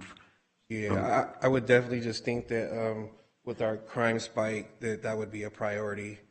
And like I said, it's only like 5% of Stockton that it affects. So I kind of see the priority a little bit down there a little bit more. Well, I think that would be a step in the right direction for you. Obviously, state your case, and they can provide you the information that would be most important to include in your application. Okay, thank you. Welcome. Anyone else? Do you have any emails or? All right, so seeing none. Supervisor Eisenhower.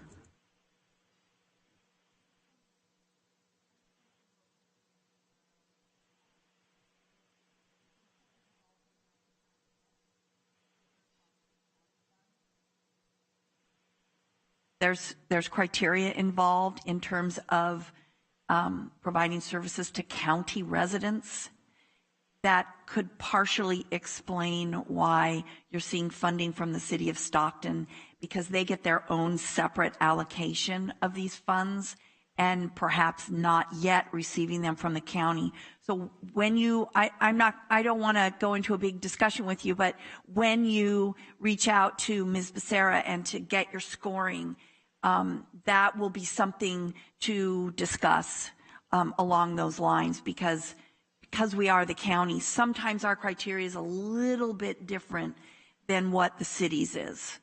So I think that just might be helpful for your discussion going forward. Great, thank you. Right, so any questions, comments from the board? Close the comment.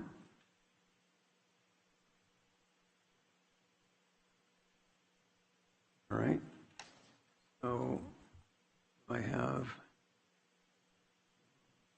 think we just need, as I understand, just the hearing itself, correct? Or do we need to accept these requests? Action to be taken. Okay, go ahead. So I need a motion and a second. I would move to approve. I'll second. Okay. Vote. And it's adopted 5-0. Thank you all. All right, moving on to item 2.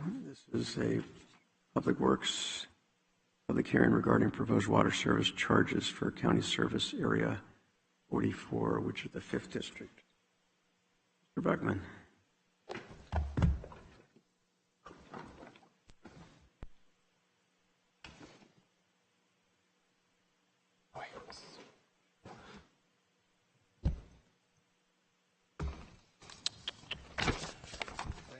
Good afternoon, Chair Wynn and board members.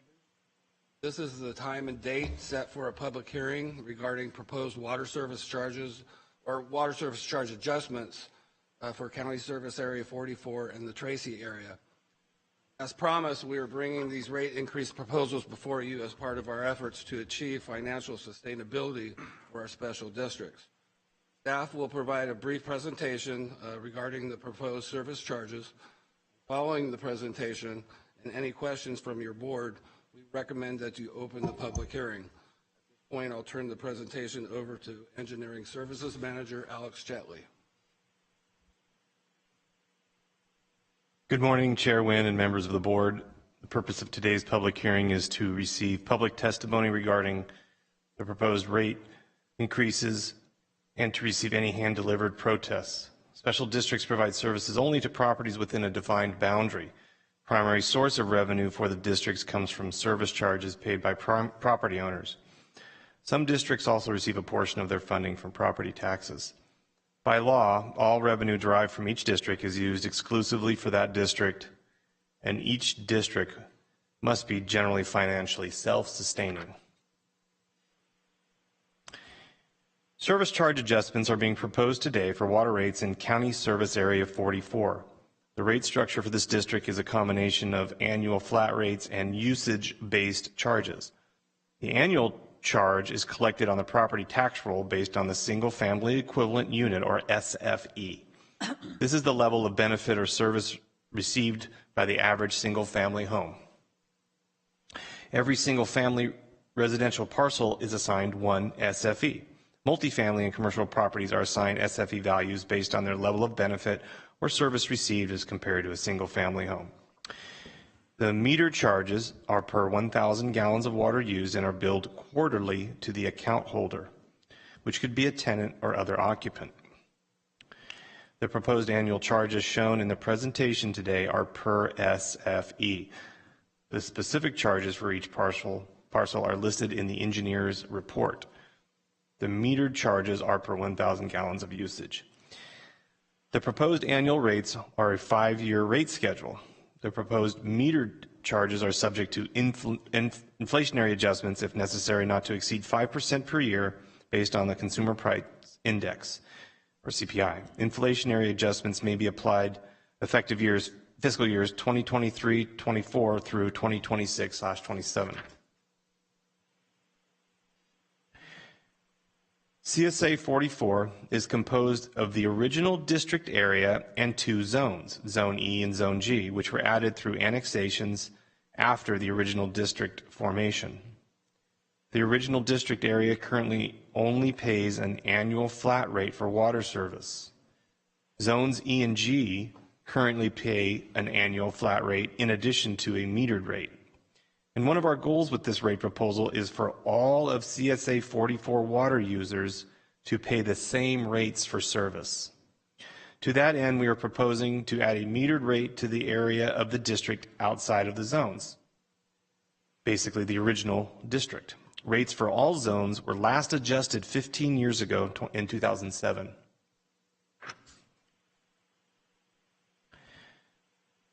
For the annual flat rate, a 5-year rate schedule is proposed. The rate would be $211 in the first year and increase up to $350 in the 5th year. This would result in an initial annual rate decrease for the ratepayers in the original district in Zone E.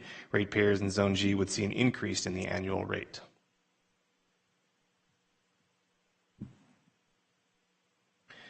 Metered charges for this district are billed every 3 months or quarterly. The metered billings have 2 components.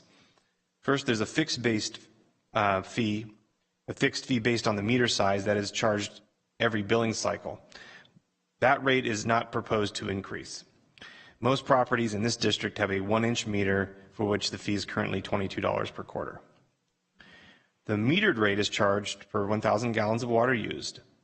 This rate is proposed to increase from $1.10 to $1.15 in the first year and subsequently would be adjusted for inflation up to 5% annually.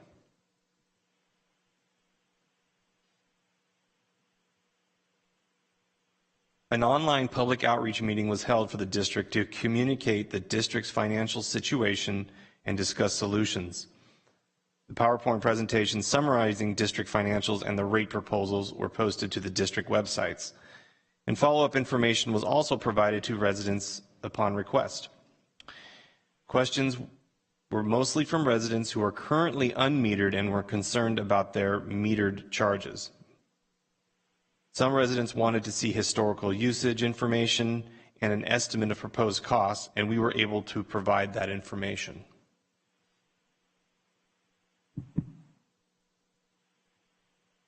This completes the presentation of the rate proposal for the district, and now we will explain the Proposition 218 approval process. The proposed water rates are subject to approval by the property owners through a protest process. If a majority of property owners submit a protest to the rate increase, then the increase cannot be implemented.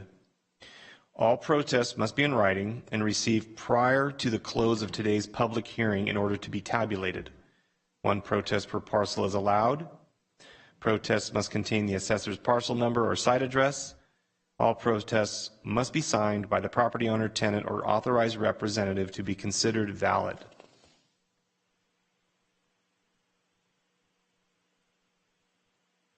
Concludes our presentation. This concludes our presentation, and following any questions that the board may have, is our recommendation that you open the public hearing and receive public testimony. Public Works staff will then tabulate the written protests, if any, and then we'll report the results and provide final recommendations regarding the proposed increases for board consideration.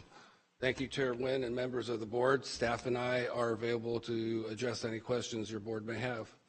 Thank you. Any questions? None? All right. Open the public hearing. Anybody wishing to speak? Seeing none? No online, et cetera? All right. Close the public hearing. All right. So, pleasure of the board. Any comments? I got a quick comment, Chair, if you don't mind. You know, I understand the increase. One thing that concerns me is in this area, the sewage that we're dealing with, the sewer rates, and that went up, oh God, I forget what the percentage that went up. And I know when I was mayor, we try to, help out the county a little bit, but, the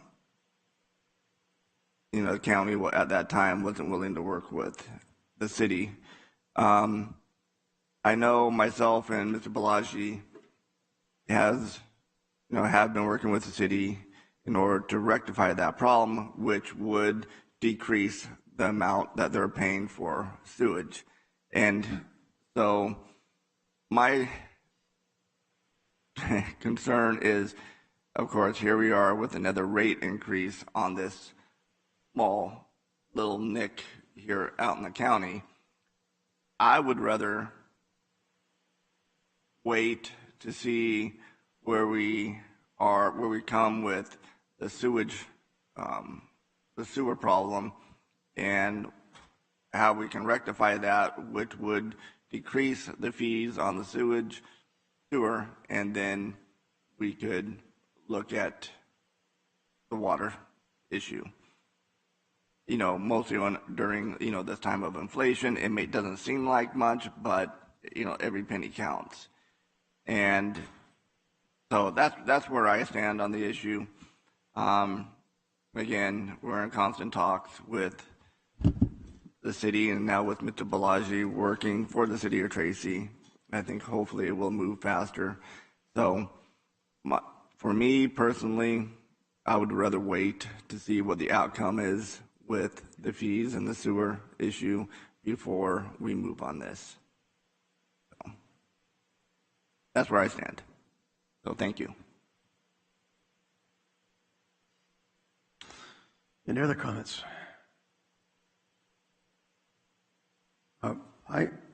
I have to say that, having been apprised of this through Public Works for a long time in regards to the discussions, and I guess more importantly, dealing with Public Works and, I don't know, probably upwards of 25 different districts that have been deficient in their revenues, and watching from the very beginning back in 2015, Public Works go through town hall meetings and a variety of outreaches and on and on and on. And I don't know what our current number is, but it's much lower. And I guess I understand where Vice Chair Rickman's coming from, but I'll tell you, these town hall meetings, they had the torches and the pitchforks out, literally. I mean, they were upset. And why were they upset? Because they had basically protested a 218 increase, for 10 or 15 or more years. And it got to a point where they burned through their reserves and they were in deficit, and there was nothing we could do for them. So my point is that I think Public Works has done an outstanding job working with these districts to ensure that they have the security of whether it be water, sewer, or lighting, because there's a variety of them, and more importantly, that they have knowledge what the future will hold in regards to their future rates.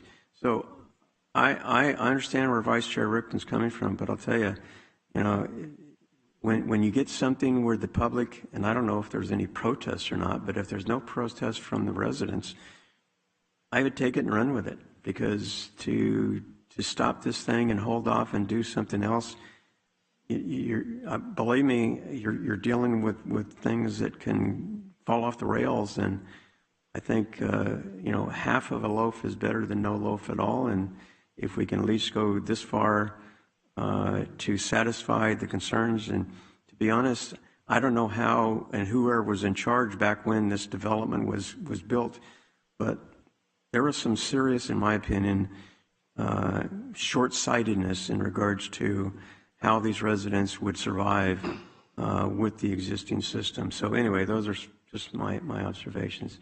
So Supervisor Miller. Thank you. I also want to thank staff. Our Public Works Department does a tremendous job on outreach. This has been a very long process, and this board has been adamant for the last 8 years that we need to get these districts to the point where they are solvent. And so I agree with Supervisor Wynn, or Chair Wynn, excuse me, that we should move forward with this, and if changes need to be made down the road, I also appreciate Supervisor Rickman's position in regards to his constituents, but I do think we need to move forward with this. The process has been a long one, and I think it's time to see it through. Thank you. Any other comments? Yes, Chairman. The system's working in that. Thank you, Chairman. Through the chair, Supervisor Rickman brought up what appears to be some development and changes in Tracy as it relates to some of the services that we're talking about. Is that correct? I was out of the room. We don't have speakers in the hallways, unfortunately. That was voted down. So I missed a little bit of that. Supervisor Rickman's concern is that we have a process that's in development or an upgrade to a system. Is that correct? Through the chair, if I believe if I could summarize Supervisor Rickman's concern, I believe it was that we had a pretty sizable rate increase last year for the sewer. We have been in discussions with the city of Tracy to hook up to their system and have them provide the treatment, which currently our district provides, both the collection and treatment of the sewer effluent. The arrangement with Tracy would significantly reduce the sewer rates for the district. We've been in discussions for several years, and we've been unable to reach an agreement. And the latest from them is that they don't have available capacity. The capacity they do have, they believe it's important to reserve for their development. Also, just to clarify on these water rates, I would characterize these the recommended rate proposal as a rate adjustment rather than a rate increase. Although given current usage, it would generate slightly more revenue. The water rates are decreasing for a significant number of people. On average, that would be a slight increase, but it's a much lower magnitude than we were talking about, the doubling and the tripling for some people of sewer rates last year. And again, rates will decrease for a significant number of our customers. When you take into account the approximately 20 to 25% reduction we typically see when we implement metered rates, I would argue that the cost will decrease for more water users than increase under the current rate proposal. So we're talking water and we're talking sewer, same one and the same services? But they're different surfaces, but The rates are the same, are going to both go up? Yeah, we did increase the rates significantly last year to bring the sewer rates in line with what our costs were. Supervisor Rickman brought up the fact that, yes, we have been in discussions with the city of Tracy for some time, and if we are successful in cutting that deal, that would allow the sewer rates to go down significantly. I think his concern is that we're doing another increase on the back of the one we did just a little over a year ago. Okay, so if I understand correctly from what was presented, is that there's a section that hasn't been brought into the same rate structure as the other area of number 44. Is that correct? Correct. For the current water rate structure there are three separate rates for three different zones. For the main district that was formed first, and then zones E and G, which also have sewer. And at the time, it was decided they would have different rate structures where, you could make an argument that they should have had the same rate structure all along. We are adjusting the rates so it's level. They are forward. Okay. The same rate structure throughout the district, which we think is the right thing to do. That will result in an increase for some and a decrease for others. But again, to make the point again, that we generally see 20 to 25% usage reduction when we impose metered rates. And taking that into account, more people will likely see lower water rates. Understood. I got you. Right. So then if there is an agreement reached with Tracy, everybody's on the same level field, and if prices drop or services, anything changes, it's all basically equated across the board. It's everybody's got parity because they all have the same water rate and the same structure.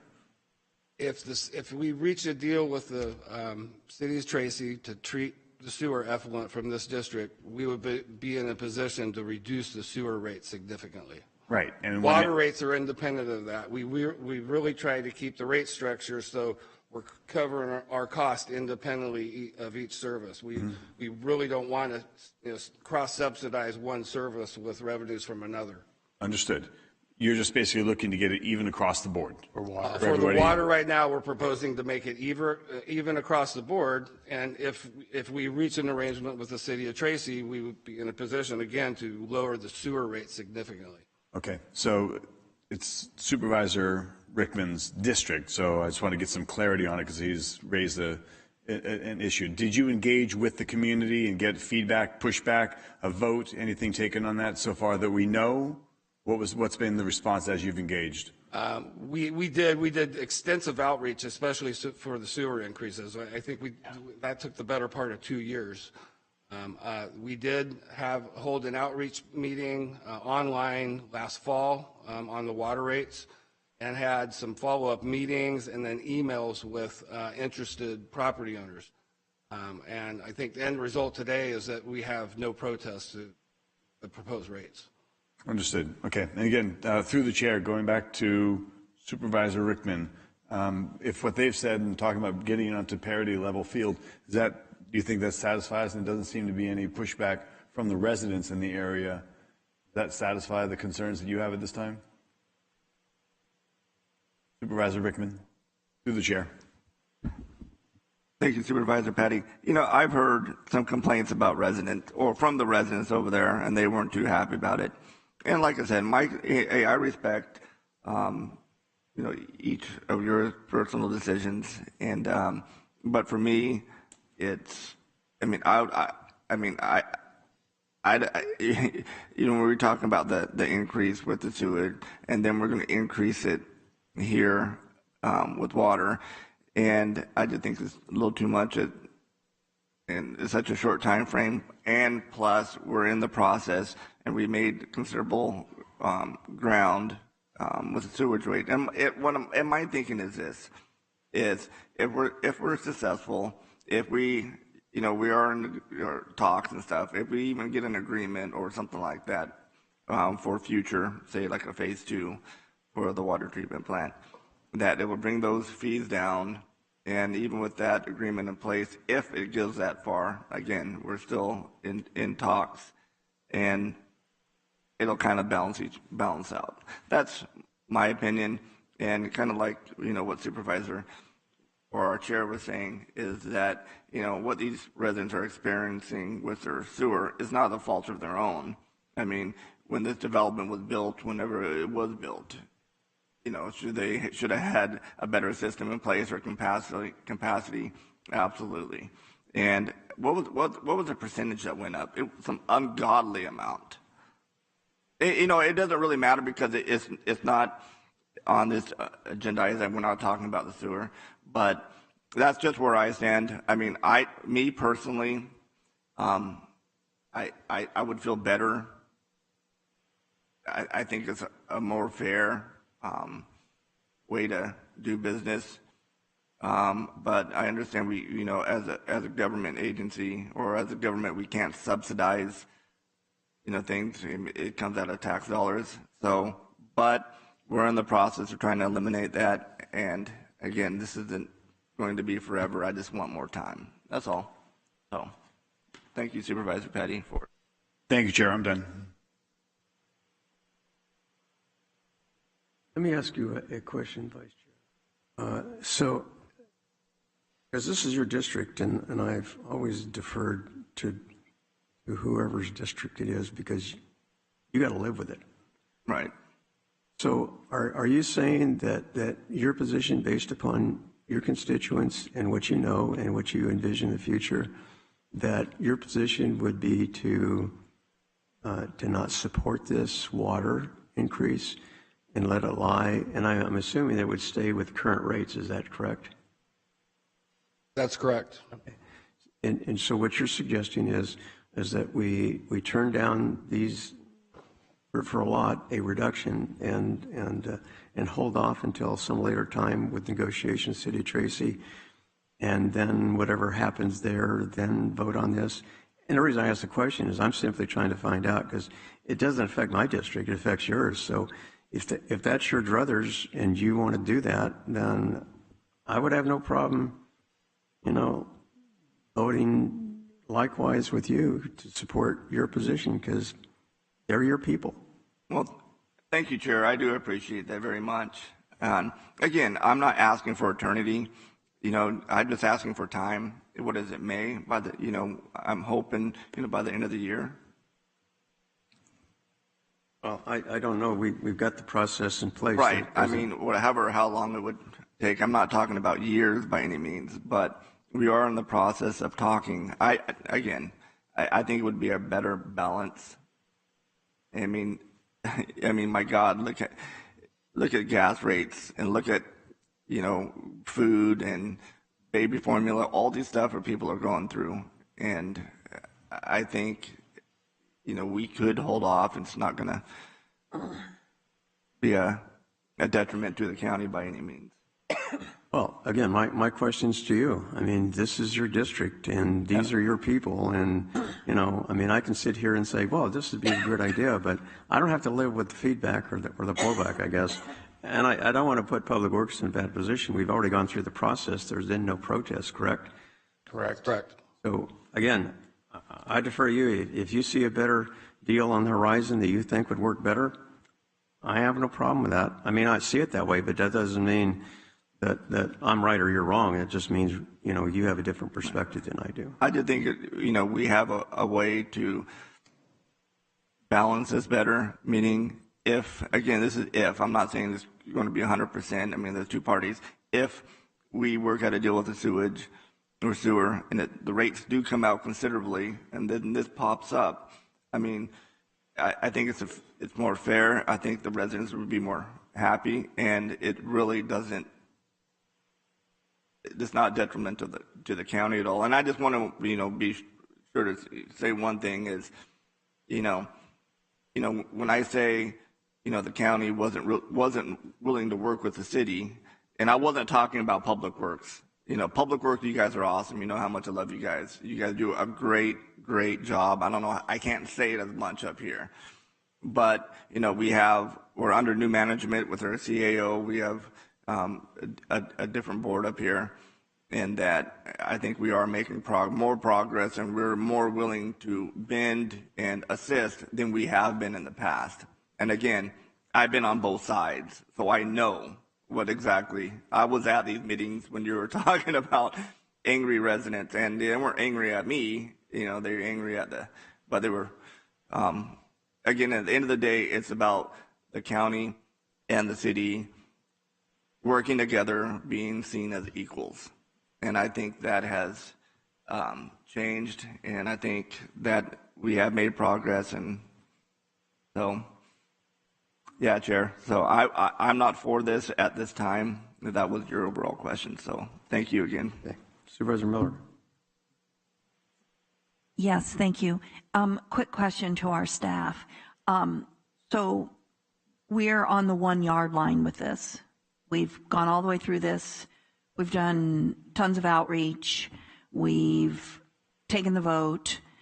We have no protests, which is a very clear indication that your communication, your outreach was well done. If the board opts not to take action today, walk me through the timeline, the process. It's my understanding that if we don't take action on this, that we have to start the process over after a certain amount of time, correct? Correct. Unless we continue the hearing to a date certain, we'd have to reinitiate the 218 process. Which, in your estimation, how much additional time would that be? To reinitiate the process, assuming we're not redoing outreach to the community again, it's probably several weeks. There's 2 board meetings and 45 days minimum, typically more like 60 days between them. So it's between a 3 and 4 month process. If we started today, with the new process, we'd be looking at September-ish. Okay. And approximately in time and money and energy, how much have we expended with the current 218 process, and how much would we probably have to expend on an additional one? Because if we don't do as much outreach, obviously it would be a little bit less the next go round. Right. I would guess that we spent with outreach and going through the meetings with the property owners subsequent, and preparing the board materials and going through the protest process, I would say around $20,000 initially, and it would probably be about half of that if we were to do it again. And does the county bear that cost, or does the district? District customers. District bears that cost. So it further depletes the fund balance. The fund balance, which is already operating. Correct. And I would be remiss if I didn't point out that under the current rate structure, the water system is losing money. Okay. I appreciate Supervisor Rickman's concerns, but we've been in discussions with the City of Tracy for how long on this? On and off for between 3 and 4 years. On the sewer issue? On the sewer issue. Okay. I just, in good conscience, I can't waste the district's funds by basically they've gone through a 218 process, which is tough, and they're there literally poised. They're like on the 1-inch line ready to go. If those negotiations are successful down the road with the City of Tracy, what's the likely action? You talked about being able to lower the sewer rates. What's the process for that? Technically, that doesn't have to be a process. If we can lower the rates, we can just do that by proposing with the annual budget each year, and as long as it's not higher than what the residents approves, the board can just approve the lower rates. Correct, yeah. It's my understanding that when you go through the 218 process, what you're doing is you're setting, an upper end limit. You're not setting a lower end limit. So you can always, which happened many times during the recession, assessments on all kinds of districts, the boards opted to lower the assessments, and they just did it. Well, in fact, you're going to see that with this year's budget. We're proposing lowering about 15 service charges. Okay. So from my standpoint, it's our fiduciary responsibility to complete this process. The ratepayers have essentially understand it and have not launched protests, and they understand that that means they are acceding to the rates. And as you said, for 25% of them, they're going to get lower rates. It's a more equitable distribution of water rates within this particular district. So I appreciate, professional courtesy and everything else, but I just feel as a board, we have a responsibility to ratify what these ratepayers, they have spent their own district's money to do this so that they won't become totally insolvent, which is going to mean reductions. We've seen it happen in other districts where we were forced to impose reductions. They have stepped up and said, no, we don't want that. We don't necessarily like rate increases for those of us who are going to get an increase, but they understand the messaging that this is more equitable, that it is going to keep their district solvent, that we're not going to let up on negotiating on the sewer issue.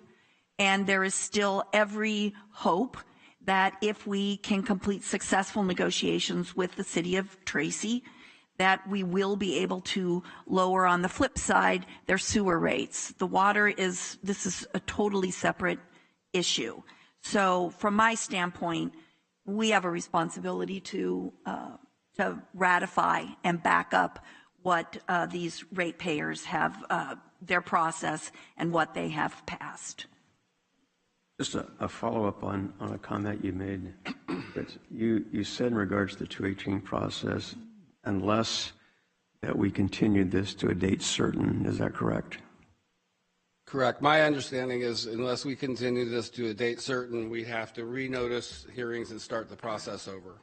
So if we delayed this to give Vice Chair Rickman an opportunity to, I don't know, get further input, maybe that's the question in regards to what's happening. If we were able to at least put this off, I don't know, 30, 60 days, and then come back and make, as Supervisor Miller talks about, a decision as to increase this, at least that would give him some, I guess, some cushion or some flexibility in regards to potentially with maybe the new, I know it's not Public Works Director, Community Service, whatever that director is, an opportunity to reassess, and then at that particular time, if nothing's changed, I would assume this board would have to act accordingly without going through the whole 218 process. Is that correct? Correct. And if I'll point out too that unless we're back to the board, likely in early July, late July might be a little too late. We wouldn't be able to get the changes in annual service charges on the tax roll, which has to be to the on the tax roll by, I think our deadline is August 10th. So unless we're back to the board, and definitely in July, I think probably by early July, we'll miss the tax roll, at least for the annual charges for the coming fiscal year. All right. So that's basically 6 weeks or something like that, correct? Correct. About six to possibly as much as 8 weeks. Okay. And I guess my question to Vice Chair Rickman is, does that provide you any relief, or should we just go ahead? I mean, it's up to you guys, and I appreciate Supervisor Miller's comments, and I understand where she's coming from.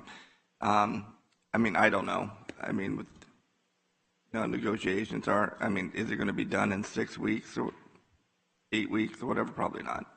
I mean, had things progressed better now than it has in the last 3 or 4 years, absolutely. So, I mean, that's all I can really say. I mean, without, I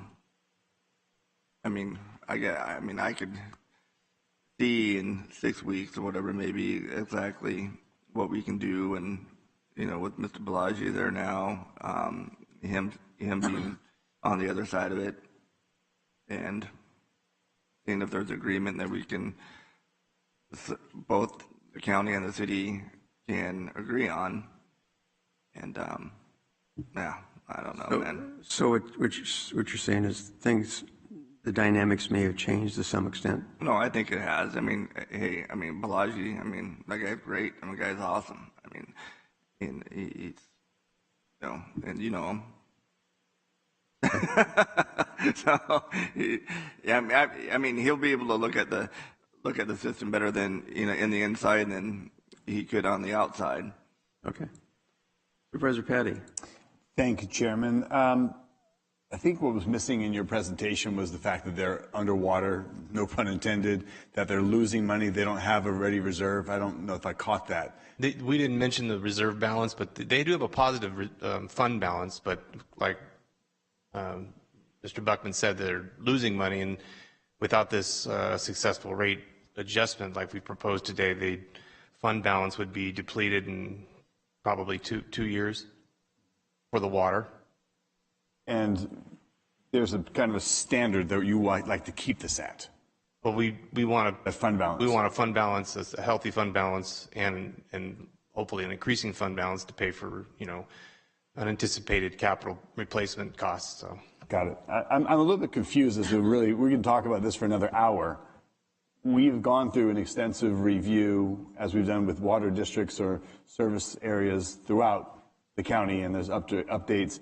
We're talking about water and getting the entire region, this District 44, on parity, which may actually lower the rates for a lot of people. And then separate from that is an issue with sewer and Tracy, which may or may not happen. If that happens in 2 days, 2 weeks, or 2 years from now, that's not what we're discussing right now. We're discussing water as it relates to residents. There are some residents that aren't charged the same as others, so there seems to be a lack of fairness, perhaps, or parity. Is that correct? I see one nodding, another person Parity looking like I'm talking martial it. language. Yeah, there are 3 different rate structures currently for and you're the trying water. to get it across one. We are proposing that there would be parity across the board. Okay. And there are 2 zones within CSA 44 that have sewer, but probably about how many total? In which one? Why is sewer being interjected into few. this conversation? If we're talking about water rates, what relevance does sewer have to do with it? Water rates are the only thing before the board today. Then That's please correct. don't communicate anything about sewer. That's not relevant. I may have opened this Pandora's box by asking because Supervisor Rickman was bringing up the sewer rates changing and fluctuating, but we are talking about water rates. We're talking about parity amongst the residents in this CSA 44. Is that correct? Yes. Right. Okay. After extensive outreach, engagement, opportunity for petition of protest or anything else, we have an understanding with CSA 44 that they're okay with the rate adjustments as it is, unbeknownst to them that energy costs would go higher for all of us and inflation and everything else. So the timing is never right to raise rates. That's money out of pockets. That's tax increases that most of us would be against. But we are trying to get the entire CSA 44 on the same water rate structure, irrespective of sewer. That's correct. Okay. That's the issue for me in front of me. Again, we could talk about it for another hour. I don't know why we always debate these things forever, but I'm clear on what it is now. And again, it might be my fault because I was in the hallway. There's no sound. I didn't hear what it was, but I know Supervisor Rickman, who represents his district diligently, had a concern. So now I understand we're talking about water. Thank you. Okay. Motion is second. I guess no more protests. There are no protests. Staff's recommendation is that you adopt the revised charges as proposed. Okay. Open the public hearing. Public hearing. And also to close the public hearing. Closed. Thank you. Thank you. All right. So, I would move to approve the item and the new rates, the new proposed water service charge rates for CSA 44.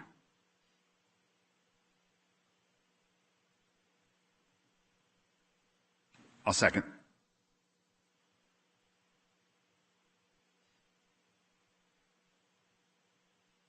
My computer doesn't. I'll do a roll call vote. Supervisor Villapudua? Yes. Supervisor Rickman? No. Supervisor Miller? Yes. Supervisor Patty? Yes. Supervisor Wynn? No. I'm sorry, was that a yes or a no? No. Thank you. Thank you. Want to stick around, Mr. Buckman? You're talking about an area that you're very familiar with.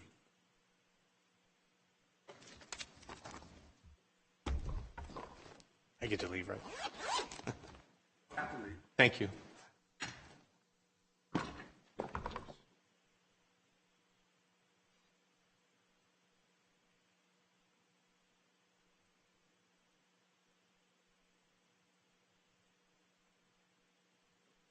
Oh.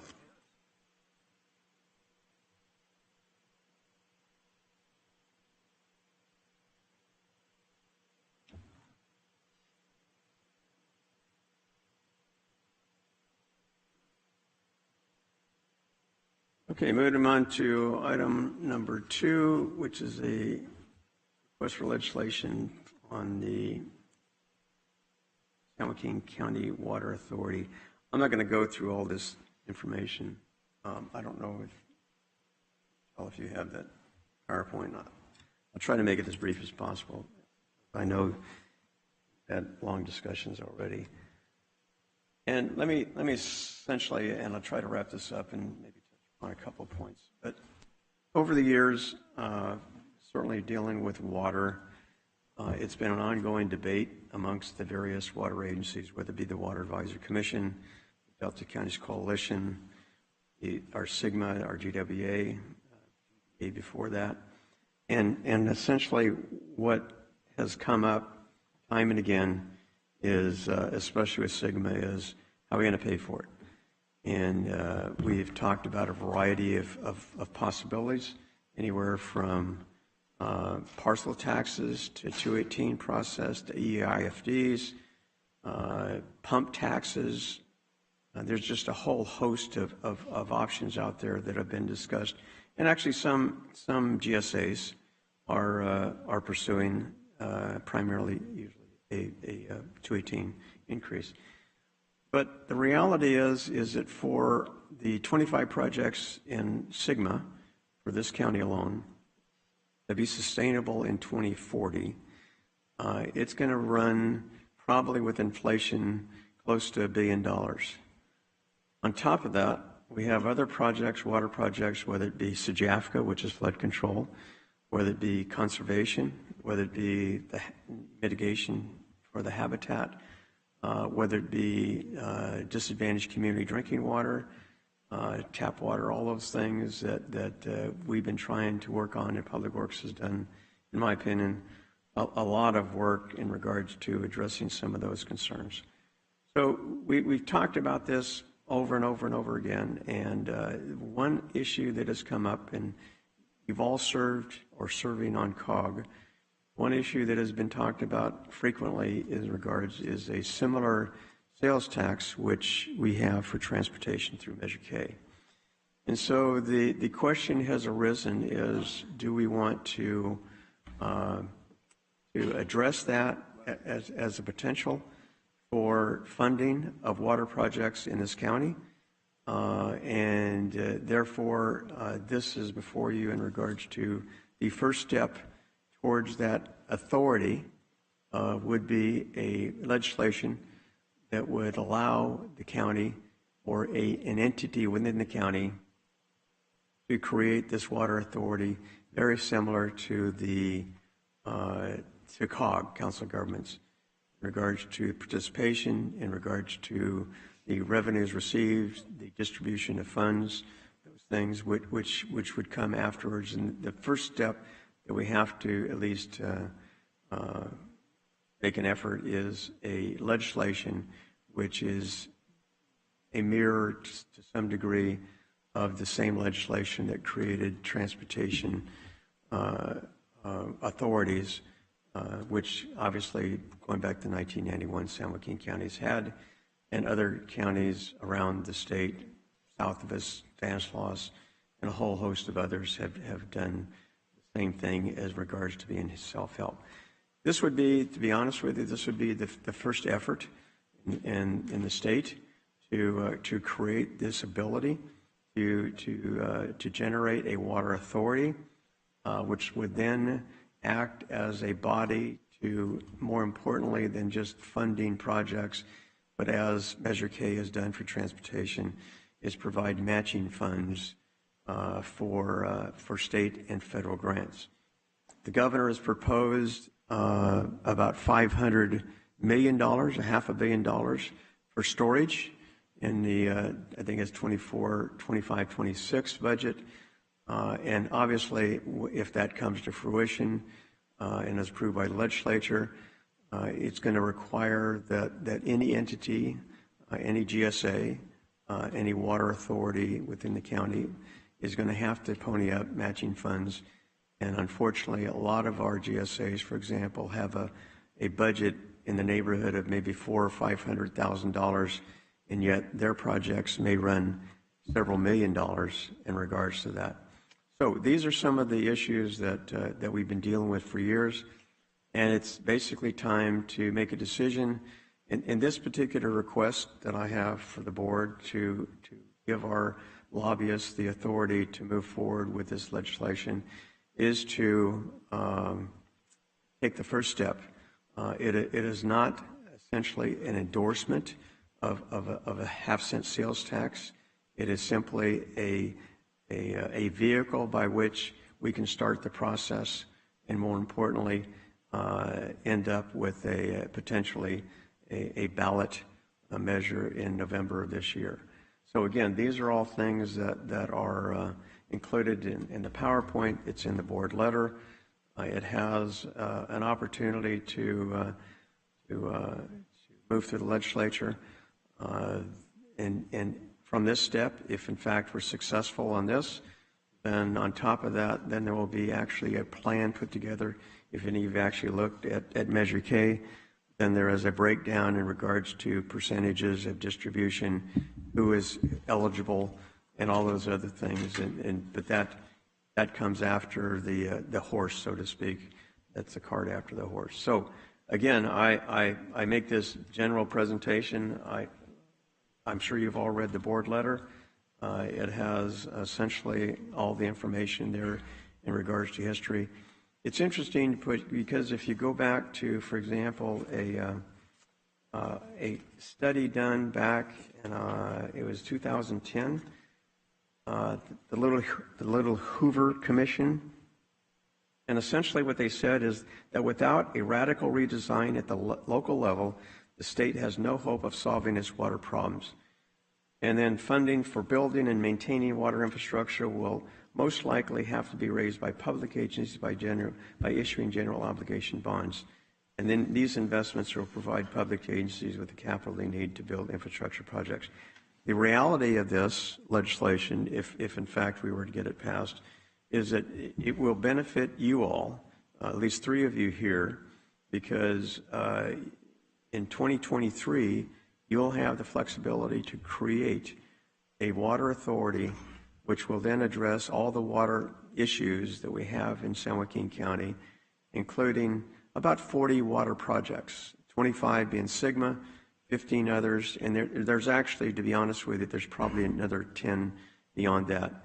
But every one of them needs money, and we've talked about a little bit about the EIFD with the Mosdale tract through Sojavka, and that's certainly a revenue generator to cover the costs of that particular project. However, the other side of it is that you can't do all these. In fact, only about 15, maybe at maximum 20% of all funding in California comes from EIFD, which is an offshoot of the Governor Brown's redevelopment program years ago. So again, these are all generalities, but again, in my opinion, you will give the residents of San Joaquin County and all the water agencies and flood control and conservation and disadvantaged communities, all of them at least the comfort of knowing that the projects that they require to sustain themselves will actually be funded. And more importantly, the advantage that, as you all know from Measure K, is that the monies generated through a sales tax are generated by more than just our residents or businesses. They're generated by everybody who buys something in this county. And that's been, at least in my experience in the city of Ripon, has been a tremendous advantage in our sales tax revenue. So these are all generalities or issues, but again, three members of this board will actually be the beneficiaries of this, because if it comes into fruition, you'll have the ability to make decisions in regards to your water future, and certainly those of your children and grandchildren, and a whole host of other benefits. So I'll leave it at that. Supervisor Miller. Thank you.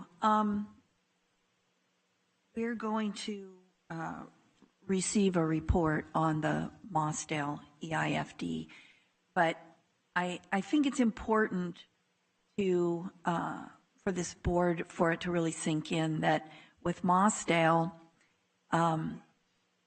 there's tremendous development occurring, and so there is a huge amount of development fees that are providing some of the financing for the proposed flood control project, including Western Ranch South. And we're talking about forming an EIFD. But even with that, it's not enough. There's also going to need to be an assessment overlay district. And the problem with that is, because the analysis was done on a 218 process, the amount of assessment that's going to be required is too much for a whole host of folks. And because of the 218 process, it doesn't take very many people to vote no, because the ballots are weighted based on how much you're going to pay. So a couple of commercial folks that own big pieces of property and would take the biggest hit, they have the ability to vote down the assessment district and bring the entire thing to a halt. And so even with all of this complication, we're now pursuing federalizing the project, which means federal government will come in as a partner. It reduces the amount that we have to pay as locals, but it increases the cost of the project. As everything that the federal government touches, the cost goes way, way up. But it also extends the timeline on it. So there's a whole new set of hoops that we will have to jump through to get that project put together.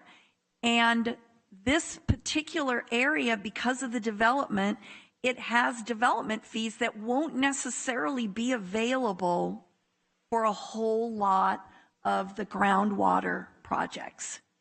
There's no development occurring there. A lot of them are going to occur in agricultural areas. There's not going to be the possibility of that. So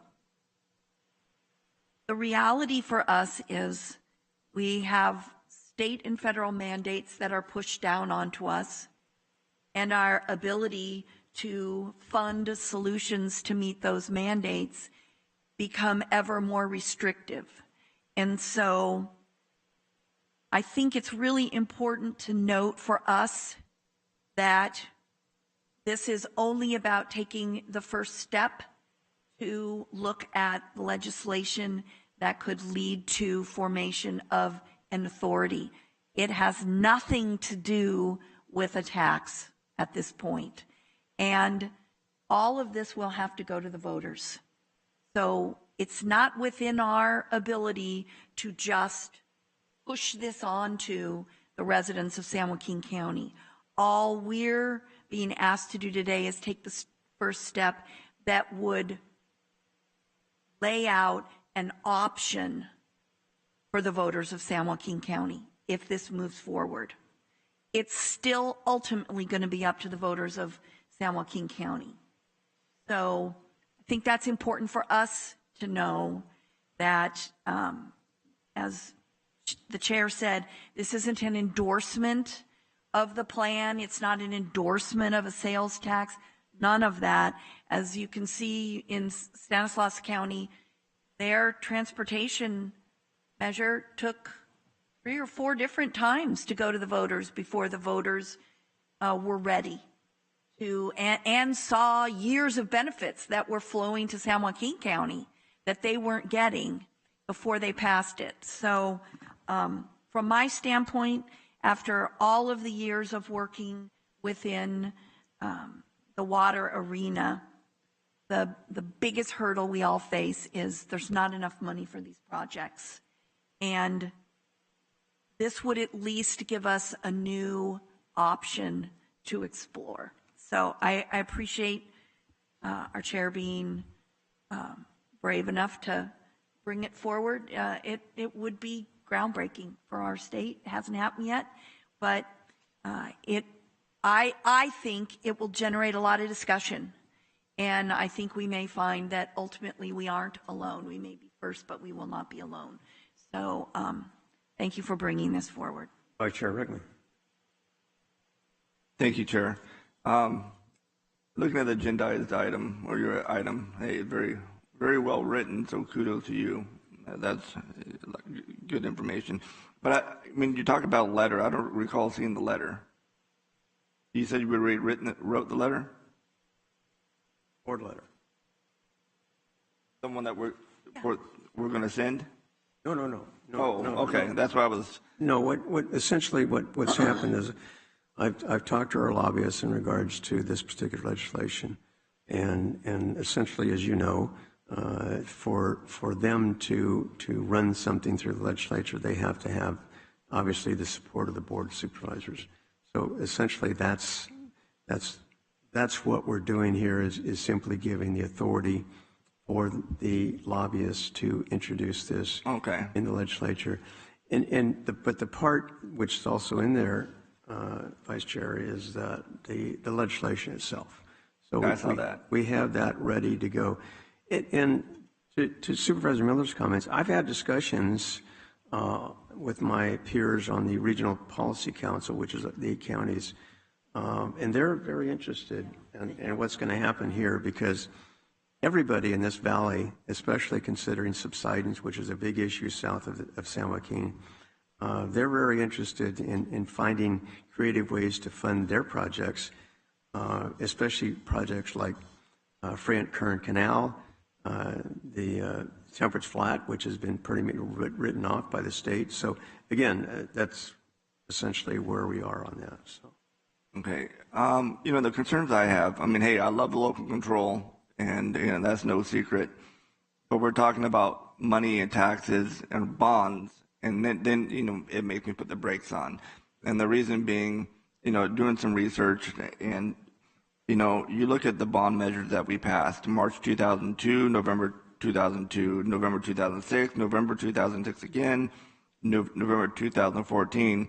All water, safe drinking, disaster preparedness, and so on, for approximately $22,973,000. And having that amount of money, and where did it go? I mean, have we seen improvement in our water issues? We haven't. I mean, sure, should Orville Dam have fallen apart?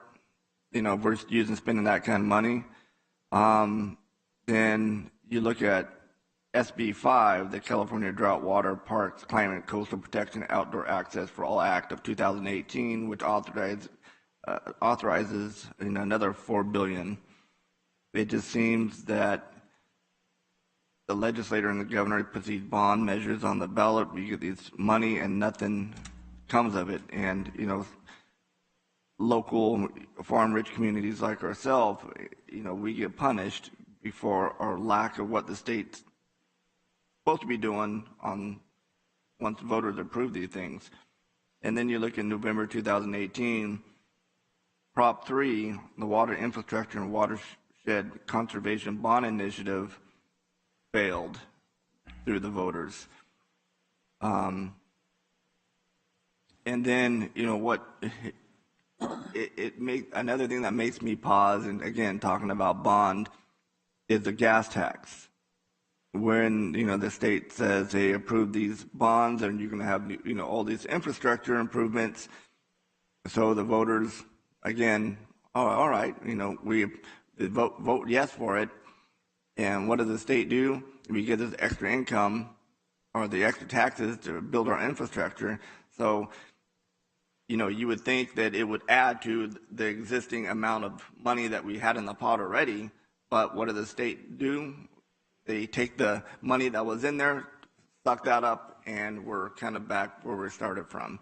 I know, some city, I want to say it doesn't matter. But my issue is if, it goes forward and this bond money is raised, how are we even guarantee that it's going to be used for what the intended purpose is? That's what my point is. And then second is what, I know we talked about Milesdale, I know we have a lot of levy things that we can do here in San Joaquin County, but what are we going to use this money for?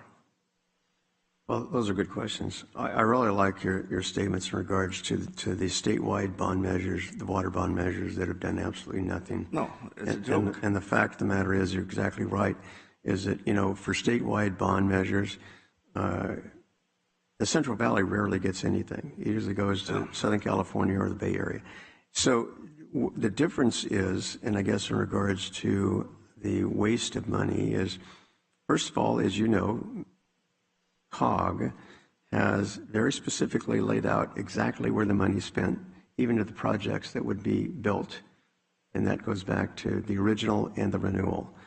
So what you would have, and obviously we're at step one, but as you move forward to, if you even get to a ballot measure, is that you would have a list of projects that would be included that the voter could look at and say, that's mine, I want that, etc.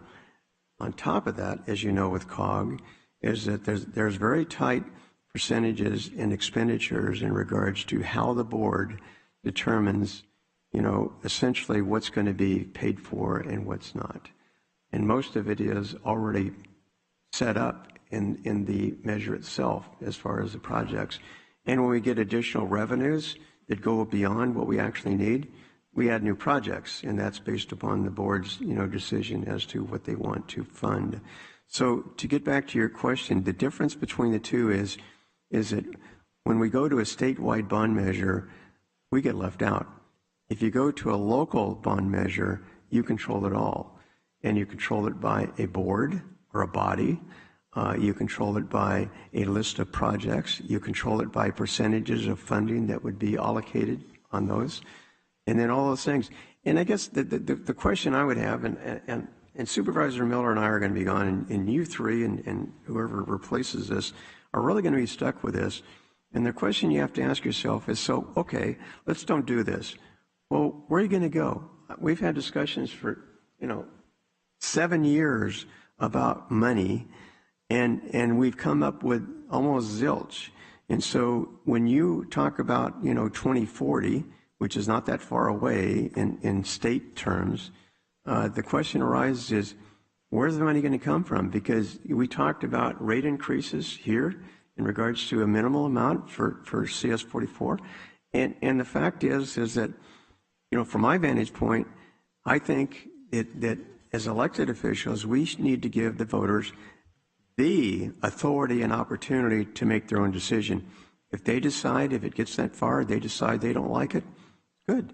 Then they don't, but at a time in the future, at some point, nobody can look back at this time, this year, maybe next year, and ask the question, why weren't they thinking about funding these projects? Because as the years go on, the window closes. And so all I'm saying is, you're exactly right in regards to all those water measures, and the last one really failed, is that this is something that local residents have local control over with local projects, and more importantly, local jobs. And those are the advantages that we have if a local project is funded as opposed to the tunnel or Free and Kern Canal, all those. Nothing wrong with those, but again, we're looking at local benefit, and that's really the key. All right, thank you, Chair. And if it's, I mean, for me, I want to see. I guess this is the very beginning. What kind of projects? Where the projects are. How is it going to benefit San Joaquin County? How is this money going to be safeguarded? With at least for like right now, there's no way. In no way I would ask for our residents to pay for anything right now, and taxes wise. I think we're, overburdened in taxes in this state, but, without seeing more of the details and stuff like that, and of course you put it through the voters and they can decide. But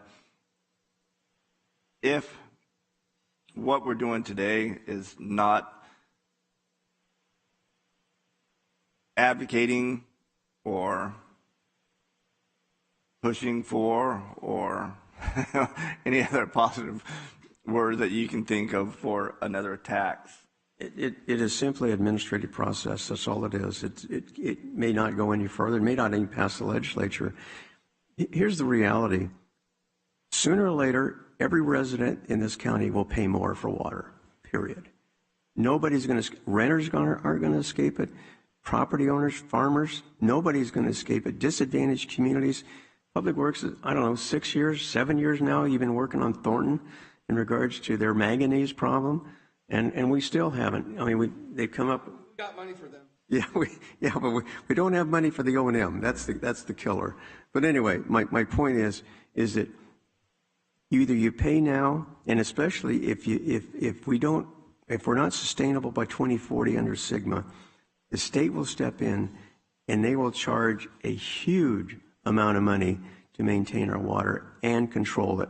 So all I'm saying is that, you can kick the can down the road and say, we'll do a pump tax, which is not very popular. We'll do basically a parcel tax, any number of things. All I will tell you is that I've been out there, I've talked to individuals about this, urban dwellers, residents, farmers, ranchers, growers, etc. And I will tell you this, that what you're going to have to do is you're going to have to fight every fight individually, as opposed to a broad revenue stream which can be distributed equally based upon need, and obviously the projects that will be there. And that's something that, and you know it, you've been on COG long enough, that's something that's almost on autopilot because it's there and available, and you don't have to fight for it every year in every agency, et cetera. No, I hear you. And, if it's just admin, that's one thing. But it just gets so dang frustrating because, again, $22 billion, another $4 billion, and nothing. It's, infrastructure almost the same way. It's, we pay all these taxes, and can you go down a road without hitting a pothole? My God, you've seen the conditions of our freeways? How much money, how much more do we have to keep on paying? It's just, and it's almost like every single time we're being lied to, by our state government. Well, you're not a liar, so we won't have to worry about that. But the other part of it, there was a period of 5 years for COG. This is back about probably 4 or 5 years ago. Over a 5-year period, San Joaquin County COG generated over $800 million in state and federal grant money. And why was that?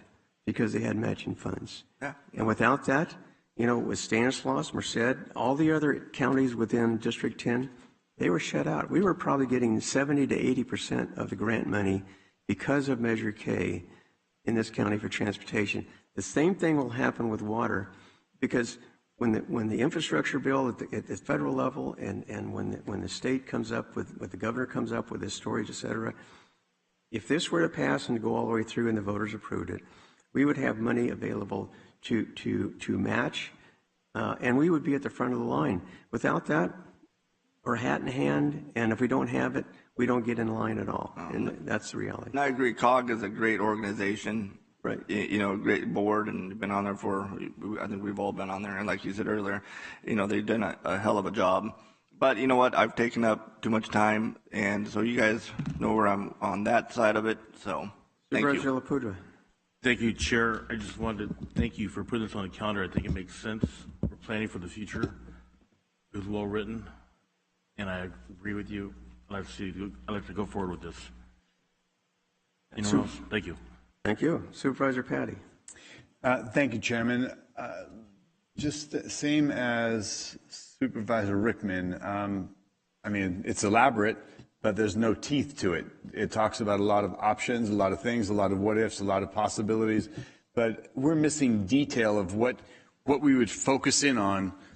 And the idea, I think the idea could be better defined more than just we're going to go through the administrative process and maybe bring something forward.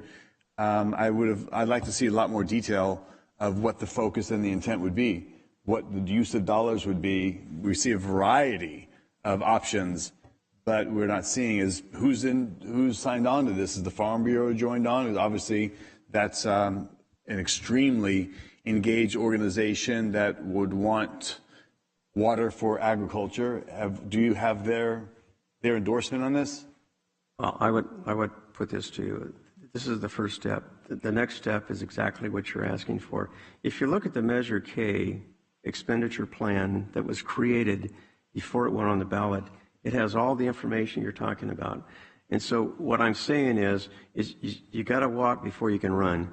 And if we can't get the legislation, everything else that we would do is a waste of time.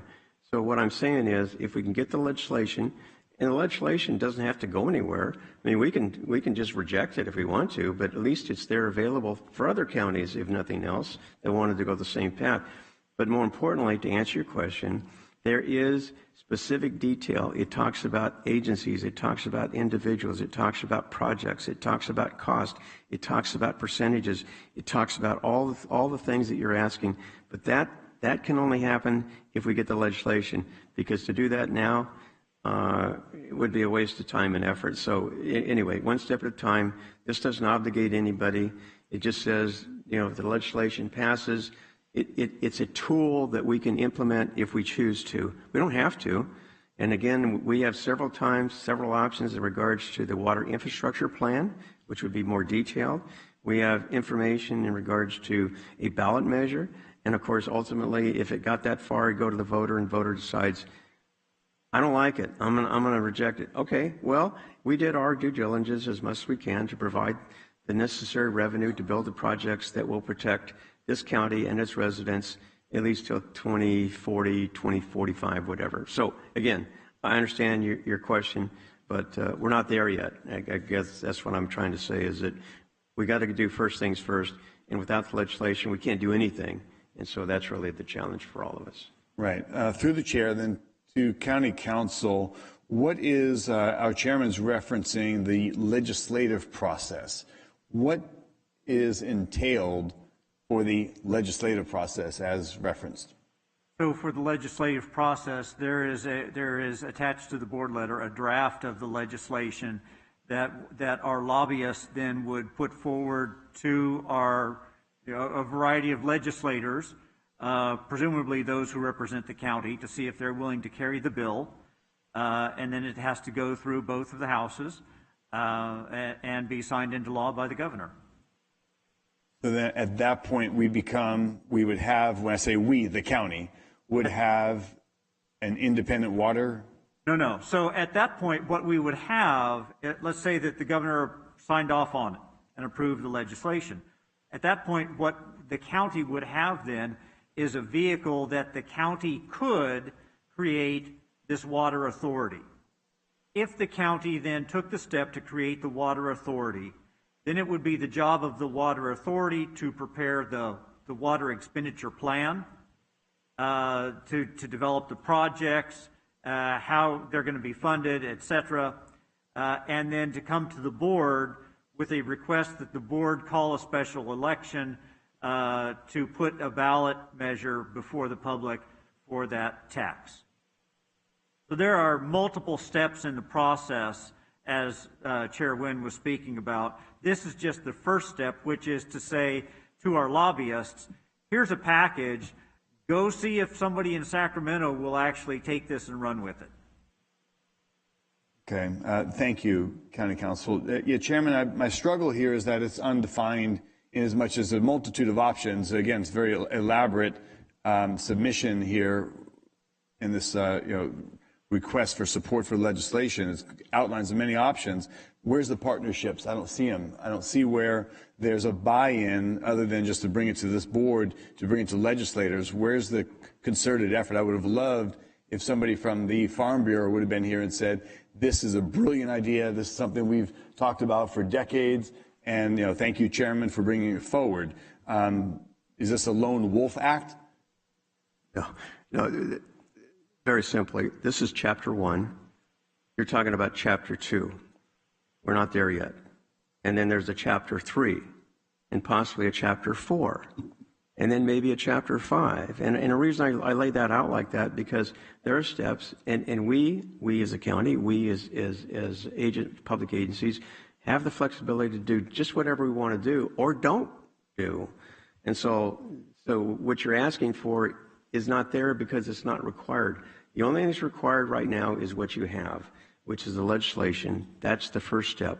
If that were to be successful, as County Council says, then we can decide what we want to do, and then we go to what you're asking for is the detailed participants, or at least eligible participants, the projects, the costs, all the details to Vice Chair Rickman in regards to accountability, the deadline by which it would terminate, all those things. So, and a lot of these local measures are coming up with advisory boards to ensure that they spend the money as required. So again, there's a lot of things that are in play here, a lot of elements, but we're not there yet. And so I can't answer those questions because we've had some basic discussions, but as far as putting it together as to what you're asking for, that's way ahead of where we should be right now.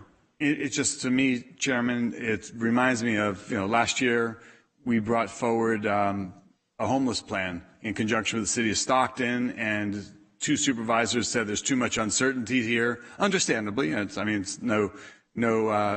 something everybody had to agree upon, but that very valid concern of that uncertainty was the impetus to not go forward in partnership with the city of Stockton, and that stopped that project pretty much dead in its tracks.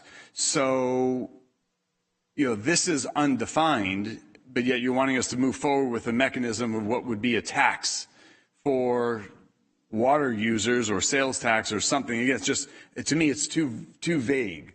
I would really have enjoyed a more robust level of support, especially from stakeholders, even water districts, saying like, this would be brilliant. This would help us fight the tunnels. This would help us get more water storage. This would help us get more of what we need regionally for agriculture. There, to me, should be a concert of support for what could be a brilliant idea. I don't know. It's just too vague, in my opinion. Well, let me answer it this way. First of all, you have to have something to support. And in regards to what you're asking for, you're way ahead of it. And all I'm saying is that if you want to do anything, you have to get the legislation first. Without the legislation, we're not going anywhere. We're not going anywhere with the Farm Bureau. We're not going anywhere with anybody. So all I'm saying is, and when you talk about homeless projects, we're talking apples and oranges. This is a multi-step process by which we start with the legislation and we move forward with the details that you're asking for, and then we move forward. So again, at any point in time, we can reject it, set it aside, but I will tell you one thing. If we were to be successful in the legislation, there will be a lot of counties, especially in the Central Valley in the state, would be very happy to have this ability to create a water authority as they've created a transportation measure as we have with Measure K. So anyway, I understand where you're coming from, but we're not talking the same thing. We're just talking about Chapter 1. If this goes through, we can go to Chapter 2, and that's, I agree with you, that would be a more robust discussion. Final question for you, Chairman. You're part of the Urban County Coalition, and have you run this idea by them, and they love the idea, and they're wanting us to spearhead it so they can do the same? You just mentioned other counties will be watching this. I have only mentioned it from the standpoint that we were looking at it. So that's as far as I've gone, and to be honest with you, Supervisor Patty, absent a move towards what we're doing currently now, it's only been a discussion. And to answer your question, I've run it by the Regional Policy Council. I've discussed it with them among other projects. I've just touched base with the urban counties briefly, just to tell them that we're looking at a water tax, et cetera. So these are all things that, to answer your question, yes, it's been, but you know, it's all about us. I mean, we're the ones that are pushing this. And anybody else who wants to join in would be more than welcome. So again, and I have talked to them about maybe potential for garnering support, certainly with the Valley County. So anyway, Supervisor Miller. Thank you. I guess the way that I am looking at this is there could not have been a Measure K with all the revenue that has generated if there was not first a San Joaquin Council of Governments, because there would not have been an entity to either sponsor that ballot measure or oversee its distribution and be responsible for transparency to the voters so that they would know that, yes, what they said they were voting to fund has been paid for. So from my standpoint, this is that first step to create, and it isn't even to create it, it's just to give us the ability to create a water authority so that then all of those other options become available. But if and only if the board votes to go forward and create the water authority, and then the water authority votes forward with a plan and a funding mechanism. So I, for one, am very appreciative of the fact that our chair was not shopping this around, since it had not yet come before our board and there was no discussion amongst ourselves and no approval of moving forward on it. So I appreciate that it has only been discussed in concept, and I'm intrigued that the counties further south are very interested in it, but there wasn't anything to solicit support for because there was no it yet. So I appreciate your restraint. I appreciate the fact that you are bringing this to us early so that this board can weigh in. And having served on COG for many, many years and seen the incredible benefits that this county has reaped. And Supervisor Rickman, I agree 1,000% with your support for local government. I was on the board for the League of California Cities. I was the second vice president, and I am a firm believer. And everything you discussed in terms of statewide water bonds is actually the argument for moving forward with something like this, because we never get our fair share on any kind of statewide measures. The Valley doesn't, we do not. On water control project or flood control project, we get like 10% of the money, and the rest of it is going to, you know, everywhere else. And that's only for small flooding areas. The vast majority of our state doesn't even have those issues. So this is an option that, and Chair Wynn and I, we won't be here to make the decision on whether or not to move forward to actually form the authority or to go to the next step, to build those collaborations and bring on the support and all that. It'll be all of you.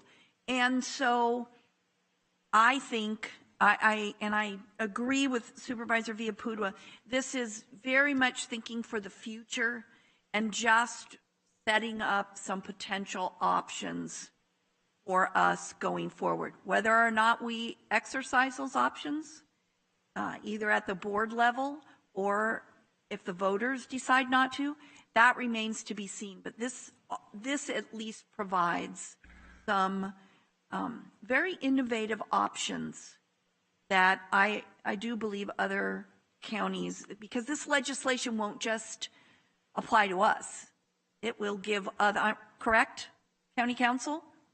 That's correct. The way that it's drafted, it would apply to any county. Correct. So this then sets it up that other counties can, if they opt into it, they can form their own water authorities. So I think it seems a lot bigger right now than it actually is. What's before us is just to, because it's not on our currently approved legislative agenda, we need to approve it so that our lobbyists can go to work on it. So that's what's before us. So I am speaking. Supervisor Villaputra. I just want to make a motion, sir. Can I make a motion? Make a motion to go forward and approve, and I like the idea, and thank you for putting it on the calendar. I will second that. Thank you. And Chair, before we go to a vote, just real quick, so I just wanted to clear, after listening to everybody talk here, so as of like right now, we don't have any avenue to fund a local water project. Except for we do, but it's a very cumbersome process. And as we talked about the EIFD with Mossdale, you know, that the property owners have said, man, we're not gonna pass that. So again, to answer your question, there are methods, but you have to. And this is something that's come with the Water Commission, because different agencies were going to do a 218 or a parcel tax, whatever. It was all over the map. And so you talk about people complaining about taxes, it's going to pop up everywhere, because these agencies have to provide the projects to keep going, I guess I'll put it that way. All right. And, you know, I mean, hearing everybody talk, I mean, one of the things, you know, it says request support for legislation to create. So actually, we're not creating anything. So it's an option or a tool to give either San Joaquin County, whatever county, the authority to do exactly what it states in here, a water authority, if for some reason that, I mean, you know, all these things start running through my head, and I just read the legislation. I read it before, but I read it again. You know, what if, you know, we need a project for whatever reason, maybe for agriculture or a water system, whatever it may be. You can't rely on the state. I mean, it's been shown since, you know, March 2002, the billions of dollars the state will not act on its obligations. And, you know, even with this, you know, another year of drought, we still don't have any more storage, you know, or Shasta Dam still hasn't, you know, been, you know, raised, and it's just so dang frustrating. So with that being said, I'm going to continue to talk too, just because I know Supervisor Villaputra wants to go faster. So now with that, so I understand we're not creating anything. It's just an option down the road. and it's an option that we don't have to pull the trigger on if we don't want to. I'll make one quick comment. You're exactly right, because what this will provide, if it actually we get down this path where we have a measure W or whatever it happens to be, we will be taking that money from the state and federal government through matching funds, which we don't necessarily have the availability. So that part that you're talking about that we're not getting, we have a much better opportunity to achieve that with available funds that we can contribute towards those grants. So anyway, okay, so motion a second, so please vote. Adopted 5-0. Thank you all, appreciate that. We will let our lobbyists know. All right, moving on to item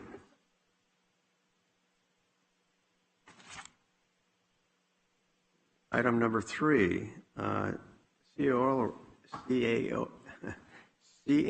oral report on draft infrastructure financing plan. Thank you, Chair Wynn.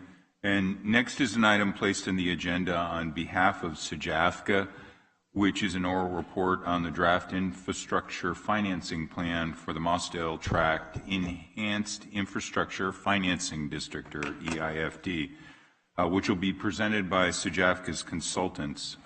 The purpose of this is to accept comments from your board on the draft, and the final plan is scheduled to come to your board for approval on June 21st. And with that, I'll turn it over to Seth Wurzel from LWA, who's the lead consultant on this for SJAFCA. Thank you very much, County Administrator Welverding. My name is Seth Wurzel. I'm on the firm of LWA, and I'm joined here with Jamie Gomes from EPS. We are the consulting team that has prepared the financing plan for the Mossdale Tract Urban Level of Flood Protection. Jamie is the principal author of the document that we're here to review with the board today. This briefing is a follow-up presentation to one that we provided to the board back in February when the board took an action agreeing to participate in the proposed Enhanced Infrastructure Financing District, or EIFD, and helped form the public financing authority that is governing the EIFD. At that time, we committed to the board that we would provide an informational briefing before being asked to take any formal action, and so that is the purpose of today's briefing. Since February, the Public Financing Authority Board has met several times and directed the preparation of the Infrastructure Financing Plan, or IFP. This draft plan has been made available to the public. It's posted on the agency's website. A link was provided as part of this agenda packet. Several notices of the plan's availability have been mailed out to property owners and residents and all taxing entities within the Mossdale Tract. Our team has provided presentations like this to the PFA board twice and has since met with each of the cities that are also participants, the cities of Lathrop, Manteca, and Stockton, and provided similar briefings. Today's briefing is the last in that series of briefings provided to each of the participating entities. So the goal of this briefing today is a high-level overview of the infrastructure financing plan. The slide in front of you up on the screen now shows the elements of the infrastructure financing plan, and it follows the requirements of the underlying statutes that call for its preparation. Jamie will be providing a high-level overview of the document. But before we start on that, I wanted to just take a second to, before we launch into the details of the IFP, I wanted to take a second to provide an overview of the Mossdale Tract financing plan. Supervisor Miller alluded to this in the last item, and we'll touch on some of those items very quickly. The total cost of the program is approximately $270 million, and that's under a scenario where it's entirely locally funded. We've identified several sources of funding, including 3 new funding mechanisms for the project. The first is a development impact fee, which has been in place, originally started in just the cities of Lathrop and Manteca in 2016. It was adopted throughout the Mossdale Tract in 2018 by SJAFCA and is currently being collected. We are proposing an update to that fee to generate more funding to address climate adaptation. policy that was adopted by the SJAFCA board. The expectation is that that item will come before this board at its June 21st meeting. The second is the proposed overlay assessment that Supervisor Miller mentioned, and SJAFCA is currently continuing to evaluate options to advance and generate that needed funding for the project. And the third mechanism is the proposed EIFD, which we are here today to talk about. The project is also supported by the issuance of debt secured by the assessment district and the EIFD in the future.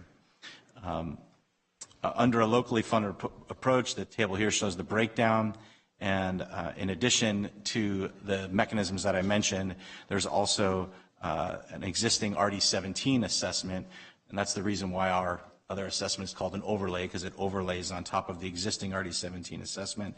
Upon the completion of their project, the expectation is that there would be funding available to apply, but that represents a small portion of the funding. The next slide here shows the proposed boundary of the EIFD, along with the current jurisdictional boundaries of each of the cities and the remaining unincorporated portions of the county that lie within the basin. The boundary has been conformed to existing parcel boundaries based on the area of benefit from reduced risk of flooding as a result of the project. And again, it's important to note that this boundary is larger than the current RD-17 boundary. It extends further east because the project is designed to fund 200-year level of flood protection, and that extends again further east. So with that, I'll turn it over to Jamie to talk about the tax increment, the infrastructure financing plan, and the approach for tax increment. Seth, Mr. Chair, members of the board, Jamie Gomes, Economic and Planning Systems. As Seth mentioned, we're a subconsultant to LWA, and our primary task was the tax increment revenue, finance projections, and then preparing of the infrastructure financing plan. I think just out of the gate, with tax increment financing, I just want to emphasize, it's not a new tax, but rather it's leveraging a portion of the incremental property tax that's derived from assessed value growth. So we've been clear all the way through the process of emphasizing that this is not a new tax. Just want to make that clear. And tax increment grows over time in two ways. First, it grows through the turnover of existing properties, and if it turns over at a higher value than it's currently on your county assessor's rolls, that will generate tax increment. And then in addition, as new development occurs, that also generates additional assessed value, then in turn derives property tax increment. So over time, the tax increment through the EIFD, as envisioned in the Infrastructure Financing Plan, IFP, is envisioned to be used in two ways. In the early years, the money will come in slowly, and it will be used on a pay-as-you-go basis. So as the money comes in, it will be used to fund project design, project implementation. Once a critical mass has been achieved and there's a predictable revenue stream, it would be combined with other revenue sources, such as revenues from an overlay assessment district. And combined, those would be pledged to pay debt service on outstanding bonds. That's the primary means through which to finance the project. The tax increment revenue forecast is predicated upon the development projections, not only of how existing development may turn over, but over time as new development may occur within the basin. And of course, that includes development within the cities of Lathrop, Manteca, the city of Stockton, all of which are, of course, within the county's jurisdiction. So this is the new development forecast as provided by staff. We spent a fair amount of time vetting the projections with county and city staffs. These are cumulative numbers through 2060, a very long development time horizon. But it's the information upon which all of the calculations in the infrastructure financing plan are predicated. So the staff recommendation regarding tax increment pledge is obviously informed by how much share of the property tax each agency gets. So this slide depicts, of the 1% ad valorem property tax that's received, the county receives a varying percentage depending upon where the development occurs. And it's all the, so for example, Lathrop may differ from Manteca, Stockton. The county share varies in between. But in addition, the county share is much higher in areas that have annexed from an unincorporated area of the county into a city, because all of those annexations are governed by the master tax sharing agreement. So what's depicted here is not only the three cities, but also the share that goes to the county within the existing cities and within.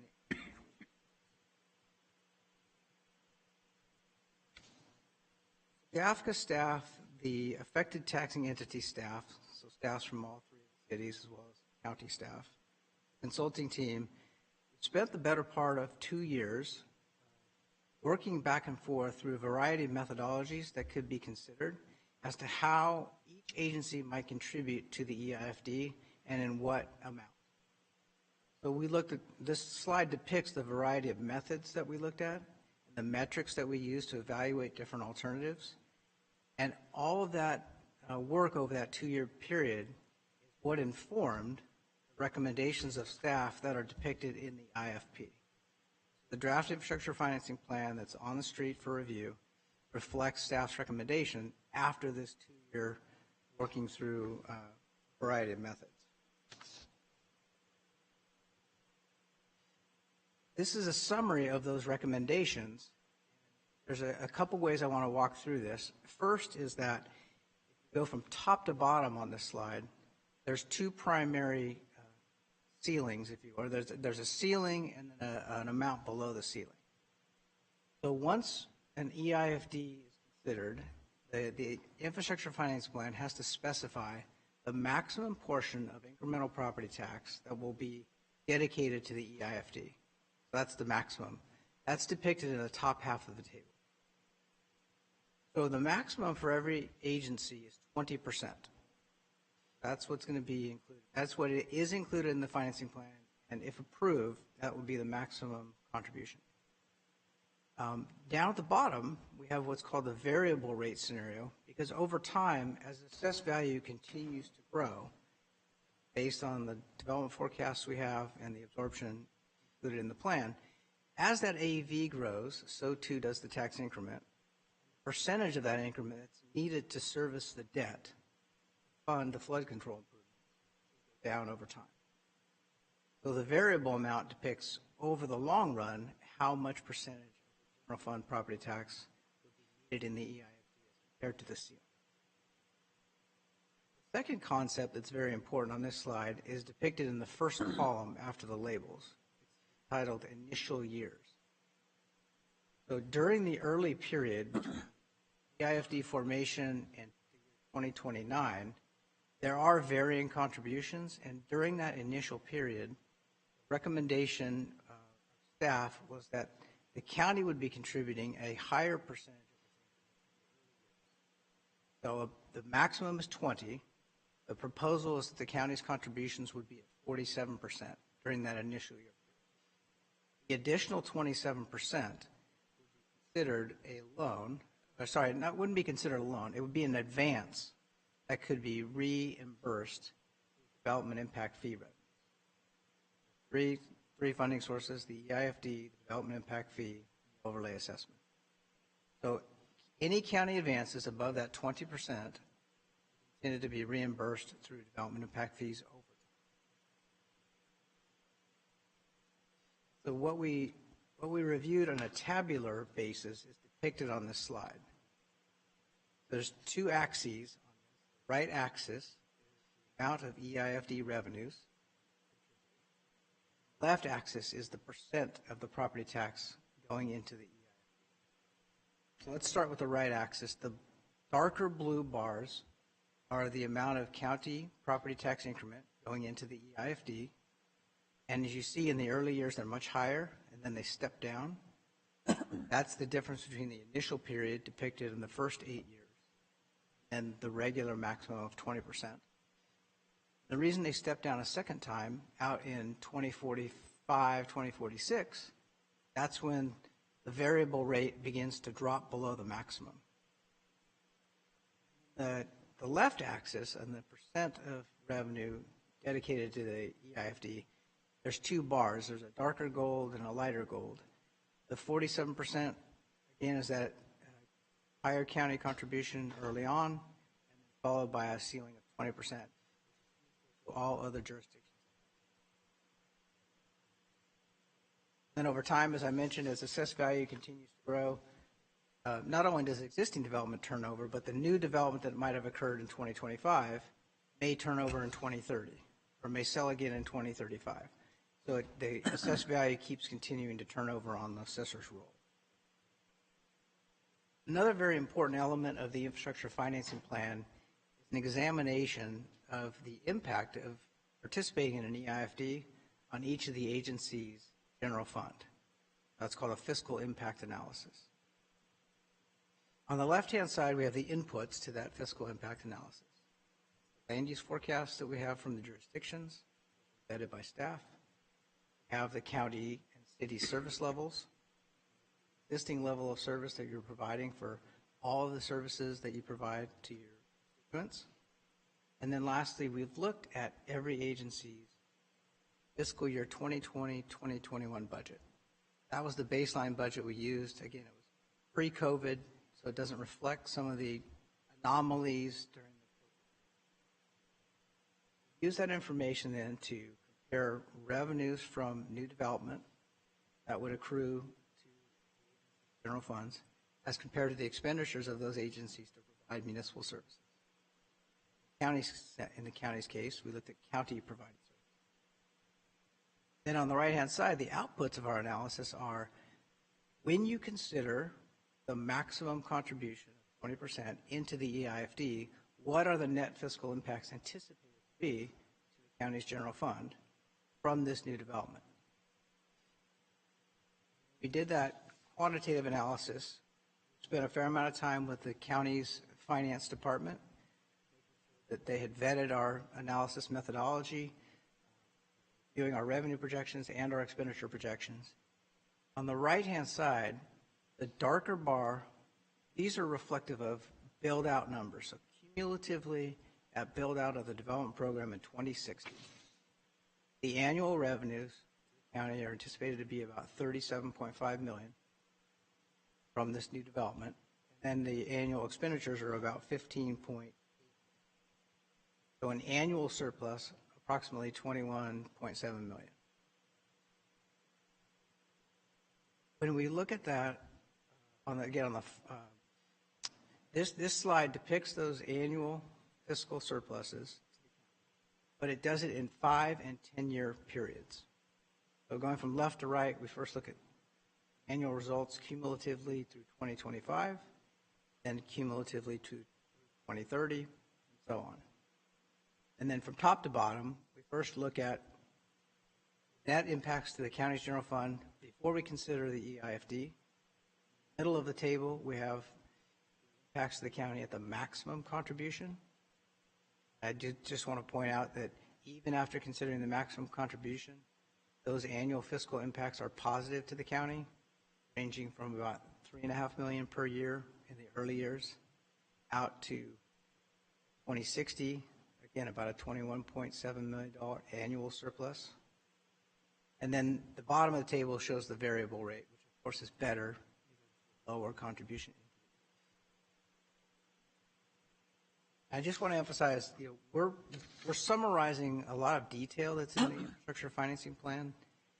And I think it's important to point out that a very long time horizon is provided by the statute, affected taxing entities, property owners, and anybody that may be within the boundaries of the EIFD to examine all this information. There's a lot of time and adequate vetting period. With that in mind, this depicts the number of outreach meetings we've had, including Public Financing Authority meetings, which are depicted at the top. Middle of the table, this is depicting the workshops that we've had with each of the cities, as well as the county workshop today.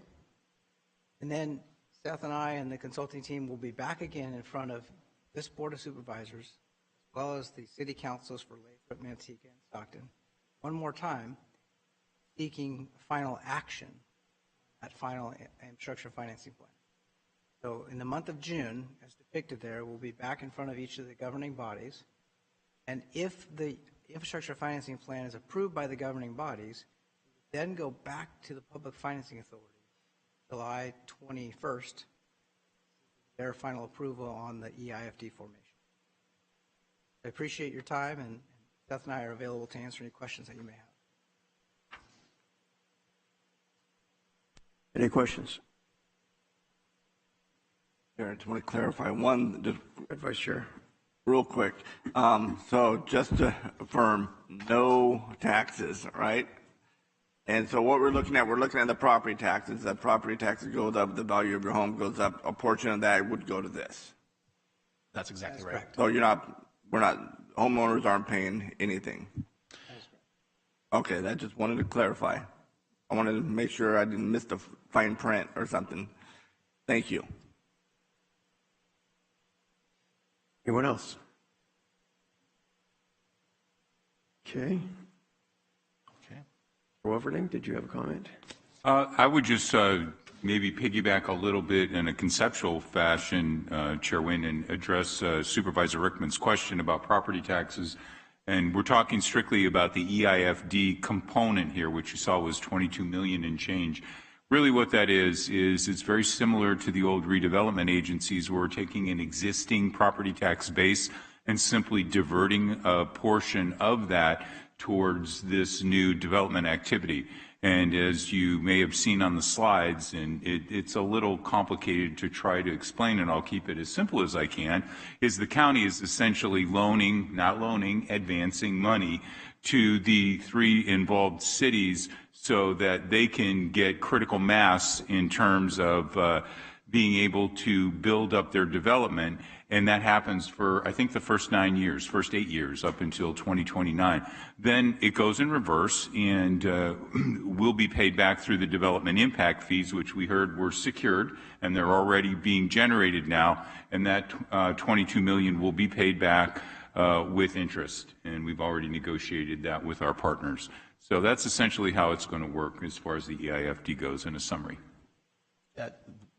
For clarification, on the 21st, when we come forward with the development impact fee, a hearing on the Nexus study, what we'll be asking the board to approve at that point in time is a collection agreement that incorporates that repayment mechanism. So before on the agenda, you would be asked to approve this infrastructure financing plan.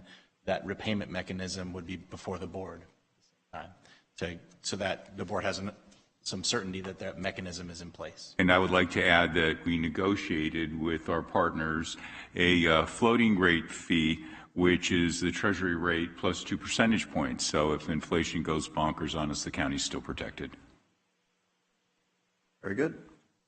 All right. Thank you very much. Appreciate it. Thank you. All right, moving on to introduce and waive reading ordinance adding Title IV, Public Safety Division 5. Mr. Miles. Thank you through the chair. This is council requesting that the board introduce and waive reading of an ordinance adding an ordinance to protect critical infrastructure within the county. San Joaquin County is home to more than 400 miles of waterways, including 4 major rivers and tributaries that flow through the delta. The waterways provide critical water supplies for urban and agricultural uses, vital species habitat, and business and recreation for area visitors and residents. To protect the county's valuable waterways, it's imperative that the county keeps waterways free of trash, refuse, and biological and hazardous contaminants. Many of the county's waterways are lined with levees, and those levees are critical to preventing dangerous flooding and erosion while allowing the natural water flows through the floodplain. To ensure that the levees continue to provide maximum benefit and protection, they must be regularly inspected and maintained. In addition to the levees, the county is also home to numerous critical infrastructure sites. Such sites include places and structures that are critical to the provision of public services and utilities. These include locations such as government buildings, such as the Sheriff's Office, County Jail, San Joaquin General Hospital, structures such as antennas, bridges, roads, drainage systems, and utility systems. The proposed ordinance would protect critical infrastructure, including the waterways and levees, by prohibiting camping or use of camp paraphernalia at or within 25 feet of a critical infrastructure site. It will also prohibit the storing of personal property at or within 25 feet of the critical infrastructure site and the release of debris, hazardous waste, infectious waste, or solid waste. The objective of the ordinance is to protect specific structures and facilities identified as critical infrastructure, thereby protecting the public health and welfare of the residents of the county. It's not intended to be a method for addressing homelessness or dumping in San Joaquin County. Homelessness, the encampment response team still continues to operate, and this is just another tool that would then be available for the sheriff to be able to address acts that threaten those critical infrastructure sites. And that concludes my presentation. I'm available to answer any questions. Any questions? I had a quick question. Yeah, Vice Chair. Thank you. So I know it's not meant to, like you said, homelessness, but be realistic. I mean, that's one of the problems we have on the levees and the critical infrastructure. So with the 24 hours, what would apply? 24 hours or 72 hours? Under this ordinance, it's 24 hours, and the rules regarding the encampment response team, as far as notification, will still continue to apply. So you would still have to do notification, but we can still remove the property that's there within that 24 hours. We don't have to notify and then 72 hours later come back and then clean it up. That's correct. So 24 hours. 24 hours. All right. Just wanted to clarify. Thank you, sir.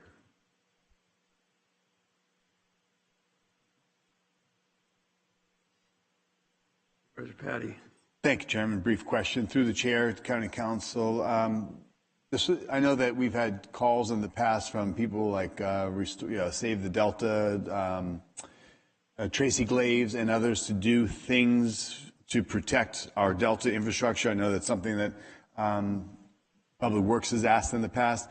Is this generated from your office? How did we finally get here? Has this been done in other counties? This has been done in Sacramento, and we've been watching it. We've been checking in with them to see if they've had any lawsuits that have resulted from it. They have not. And so as we tracked what they were doing there, then we brought it forward to the board here. And I just want to conclude and say thank you. I know that we as a board have asked repetitively, what can we do, what more we can do. The public has asked repetitively, and I'm glad that we're comfortable coming forward with something, and look forward to supporting this. Thank you. Thank you. I have a couple of questions.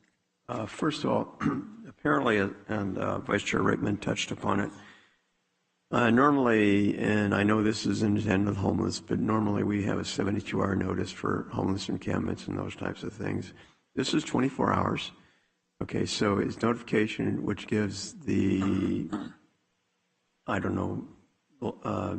Sheriff's Department or Public Works or whoever, the ability to go in and remove this particular camping, whatever it happens to be.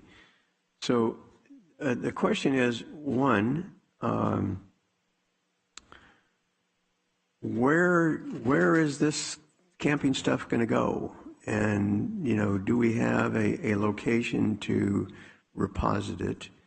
And secondly, I'm assuming there may be adults or at least human beings that are there.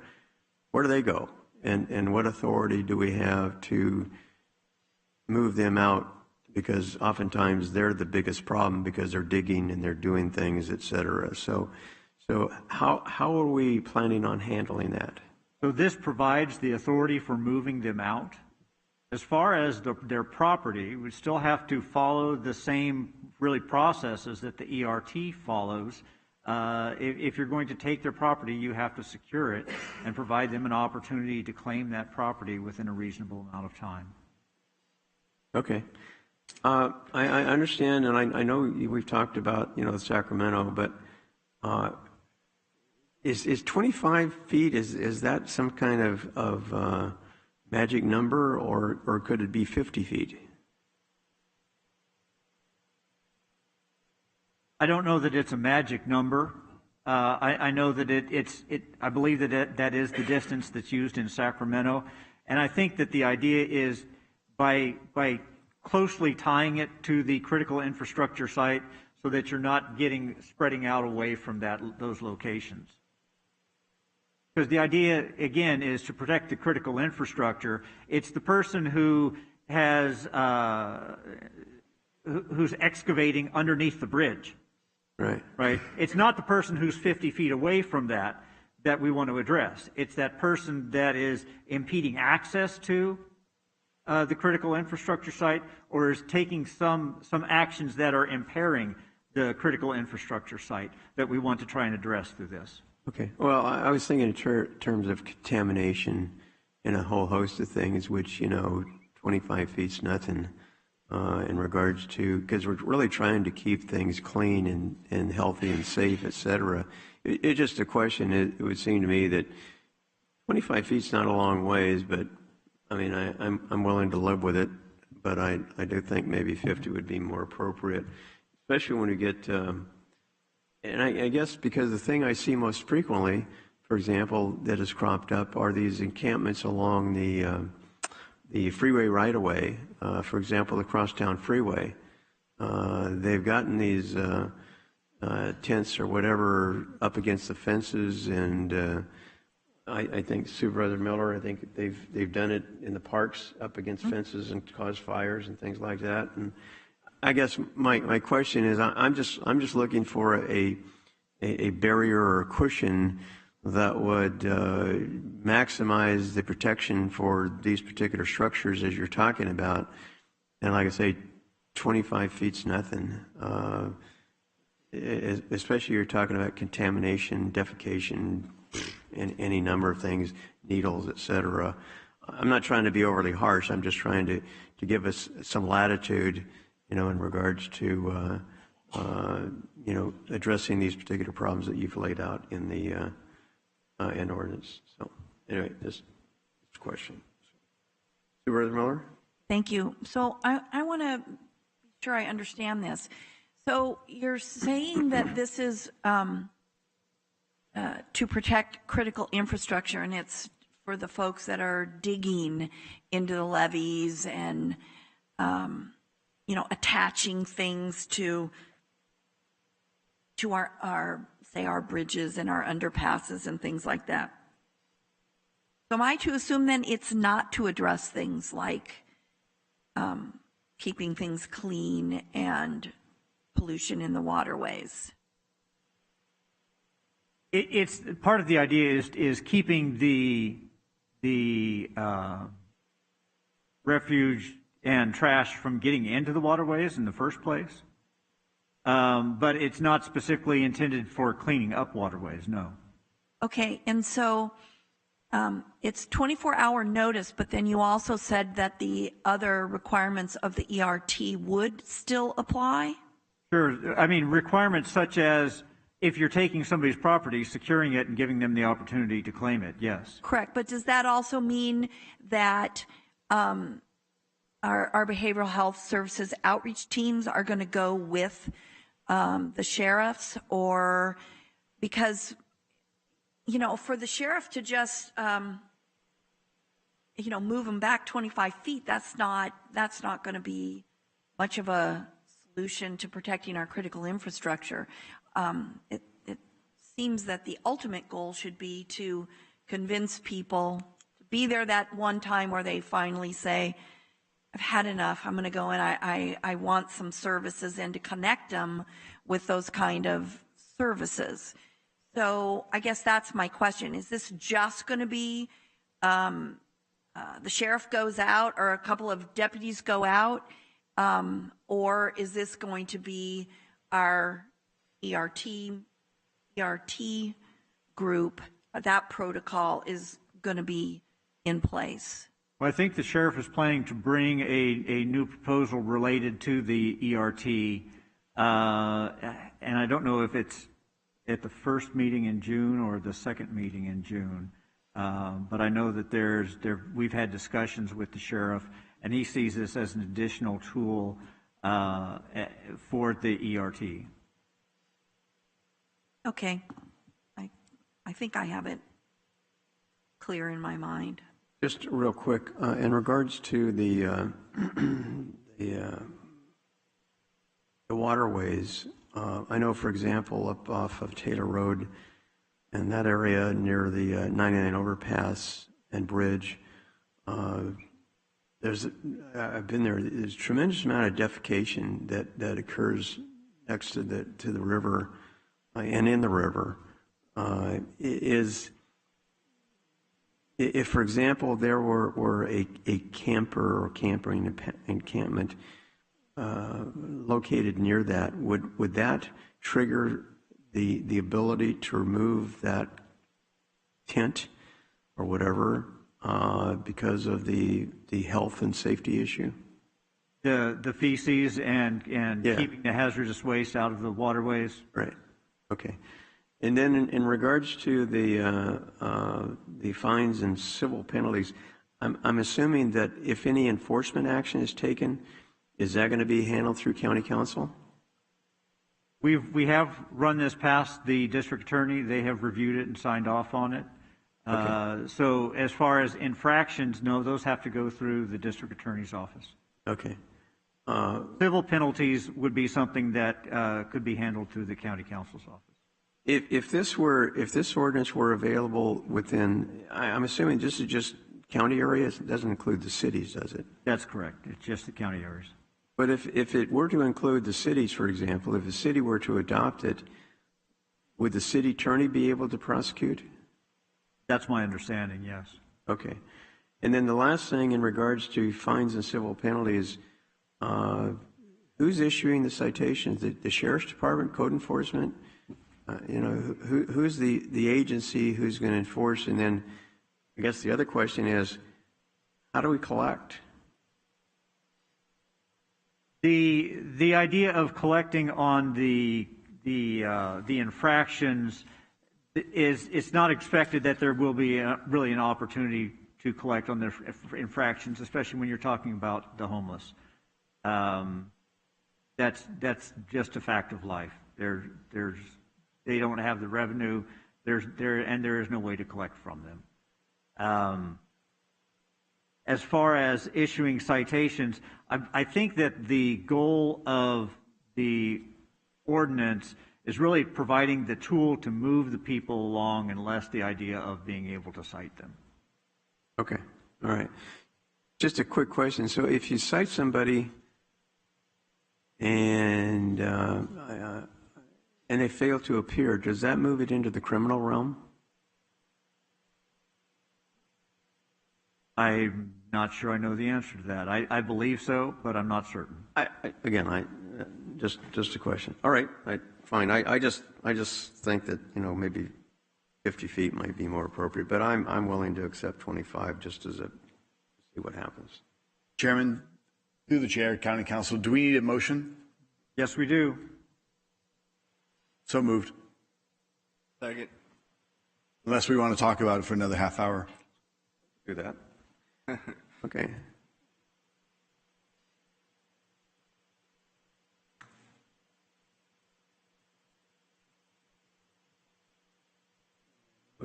Motion passes 4-1. Thank you. All right, report on Senate Bill, California Housing Opportunity and More Efficiency.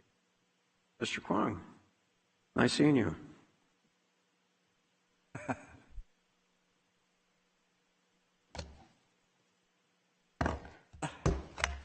And you also, Ms. Jolly. Thank you. I'll leave you out. Good afternoon, Chairman Nguyen and members of the board. David Kwong, your Community Development Director, and Jennifer Jolly, who's the Deputy Director of Planning for this week. If I can start this, perfect.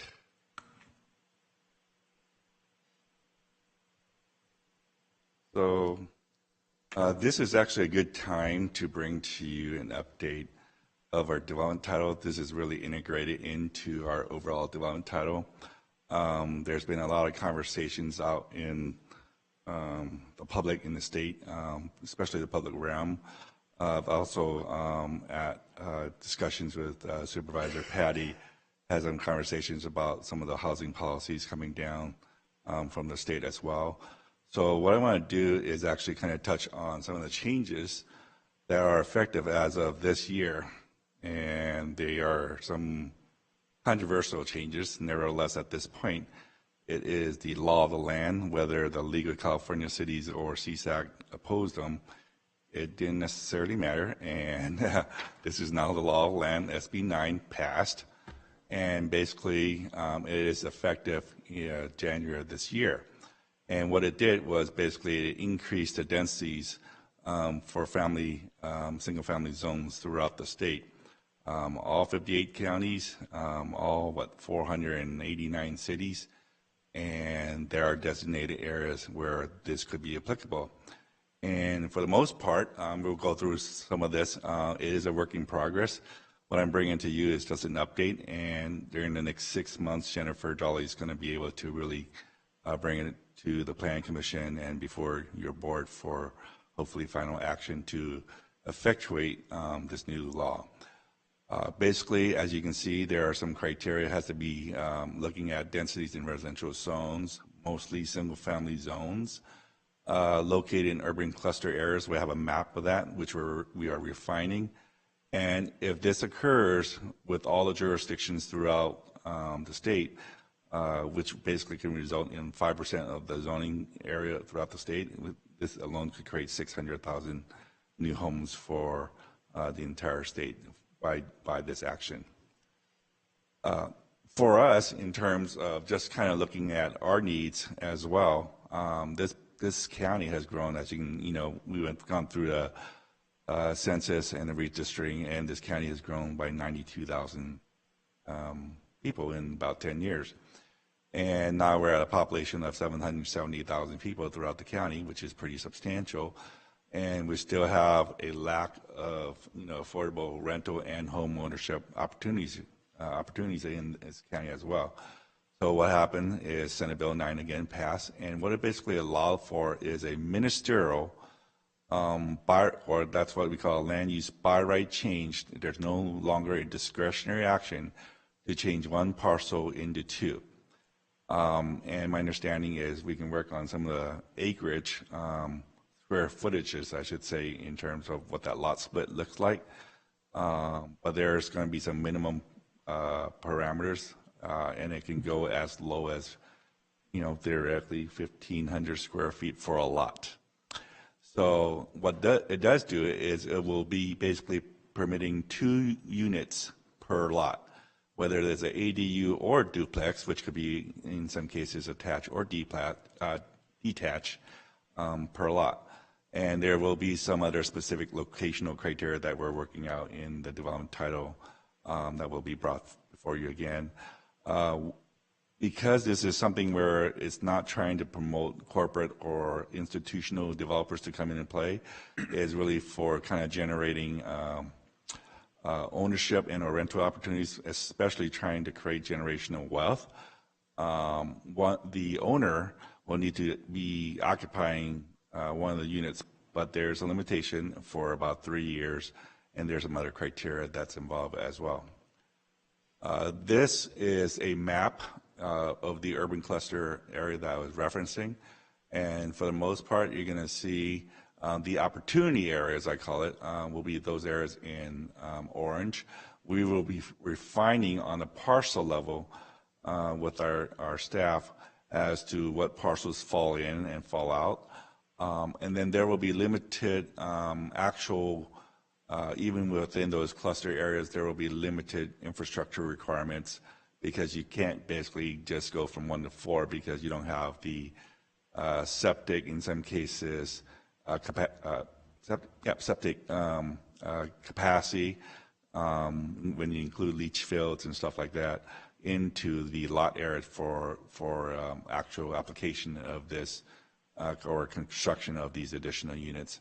I think, and also from what we can tell, there will be a lot of areas that are going to be adjacent to city services areas where they'll be able to tap into the adjacent city services in order to actually make this work, because you're going from theoretically 1 to 4 units. So this again is the urban cluster area. And then what we wanted to do is again touch on some of our next steps. These are new housing opportunities, which we do support overall as well. After identifying, our housing needs, we're going to be able to bring this forward. I should say we is really Jennifer. She's actually the one who's been working on it anyways, to the board by December of this year. And at the same time, our housing element, which is a 2015 to 2023 8-year plan, is due by the end of December, and we anticipate taking this next year or so to work through an extensive outreach effort to develop a new housing element, which is required by the state and will be approved, obviously, at the ultimate level by the State Housing and Community Development Department. And of course, we're going to have some cleanup in there just for overall development title to make sure everything's streamlined and tidy up. But we are going to be completing this process hopefully by December, and that's the goal. And then also, again, bringing up to the board over the next year and a half or so a new housing element update, which really anticipates on addressing the needs of all income levels within this county. With that, I'm going to conclude my presentation and open up any questions that you may have for us. Any questions?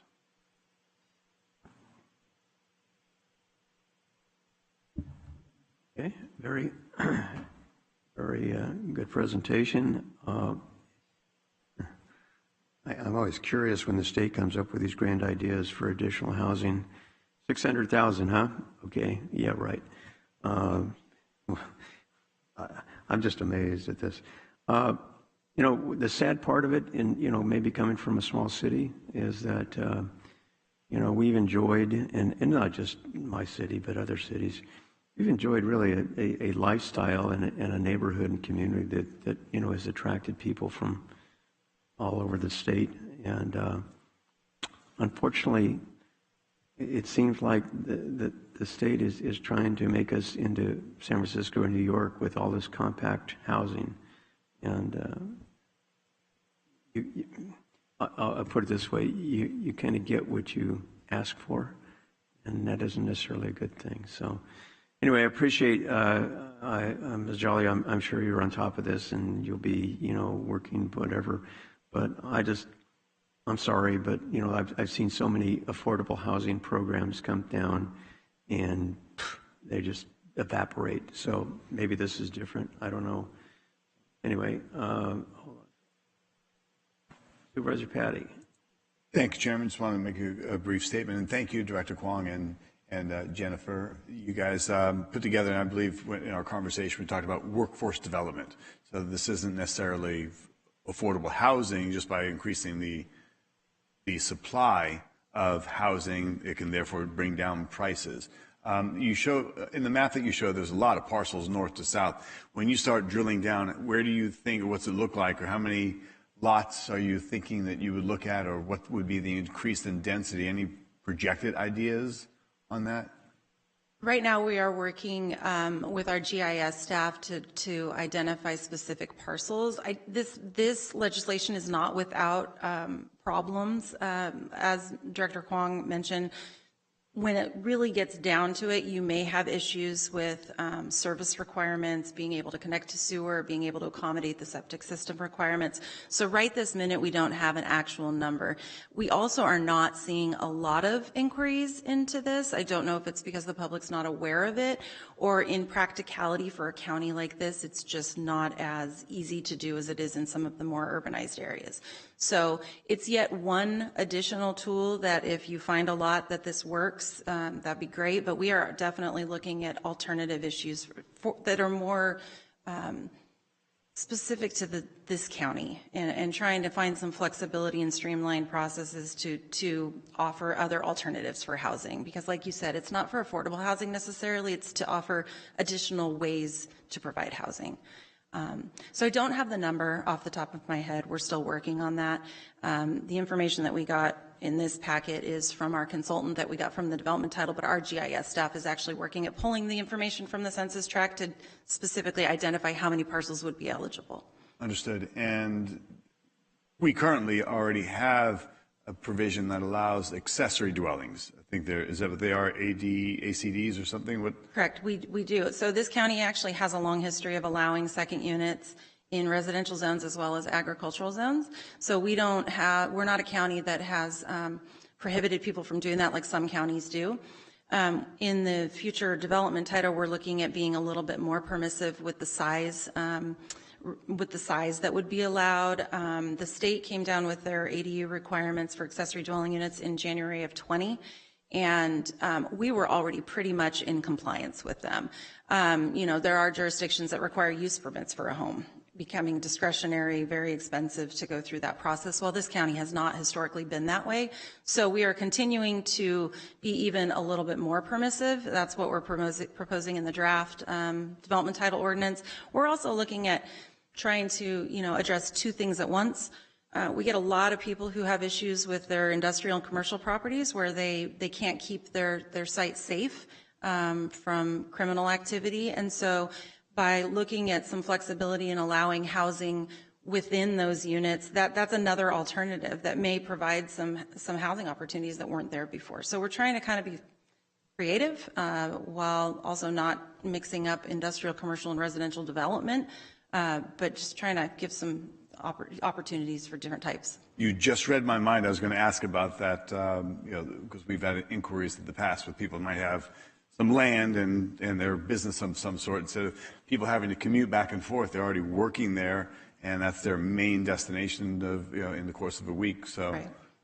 So I'm glad that you'll bring back some options and ask to go through the process through the Planning Commission. It may not be applicable everywhere, right, but it's another, as you say, a tool in the chest there. So thank you very much. Sure. Director Kwong, am I to understand this is one of your last meeting?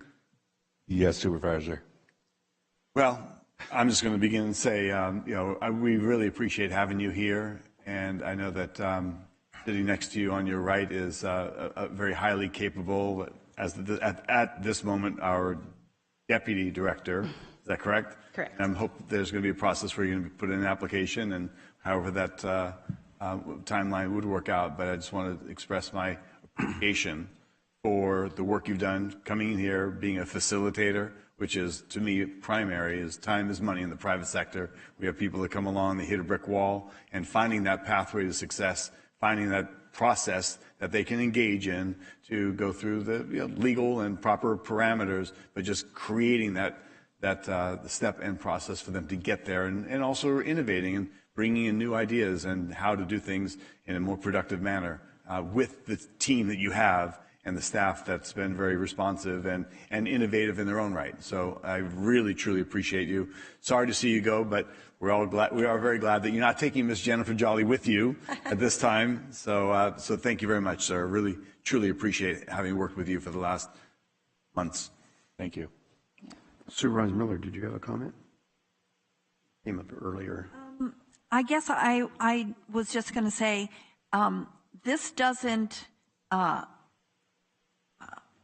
require the increased density, correct? This just gives an option to someone who either owns a property or is looking to buy a property. This means they don't have to jump through all the hoops to increase the density. This makes it, they have the option by right. Is that correct? That is correct. They will have the option, and it's really, the way it's structured doesn't allow, I shouldn't say allow, it doesn't really encourage institutional investors to come in and swoop up a whole bunch of lots. It's really for somebody who wants to build something for their family and wants to live in close proximity, and they'll be able to do that from a 1 to 2 lot split, which is ministerial again, but they can also build two units on each lot. Exactly. Okay, great. Well, thank you. I'm happy that we live in a county that has been pretty receptive to folks being able to exercise their property rights when they want to have their parents move in behind the farmhouse or their property where they've got a couple acres outside of town. I mean, I'm glad that we have taken that attitude here in San Joaquin County. implementing this, I agree, I don't see this as being a big wrench for us, because you are still going to be bound by, exactly as you described, the parameters of how large of a leach field do you need. If you're adding 3 more units, well, you've got to have a much, much bigger lot if you're on septic. So I'm happy to know that this is more to provide options than it is to force increased density into neighborhoods where it's really not appropriate. Supervisor Lapudra. Thank you, Chair. I want to thank you for this report. It's going to help a lot of people. I've been asked several times, and you know how we could help people because land is so expensive and buying a house is almost impossible. On another note, Director Kwong, I wanted to tell you thank you for the last, how long did you work here, 2 years or 3 years? 2.5 years. You were amazing. I think you did a transformational job, and not to say that, saying you did a wonderful job. You always met with me, returned my calls and texts, and you're extremely helpful in getting things done. And I'm sure Jennifer, when the time comes, is going to do an amazing job too. So I'm really going to be missed, but I'm looking forward to the future. Thank you. I would just add, I've really appreciated our conversations, our monthly meetings, all of the heads ups you've given me in regards to issues that for some reason landed in my district over and over and over again. But it's been a pleasure, and I think you've made a real difference in community development. I think the changes you've made, I know will be a tremendous benefit and hopefully will continue. But most importantly, I just want to wish you the best. I know you'll do extremely well. And don't forget, where you came from. And we look forward to at least having contact with you periodically. Absolutely. Real quick, Chair, can I say something? Oh, Vice Chair, go ahead. Mr. Kwong, thank you. I only worked for you for the shortest time here. It was a pleasure. Very professional, great attitude. The cool thing is I have your cell number. So you do. You're never really too far away for a cell call. But thanks for all you've done for San Joaquin County, and Jennifer. I mean, what she told me in the last 6 months, anyway, she's done all the work. So It's like you're never going to leave. No, you both make a great team. I'm glad, Jennifer, I'm glad you're staying. And I echo Supervisor Patty's comment, and whatever the process is, put your application in, and you're a great asset. And Mr. Kwong, exactly. Don't forget where you came from. You'll be back. They always come back. Thank you. So again, thank you very much. Good to know you. Chair, may I have 30 seconds? Go right ahead. It's been my pleasure to serve the board here, and actually it's been my honor to do so. Everything I do only with the team, and it's been the CDD team, but all the other departments with CAO, County Counsel's Office, Public Works, EHD, primarily, I couldn't push that permit out without them being a partner. And that's how we've worked as a team in CDD, and that's how it works in terms of, I think, anything in terms of making sure the process works smoothly and then streamlined. But I just want to make sure you knew it's been my honor working for you. Ours also. Thank you very much. But you did tell me I was your favorite supervisor, right? Wait a second. I just got a phone call yesterday that you're regretting leaving your favorite supervisor. I told you this was going to go badly. You can't call all of them and tell them. No, it's been, we're going to really miss him. He's been a wonderful mentor. Great. And we're going to continue the good work. Fantastic. Here. Thank you. Thanks. Thank you. All right. Next.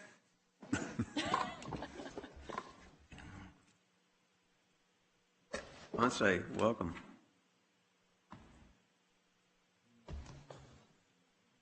Oh, sir.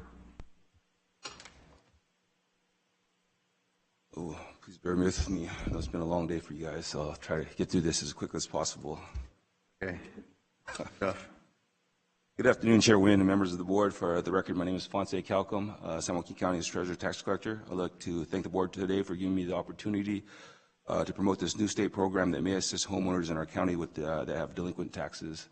My goal today is to bring awareness to the state program that will begin next month and hopefully get our taxpayers out in front of to the front of the line here. This is the agenda. I won't read it verbatim due to the interest of time. I'll just go ahead and move into the presentation. California, in December of 2021, the state launched the California Mortgage Relief Program to provide assistance to homeowners who fell behind on their housing payments due to financial hardship caused by the pandemic. The California Mortgage Relief Program is funded by the 2021 American Rescue Plan Act and is administered by the Cal HFA Homeowners Relief Corporation as part of the state's Housing is Key initiative.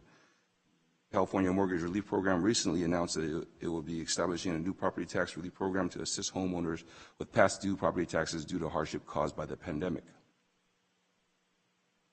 Staff from the California Mortgage Relief Program presented to the California Association of County Treasurer Tax Collectors and outlined some of the key features of the tax relief program. Today's presentation will briefly go over what we currently know about the program. Please note that the details of programs may change, and we highly recommend that homeowners visit our website, sjcttc.org, for updated information about the program once it's officially launched next month. The program has $150 million in funding and is provided on a first-come, first-served basis. Eligible homeowners must currently own and occupy the property as their primary residence. They must also meet income eligibility requirements, which I'll go over on the next slide. They must also not own more than one property and attest that they experienced financial hardship caused by the pandemic. Homeowners must be a natural person, meaning partnerships, LLC, corporations, and are not eligible for the program. The homeowner's household income must be less than 150% of the area's median income for San Joaquin County. Area median income information can be found on the California Mortgage Relief website. Currently, the qualifying area median income in our county for a household of 1 to 5 is $135,000. Eligible properties include single-family properties, condominiums, one-unit owner-occupied properties, and mobile homes permanently affixed to the property. To be eligible for funding, homeowners must have existing delinquent property taxes, and the delinquency must have occurred prior to the launch date of the program. Again, we expect that launch date to occur next month. Escrow amounts for delinquent property tax payments that are deferred or capitalized as a result of a mortgage forbearance are not eligible, meaning if you currently have a payment plan for defaulted taxes with your mortgage company, those amounts are not eligible because your taxes are not delinquent. The maximum assistance per household is $20,000. If a homeowner's delinquent taxes are over the $20,000, the $20,000 max will be applied towards the delinquent balance. California Mortgage Relief Program will distribute funds directly to our office, and the funds will not require repayment. Sorry. Oops.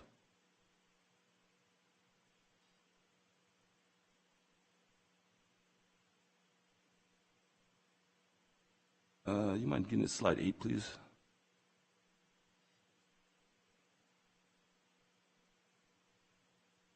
Sorry about that. Beginning in early June, applications and supporting documents can be filed online with the California Mortgage Relief website. Their staff will review the application and request any missing information from the homeowners. Eligible payments will be wired to our office. Our office will then confirm the delinquent amount, the receipt of the payment, and apply the payments accordingly. It's important that we inform eligible homeowners because the funding is provided on a first-come, first-served basis. Again, there is $150 million available. We always worry about some of the larger counties promoting the program and taking the majority of the funds. So again, we're trying to get ahead of that right now. Once our office has provided a link to the California Mortgage Relief website on our page. Under announcements, we also included a paragraph regarding the program on our delinquent notices, and anyone who signed up to receive email notification from our page have received the announcement. The announcement was also posted on our Facebook page, and we've hoped that this presentation to the Board of Supervisors will further bring awareness to the program. Once the California Mortgage Relief program makes its announcement next month, we'll issue out also a press release regarding the program. This is basically a summary of the program. Again, there's $150 million available, $20,000 maximum per household. It should apply next month when it becomes available. Funding does not require repayment. Must have delinquent property taxes. It must be owner-occupied property, and you must attest that you have experienced hardship due to COVID. You must also meet the 150% income requirements. Chair Nguyen and members of the board, this concludes my presentation. I'm here to answer any questions you may have. Thank you. Excellent presentation. Any questions? Seeing none? All right. Thank you very much. Thank you very much for the information. Okay, moving forward.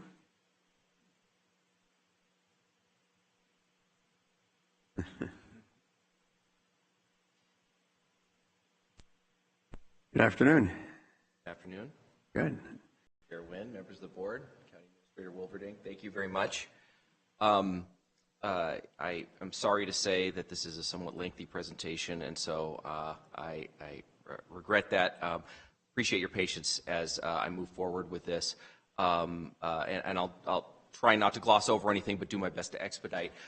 This presentation is a requirement for the Homeless Housing Assistance and Prevention Round 3 application from the county. There was no action required of this board, although I will be asking you to make a motion to simply accept the report. The requirement as stated in Health and Safety Code section 50220.7b2 states that jurisdictions receiving funds through HAP 3 must publicly present streamlined information regarding demographics, outcome goals, and strategies. So there's several points that I'm going to be trying to make here today in order to meet this requirement.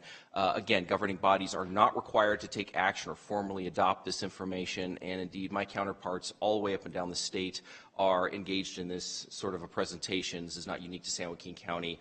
And in fact, the San Joaquin Continuum of Care and the City of Stockton, the other two HAP jurisdictions within our region, are also required to make this presentation. As part of this requirement, I want to go over one of the things that I must submit with the application, an analysis of funding to be used for housing and homelessness within our jurisdictional control, that is San Joaquin County. So one of the sources of funding I want to highlight is No Place Like Home. Certainly behavioral health services and healthcare services has made a major priority the creation of new units of permanent supportive housing for folks that are experiencing serious mental illness, substance use, or both, what we might call co-occurring disorder.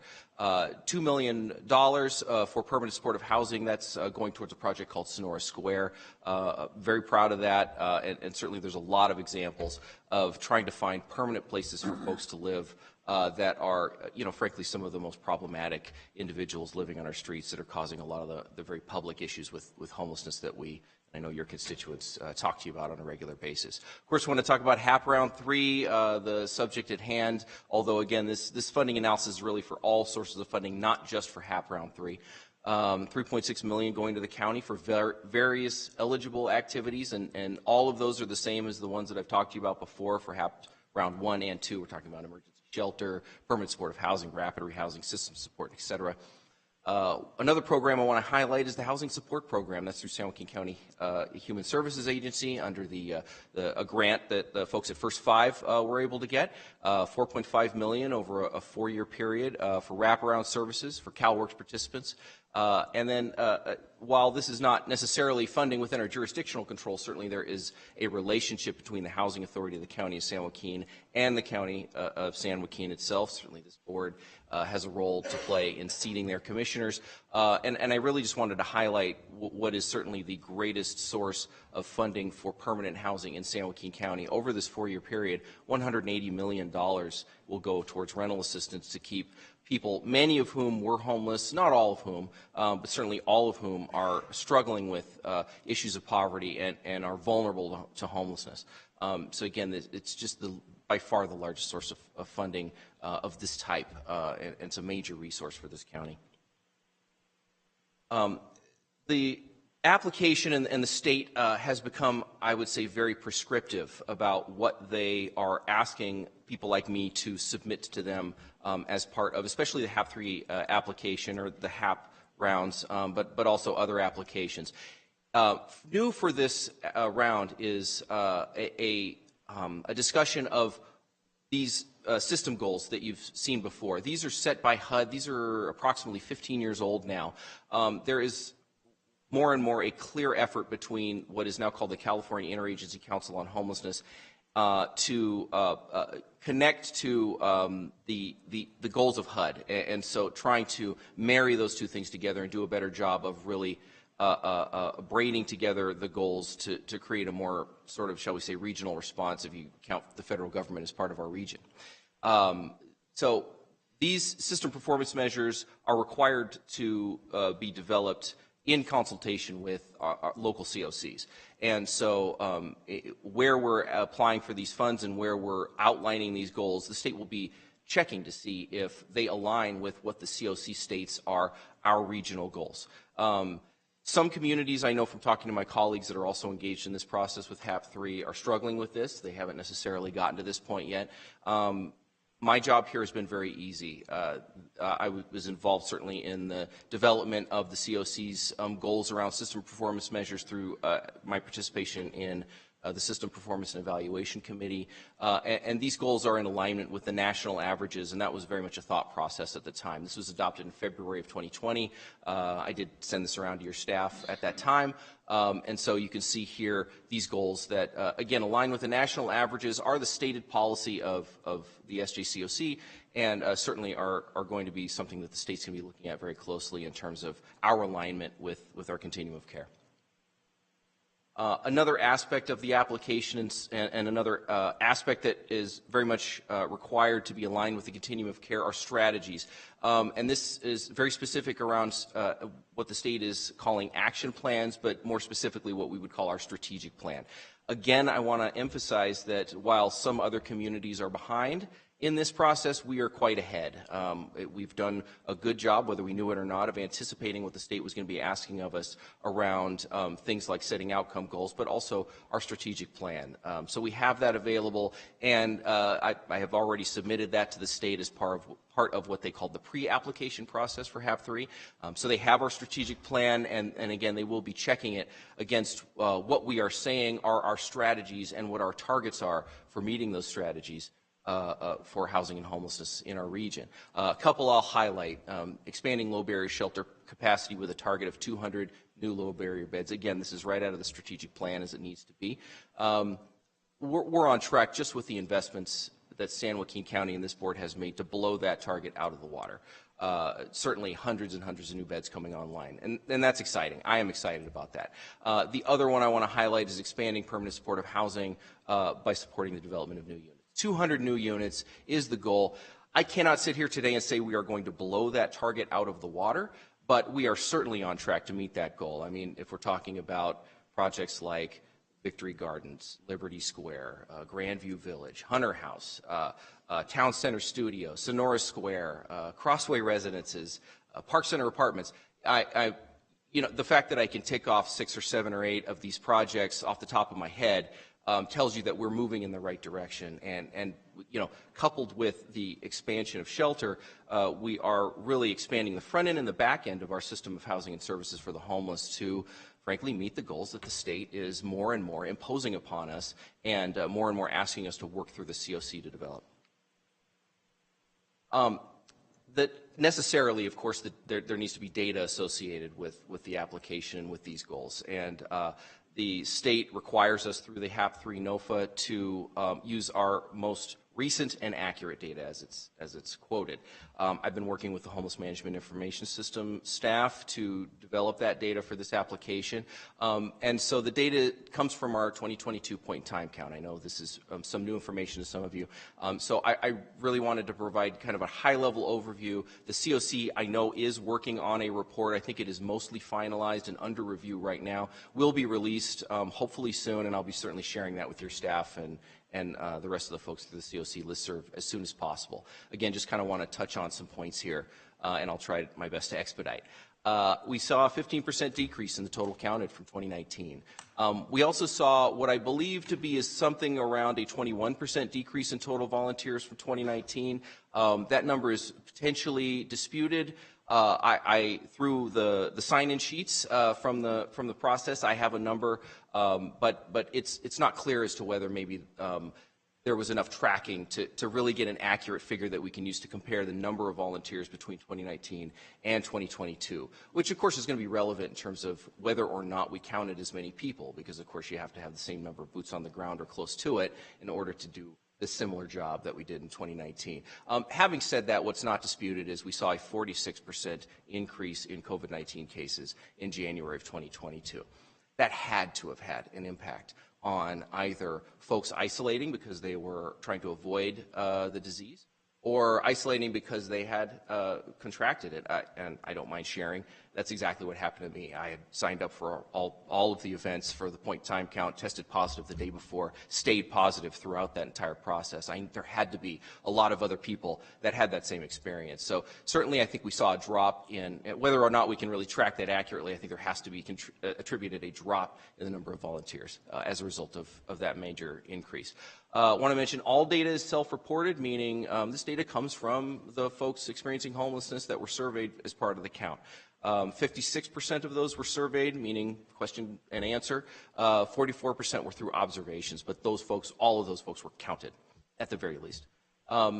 It's important to note, I think the point in time count is longitudinal in nature, so to the extent that we can look at the broadest set of data across many years, and we have point in time count data going back to 2005 in this county, that's the best that you can do in terms of answering a lot of these questions around the trends that we're seeing in San Joaquin County around homelessness. And for the most part, the data I'm about to present to you around the 2022 point time count is for unsheltered homelessness, because I know from experience that's what folks are really interested in. And I will highlight here a couple of sheltered items or data just briefly. Total experiencing homelessness in San Joaquin County per the point time count in January 2036, that's both sheltered and unsheltered. We see 57% men, 43% women, less than 1% were transgender or nonconforming. 1,350 individuals were unsheltered. And you can see the numbers there around chronically homeless individuals, folks reporting a serious mental illness, substance abuse. Our veteran numbers are very consistent year in and year out. We're typically finding around 140 veterans on any given night in San Joaquin County, and certainly that was true on this night. Want to mention households with children is not 63. My apologies, that's a typo. It should say 163 households with children were identified during the point in time count. All of those were sheltered. There were no unsheltered households with children found during the 2022 point in time count. I believe there were 6 in the 2019 count.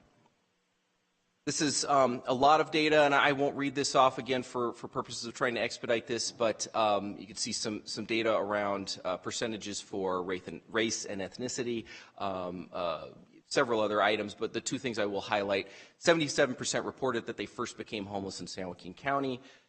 Frankly, this is not a piece of information that HUD is terribly interested in, but this is certainly a piece of data that the COC is interested in and is interested in reporting back to local communities.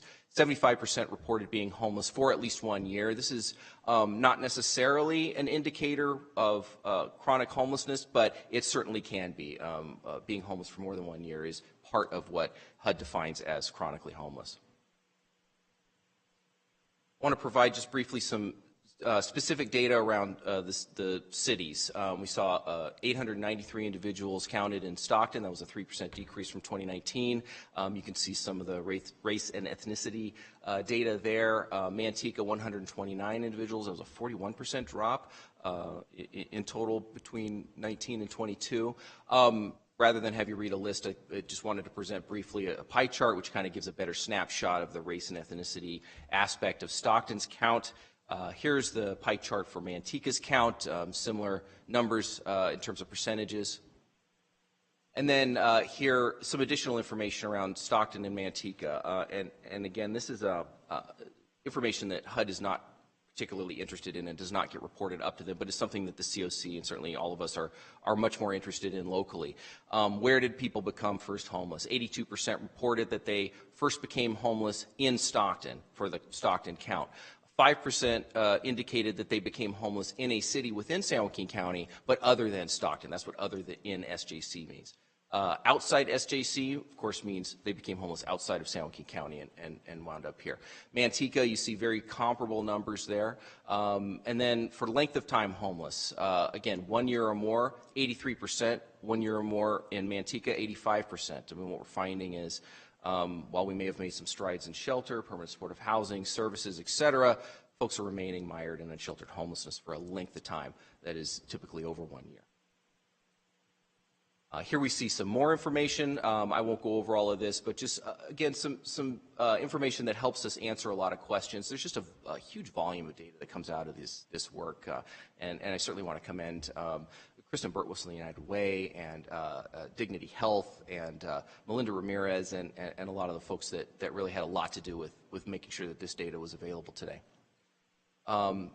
Similar data, this is for Lodi and Tracy. We saw a 50% rise in the number of folks counted in Lodi. We also saw a large rise in the number of volunteers in Lodi, at least according to the data I have available, which I think is pretty attributable to why we saw a jump there. And then in Tracy, 124 individuals, again, some similar demographics to the other cities in terms of gender, race, ethnicity. Here we see a pie chart to sort of illustrate that a little bit better. Tracy's pie chart. In Lodi, folks became homeless 70% of the time in Lodi. You can see 57% in Tracy, whereas 30% were outside of San Joaquin County, and that's not surprising considering the adjacency of Tracy to what we might call the Bay Area, certainly Far East Bay Area. Again, here's some additional information, and I won't belabor that. See a slightly higher veteran count in Lodi. Not sure why, but that's something to be examined. So again, appreciate your patience here and happy to answer any questions that you may have. Thank you. Thank you. Any questions? Seeing none. So we've had a downturn, I take it. In the number of folks counted? Right. So it would appear. Yeah. I don't think it's reasonable. No one I've talked to thinks that we truly have seen a lowering of the number of certainly unsheltered homeless in San Joaquin County. But, there are several factors involved, and I think not least of which is COVID that kind of contributed to, frankly, an inability to get as good of a count as we did in 2019. Very good report. Thank you. Any other questions? Patty, got it? Go ahead.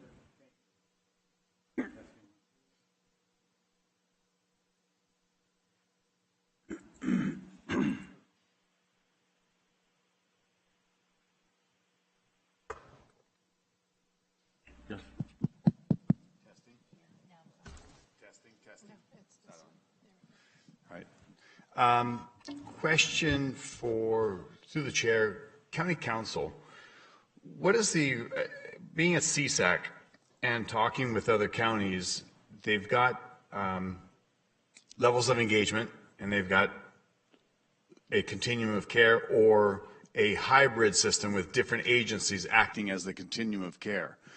What do we have in San Joaquin County? We clearly have a continuum of care board, and they engage and they're doing their monthly meetings and fulfilling a task, I guess. Can you explain the process of what it is, that continuum of care, how it is they're selected, and what option we may have to go out and look at maybe creating more of a hybrid system like some other counties might be doing? Through the chair, Supervisor Patty, Adam may be the best person to be able to answer that. But my understanding of it under the HUD regulations is that the continuum of care is simply a gathering of organizations who have an interest in addressing homelessness. There's not a requirement for a certain number. There's not a requirement that they be government entities or not be government entities. It is a voluntary organization. And so they're acting on what authority? Through HUD? It's a mandate. It's like we receive dollars. We couldn't receive dollars unless we have the COC as part of HUD. Or can we explain that structure? Do we know it? Sure, if I may, Supervisor. The the continuums of care were established through the Hearth Act under the Obama administration. The Hearth Act modified the McKinney-Vento Act of 1987. So what the goal was to consolidate several different, especially permanent supportive housing programs under a single umbrella that they ultimately called the continuum of care. And so the way that HUD and also now the state of California sort of leverages communities to work through continuums of care is through the dollars. So when they put out these grants that say, you know, you can use these funds to, like what we're talking about with HAP today, they say, well, you must work through your continuum of care to do that. And when I'm there applying for funding for, you know, HAP and there's a lot of other programs, I'm having to answer series of questions and write these lengthy narratives about what the structure is, what the relationships are, who are we engaging with, what's the sort of community engagement process, how are we working with people with lived experience, meaning either currently or formerly homeless, et cetera, et cetera. So, you know, in terms of a policy, it's kind of driven by these notices of funding availability in these grant programs. So ultimately, I mean, certainly in the state of California, the state legislature has made this a priority that we're kind of having to work through. So we wouldn't get dollars unless it went through a continuum of care? Well, pretty much. I mean, loosely. I mean, I'm sure. not going to go too deep into this. No, I hear what you're saying, and I think it's not accurate necessarily to say through a continuum of care so much as work with a continuum of care, right? So the county's not working through a continuum, our continuum of care. I don't think any applicant is. It's you must work in relation to, right? So, for example, I'm working with Health Plan of San Joaquin. There is a source of funding that's sort of related to HAP. It's called HHIP. I'm sorry, I can't remember what that stands for, but it's really for managed care plans to encourage folks and incentivize folks to engage in services and housing, in a nutshell. Their application, I found out because they're reaching out to me, is requiring them to work through continuums of care, so to speak, or with continuums of care, collect data from HMIS systems. You know, it's interesting that they want us to have almost, in some cases, exactly the same submission in terms of parts of the application, right? So I'm submitting all of this data for HAP.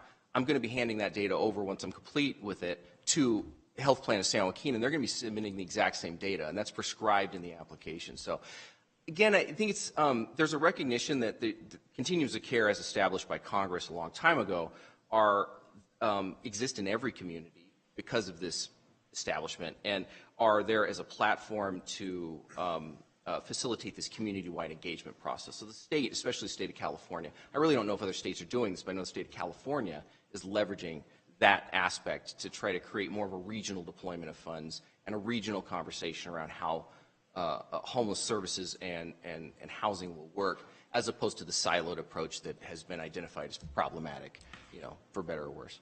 Understood. So, interestingly, I mean, I've been here for going on, I guess this is my 6th year, and I don't believe we've ever gotten a meeting or a sit-down with Continuum of Care coming in with their plans necessarily. Am I missing something? I know that we've done the strategic plan that I believe Continuum of Care was part of, and they hired an agency to create, and they brought it forward.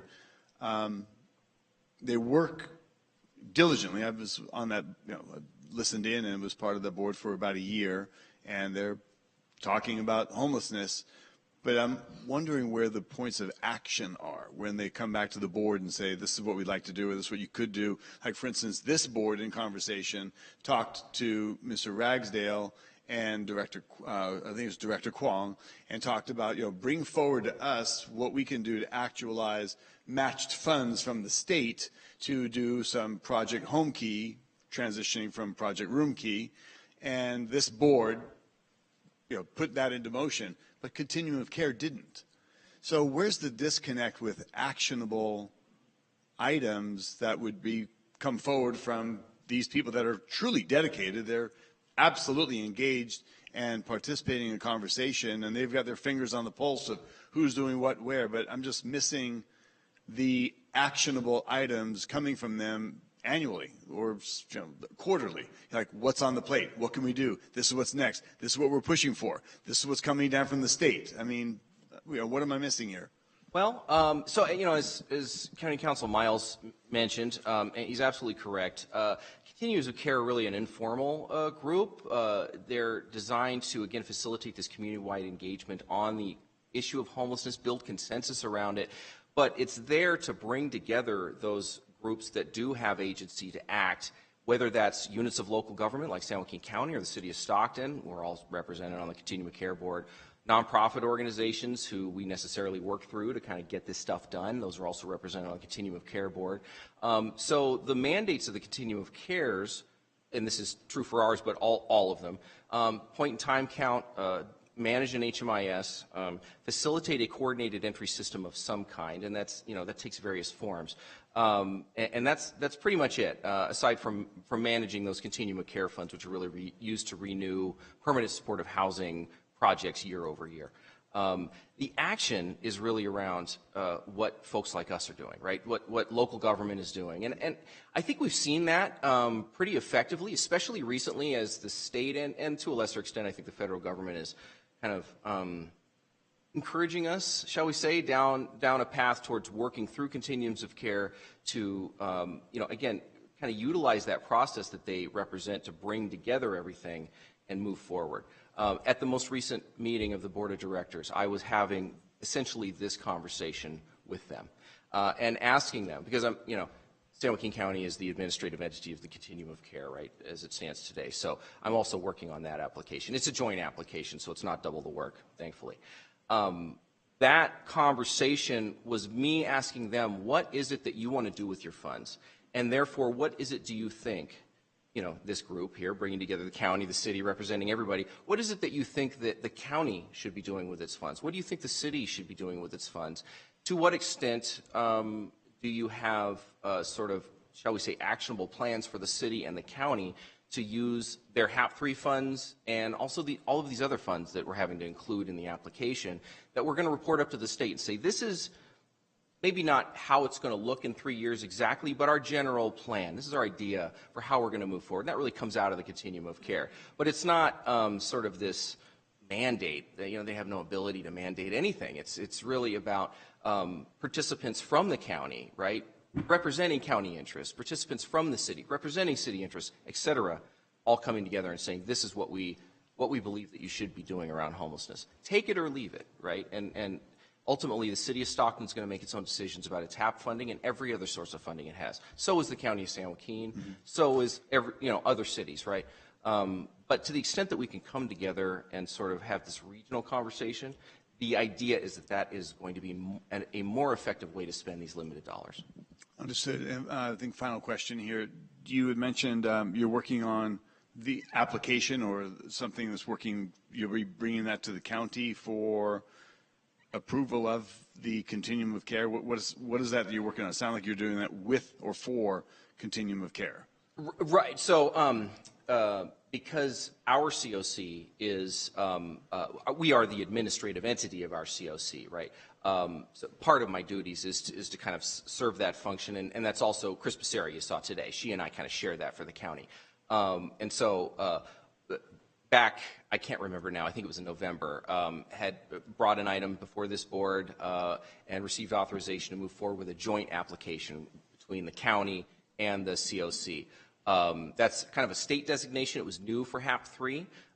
It's really a way to reduce administrative overhead and burden, not just on us, but on them, so that they're seeing a single application from us. It was possible we could have worked with the city of Stockton too and done a three-way joint application, but for obvious reasons, city of Stockton is kind of doing its own thing right now, certainly working together.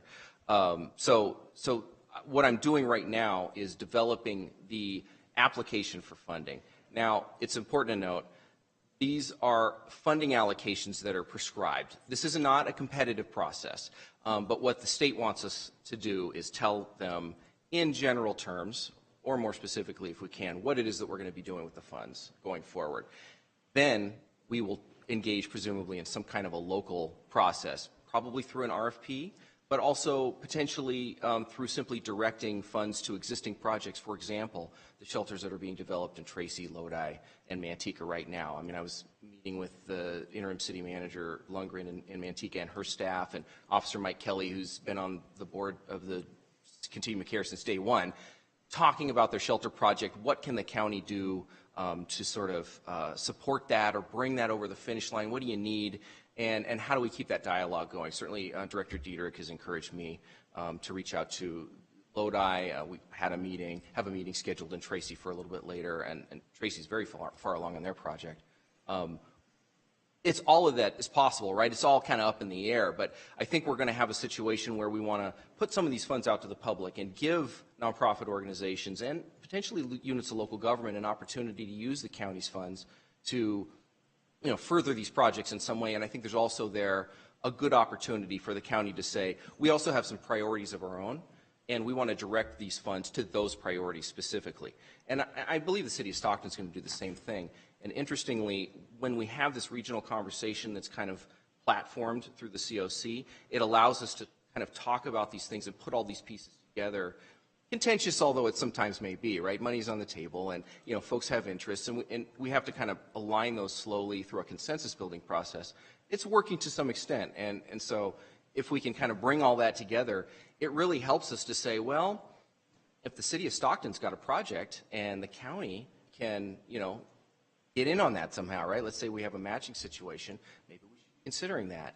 Or if the city of Tracy is, trying to get their shelter completed and the Continuum of Care has an interest in that too, how do we align to say we're going to share some of that burden through these HAP funds?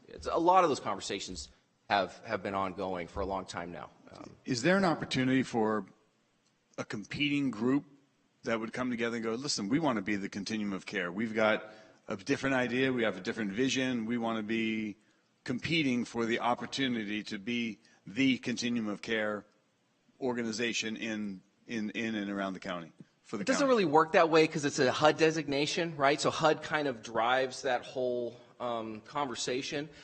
Having said that, there's nothing stopping groups from getting together, talking about homelessness, doing something about homelessness, whatever that is. I mean, you mentioned Save the Delta recently. I know that's a group that's kind of doing things around specific areas of homelessness. There are individual organizations that are bringing together coalitions. So the Women's Center has been doing some phenomenal work around youth homelessness. Certainly, their CEO, Krista Pfizer, who's now on the board of the Continuum of Care, and in fact the vice chair, has been, let's say, leveraging or certainly trying to work through the Continuum of Care to some extent, but also on its own, the Women's Center, through a group called the Youth Action Board, which is something that the Continuum of Care set up to meet the requirements of yet another HUD grant program that I won't bore you with the details on today. But so yes, I mean, it's interesting how the COC really has created a lot of branches. And sometimes those branches aren't necessarily terribly directed or connected back to the COC, and that's okay. Everybody's got a stake in this, and I think that's a recognition. And I think, and not knocking the work that's been done, but there's a lot of frustration that a lot of people go to the meetings and participate, and after a while they're like, it's a lot of talk, but not much happening. And I'm not knocking it. I'm just saying that's what I'm hearing. I'm getting feedback from. I know Supervisor Miller's highly engaged, and she would give me a complete counter argument to that. But that's just a shared sentiment that some have expressed.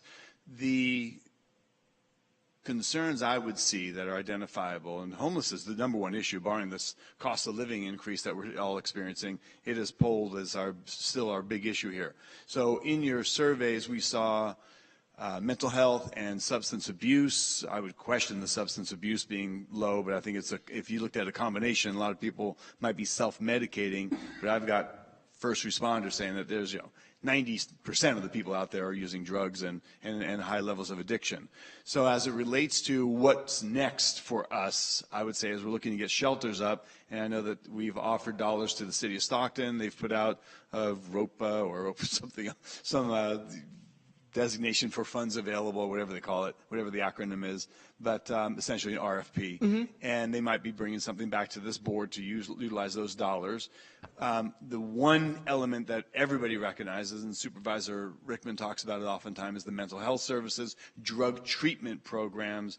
What we are looking at is there is empirical evidence that the housing first model is an abject failure. It takes a person that's addicted to drugs, puts them in a house, and there's no requirement for sobriety, there's no requirement for jobs, there's no requirement that you pay your own bills. You're just housing somebody that will obviously continue the same habits, because if you do require sobriety, you're actually losing funding from the federal level. So these are concerns that I would see if we're ever going to fix this issue, if we're going to address the real travesty, it's going to be drug treatment and mental health services, which will require some level of sobriety. So I think when you're talking to other boards and states and levels of engagement on utilization of funds, we don't want to just house somebody and let them keep using drugs that are very high risk and leading to oftentimes to early premature death and you know, very bad behaviors. So for me and the people I hear from, and I'm only one supervisor, yeah, 4 others may have different opinions, but I'm hearing very specifically for people that they'd love to see some treatment, behavioral health services, help, and there's a shortage of them, we know that, but a focus and a priority on the treatment to help a person so they can engage back in society, in family.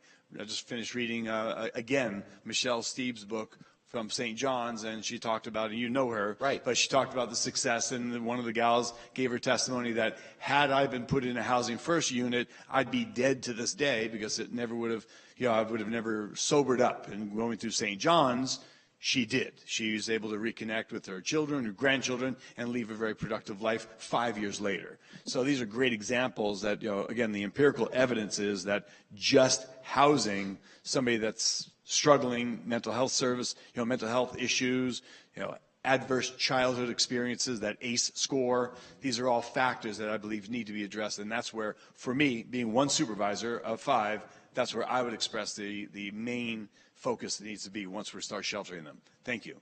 Thank you. Keep up the good work. I know you're, you know, fingers on the pulse and working all the time on it, so I appreciate it. Thanks. I appreciate that. Yeah. Any other comments? Oh, thank you very much. We'll adopt this. Yeah, please.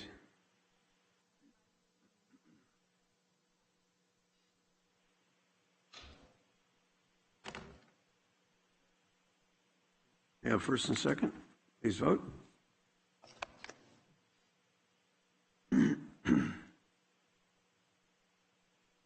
Adopted 5-0. Thank you very much. Thank you. Have a great evening. Sure.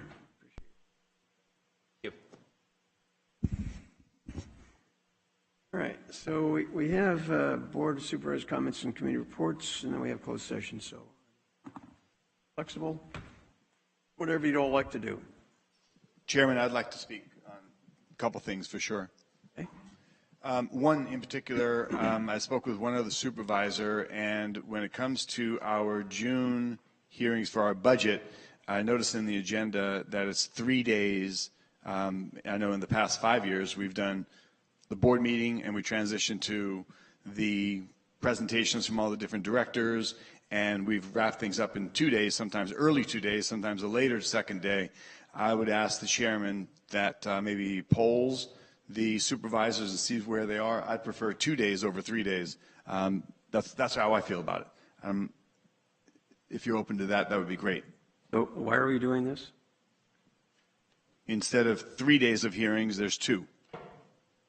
Right. One less. Through the chair, just to clarify, it is 2 days of hearings. The Tuesday meeting is just a regular board meeting. Wednesday and Thursday are the 2 days of budget hearing. Exactly. So incorporating the 2 days of hearing for budget, as we have in the last 5 years I've been here, into that board meeting. So Tuesday, Wednesday would be the 2 days, which encompasses the board meeting and the approval of our 2022-2023 budget. Yeah, and why are we doing this? I mean, why are we moving from 3 days to 2 days? What's the reason? Time. Instead of spending 3 days in the board we would be spending 2. That's 1 day less. And you know, that's my schedule may be unavailable that 3rd day. So that's just me, for me. So you guys can do it, the board, you can finish this 3rd day without me. Okay. So, Mr. Wolverding, I know that we've talked and our clerk of the board last year in regards to this particular budget. Yeah, Chairman, we have, as a matter of fact, my understanding, as I recall it, is the calendar was set late last calendar year in December for all these board meetings, and my office is the primary coordinator of the budget for that meeting. It was my understanding we added the Tuesday board meeting because of the amount of items that came before the board that 2 weeks before our budget hearings, and over the years, these things have been accumulated. I believe we had at least 100 items on consent in addition to general discussion items. As we see, we're almost at 5 o'clock here at a board meeting without lunch in order to try to mitigate that. And so in addition to that, we've already noticed our non-county organizations. We sent letters out back in May, and they're all slated to be here on June 23rd. And it's also my understanding the clerk of the board is geared up to send to our special districts and our water districts notices that have to be published in the newspaper by June 2nd, June 8th, and also June 15th. So we have quite a few things in motion right now targeting the dates we have already set. Okay. Excellent. So, Chairman, it sounds like, according to CAO, we've got until June 2nd that we can make amendments. So appreciate the flexibility. That's if that's the will of the board, then that'd be great that we can make notice before June 2nd. And again, Chairman, just maybe poll the supervisors. I, for one, and I'm only one, I, for one, would prefer 2 days. Last couple of years, we finished early on the 2nd day. I think it was even before 4 p.m. Well, first of all, I would defer to County Council. This is a change of meeting dates. I would assume that normally that's an agendized item to vote on. Is that correct or not? Normally, it would be an agendized item to vote on, yes, because the schedule is set at the beginning of the year. Okay. So based upon that, then if we wanted to discuss this, we'd have to do it at our next meeting in regards to making a decision whether or not to, and that would be the 7th of June, correct? That would be the 7th of June. Okay. And I guess my question would be is if the board voted on it, would that be legitimate? Or would that be, because it's not agendized, would that be improper? Well, you'd be taking action on an item that's not on the agenda. Okay. So, which means that obviously we can't change it at this meeting. I would just offer Supervisor Petty, I understand your schedule, but I would say that we'll just have to wing it with 4 of us or whatever. At least we'll have a quorum, and then whatever your requirement or commitment is, you can attend to it as you decide. So, having said that, Supervisor Miller. Thank you. First, I would say I agree with that. I think it's fine to keep the 3rd day on the schedule. It's a huge budget that has incredible impact on our residents, and I think we should take the time that it deserves. That being said, really my only comment is I want to just very briefly address the Pershing Avenue and Alexandria Avenue Public Works projects. Pershing Avenue is the county's, and Alexandria is within the city. Both projects have been in planning for years and years. I met on the Alexandria Street overpass the first year I was on the city council in 2009. Huge issues with that, the culvert silting up. terribly unhealthy water quality. It's been a real problem for folks there. Pershing Avenue has been planned for over a decade, and we've only now received funding to move forward with that. Nobody appreciates more than I the disruption to traffic, because those two projects have effectively cut off almost every single way into my neighborhood. I have to go the opposite direction to get anywhere out of my neighborhood right now. But I recognize that all of those neighborhoods are going to be radically improved by the completion of those projects. My concern about the comments that are coming in, my concern is not about the comments against me. I'm an elected official, and I realize that a ton of these comments that come in are politically motivated. I don't have a problem with that. I do have a problem when people are accusing our public works employees of lying, of deliberately misleading residents. That is patently untrue. I can say without any exception, on the Pershing Avenue project, our staff went above and beyond, had multiple additional meetings with residents. There is one resident who is simply opposed to that project. Most of the surrounding homes, in terms of the tree removal, they have been in contact with Public Works. They have opted to not replace those trees. They were problem trees for them. The bulk of the residents accept that there are going to be disruptions.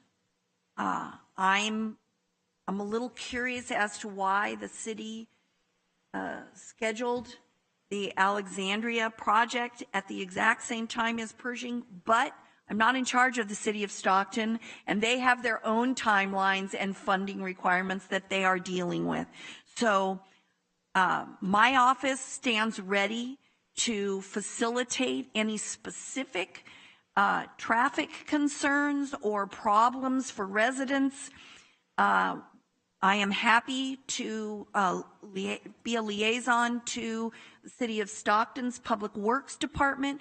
Folks can call my office. I have been in the process working with folks, with our Public Works Department, but I want to make it very clear that our staff in the Public Works Department have treated the residents of my district more than fairly. They have been very, very transparent, very forthcoming with information. They have been over backwards to try and satisfy both myself and my constituents, and I don't think it's fair to accuse them, especially in the form of an anonymous comment, to accuse them of lying and deliberately misleading people. That is absolutely not true. I have a lot of respect for our employees, and they would not do that, and they have not done that. That's it for me. Thank you. I would also add that my experience with Public Works is they have always gone on but above and beyond in regards to dealing with our residents and constituents. Anyone else? Or otherwise, yes. Yes, thank you, Chair. Thank you, Chair. I just want to clear the air. This lady this morning regarding, her child, Chris did reply to her, and she had a complaint with the state of California. And so Chris gave her all the information, and that's where that was left. And I did attend the State of the City, and it was a very nice attendance. I want to say 800 to 1,000 people there, and the mayor gave an excellent speech, and Mr. Wolverine joined me, and thought it was productive. That's it for me. Thank you. Vice Chair Redmond. Thank you, Chair. I won't spend too much time, but I know myself, Chair Wynn, and Supervisor Patty attended Council of Governments One Voice trip to Washington, D.C., multiple meetings with different departments and representatives trying to get funding for our infrastructure and our airport here in San Joaquin County. A lot of different projects in South County. So enjoyed that, and hopefully we'll be productive. A bunch of different, it's just been very busy in South County, but I'm going to keep it very short today because of time. And I just want to wish Dr. Graywall in Tracy, he just celebrated his 40th anniversary at the San Joaquin County Cardiological Medical Group. It's been a long day. And I just thank him. Thank you, Mr. Graywall, for your commitment and dedication to the health and wellness of the residents here in San Joaquin County. You do a great job, and you touch so many lives and save so many lives. So thank you for all you do, and God bless you, you and your family. And I'll keep it at that. Oh, and Memorial Day is on Monday. So every city usually does something. I know Tracy's doing something, Ripon, Escalon, Mountain House. So please check with your local city and get out there and show your support for our men and women who, pay the ultimate sacrifice. Thank you, Chair. Thank you. Well, we did go back to one voice. I would have to offer that I was a little disappointed because for those who haven't been, one voice is intended to assemble a group of county representatives, both public and private sector, to, as Vice Chair Rickman talks about, to advocate for projects in the county.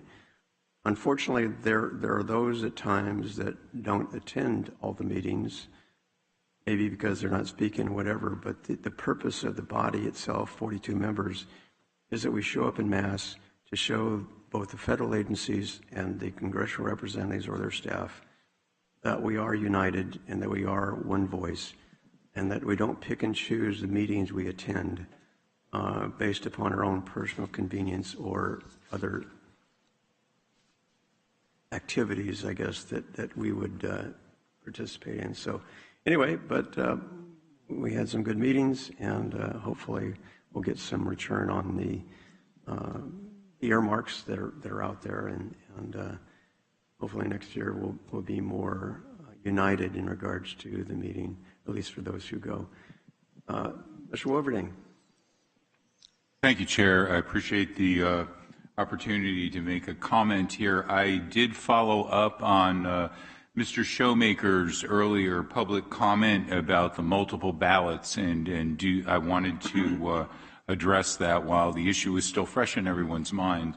As I had suspected and commented on earlier, apparently Mr. Showmaker recently moved, and the timing of his move, he moved to a new address, and he moved in between when the ballots were shipped out for printing and now. And so apparently he re-registered under his new address, and therefore both he and his wife, who were down here and commented, each got 2 ballots, which was 4.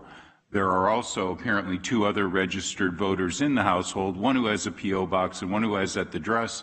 I don't know, since he didn't happen to mention which one of the other, the 5th ballot was which, but it was likely one of those issues, so that would account for the 5. And like I said, it was just and this is normal. This happens a couple of times every election. People move during a very narrow window period. They re-register in order to get new ballots, or, as I mentioned earlier, they could just potentially lose it and then re-find it. And so this is not something that's abnormal. It is relatively rare. And the only thing I might add is that I wish Mr. Showmaker had simply called our registrar or me instead of coming down here and essentially impugning our registrar's office. So I just wanted to let you know that we do have our hands around it. Supervisor Miller? Just a quick question, Mr. Wilverding. So if someone moves, then is it best to simply tell them to put in their change of address with the post office and not re-register until they have permanently relocated? Or is it, what advice should we be giving? Supervisor Miller, I don't have best advice, because then you're relying on the post office to forward your mail. So if you positively want to make sure you get a ballot, doing what he did is the best thing to do. It's just then when you get a second ballot, understand why you got the second ballot. Okay, perfect. So if we get any of those questions, then we will give them that advice and simply let them know. Just understand you may get more than one ballot because the system is set up to make sure you get a ballot. If you get more than one, just return one. Only one's going to get counted. Exactly right. Okay. Chairman, I have a request to speak. I know that when I spoke about the 3-day instead of 2-day preference, or the preference of 2 days over 3, then we moved on. I had a couple things to report. Go ahead. Thank you.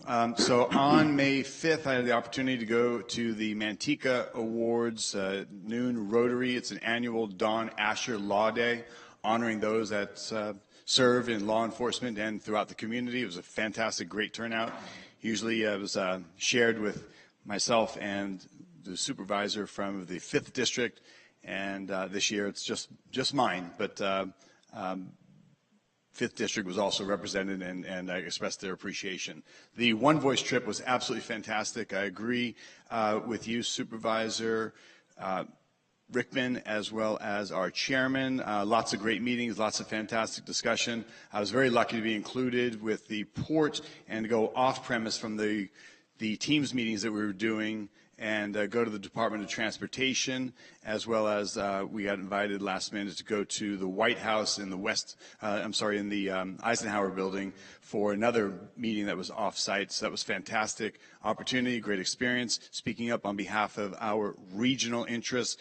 Also, prior to a former Congressman Jeff Denham invited me to a breakfast meeting with department heads in Washington. That was an added bonus meeting I was able to attend. I extended my stay to attend that and some other things in Washington, and it was absolutely fantastic experience. Weather was great, and a lot of good representation from our cities, city council members, mayors, and as well as the Board of Supervisors. We all had opportunities to speak up and share and express, but these subjects were very well covered, and it was fantastic. I would like to say also, I've spoke to one of our directors, Tony Vardam, and he expressed to me an interest that he's being courted to be hired elsewhere because the pay in San Joaquin County is below what's being offered elsewhere. So I'd encourage our CAO and HR to work with Mr. Vardam and make sure that we're on parity. If he's being courted elsewhere, I think he's doing a great job here in the county, and I believe we need to be in that equitable stage where we retain talent as well as draw.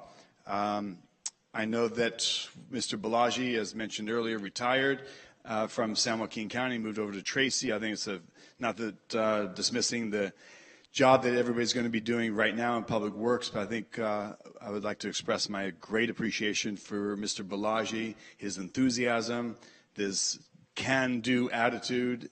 This man was definitely a high-value asset. His momentum to get things done and to problem solve and to go to different departments and working with Caltrans or multiple agencies throughout the state. He was exceptionally effective. He was, to me, a once-in-a-lifetime type of appointment and person. There's things had happened in this county. I don't think he was treated fairly by different people and some departments, department heads for that matter. But we wish Mr. Balaji luck where he is. Our loss is certainly someone else's gain. And I think that's all at this time. Thank you, Chairman. Thank you, Supervisor Betty. I would just remind you that it's probably not the best idea to be advocating for pay raises for department heads in open session. I think those are things that you need to discuss with our HR and also our CEO in regards to appropriateness of whatever is being discussed. So thank you. Mr. Miles. Board will meet in closed session on the items listed on the agenda, and that includes the addition of the California Department of Water Works versus all interested persons. There may be an announcement coming out of closed session. Chairman, I'd like to ask County Council, did I just violate anything by mentioning that the pay for the director might be low? Okay, so I'm okay for ethics violation or something. Thank you.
In the matter of California Department of Water Resources versus all persons interested in the matter of the State Water Project Supply Contract Amendments, the board is authorized on a unanimous basis the county to file an appeal of the Superior Court decision.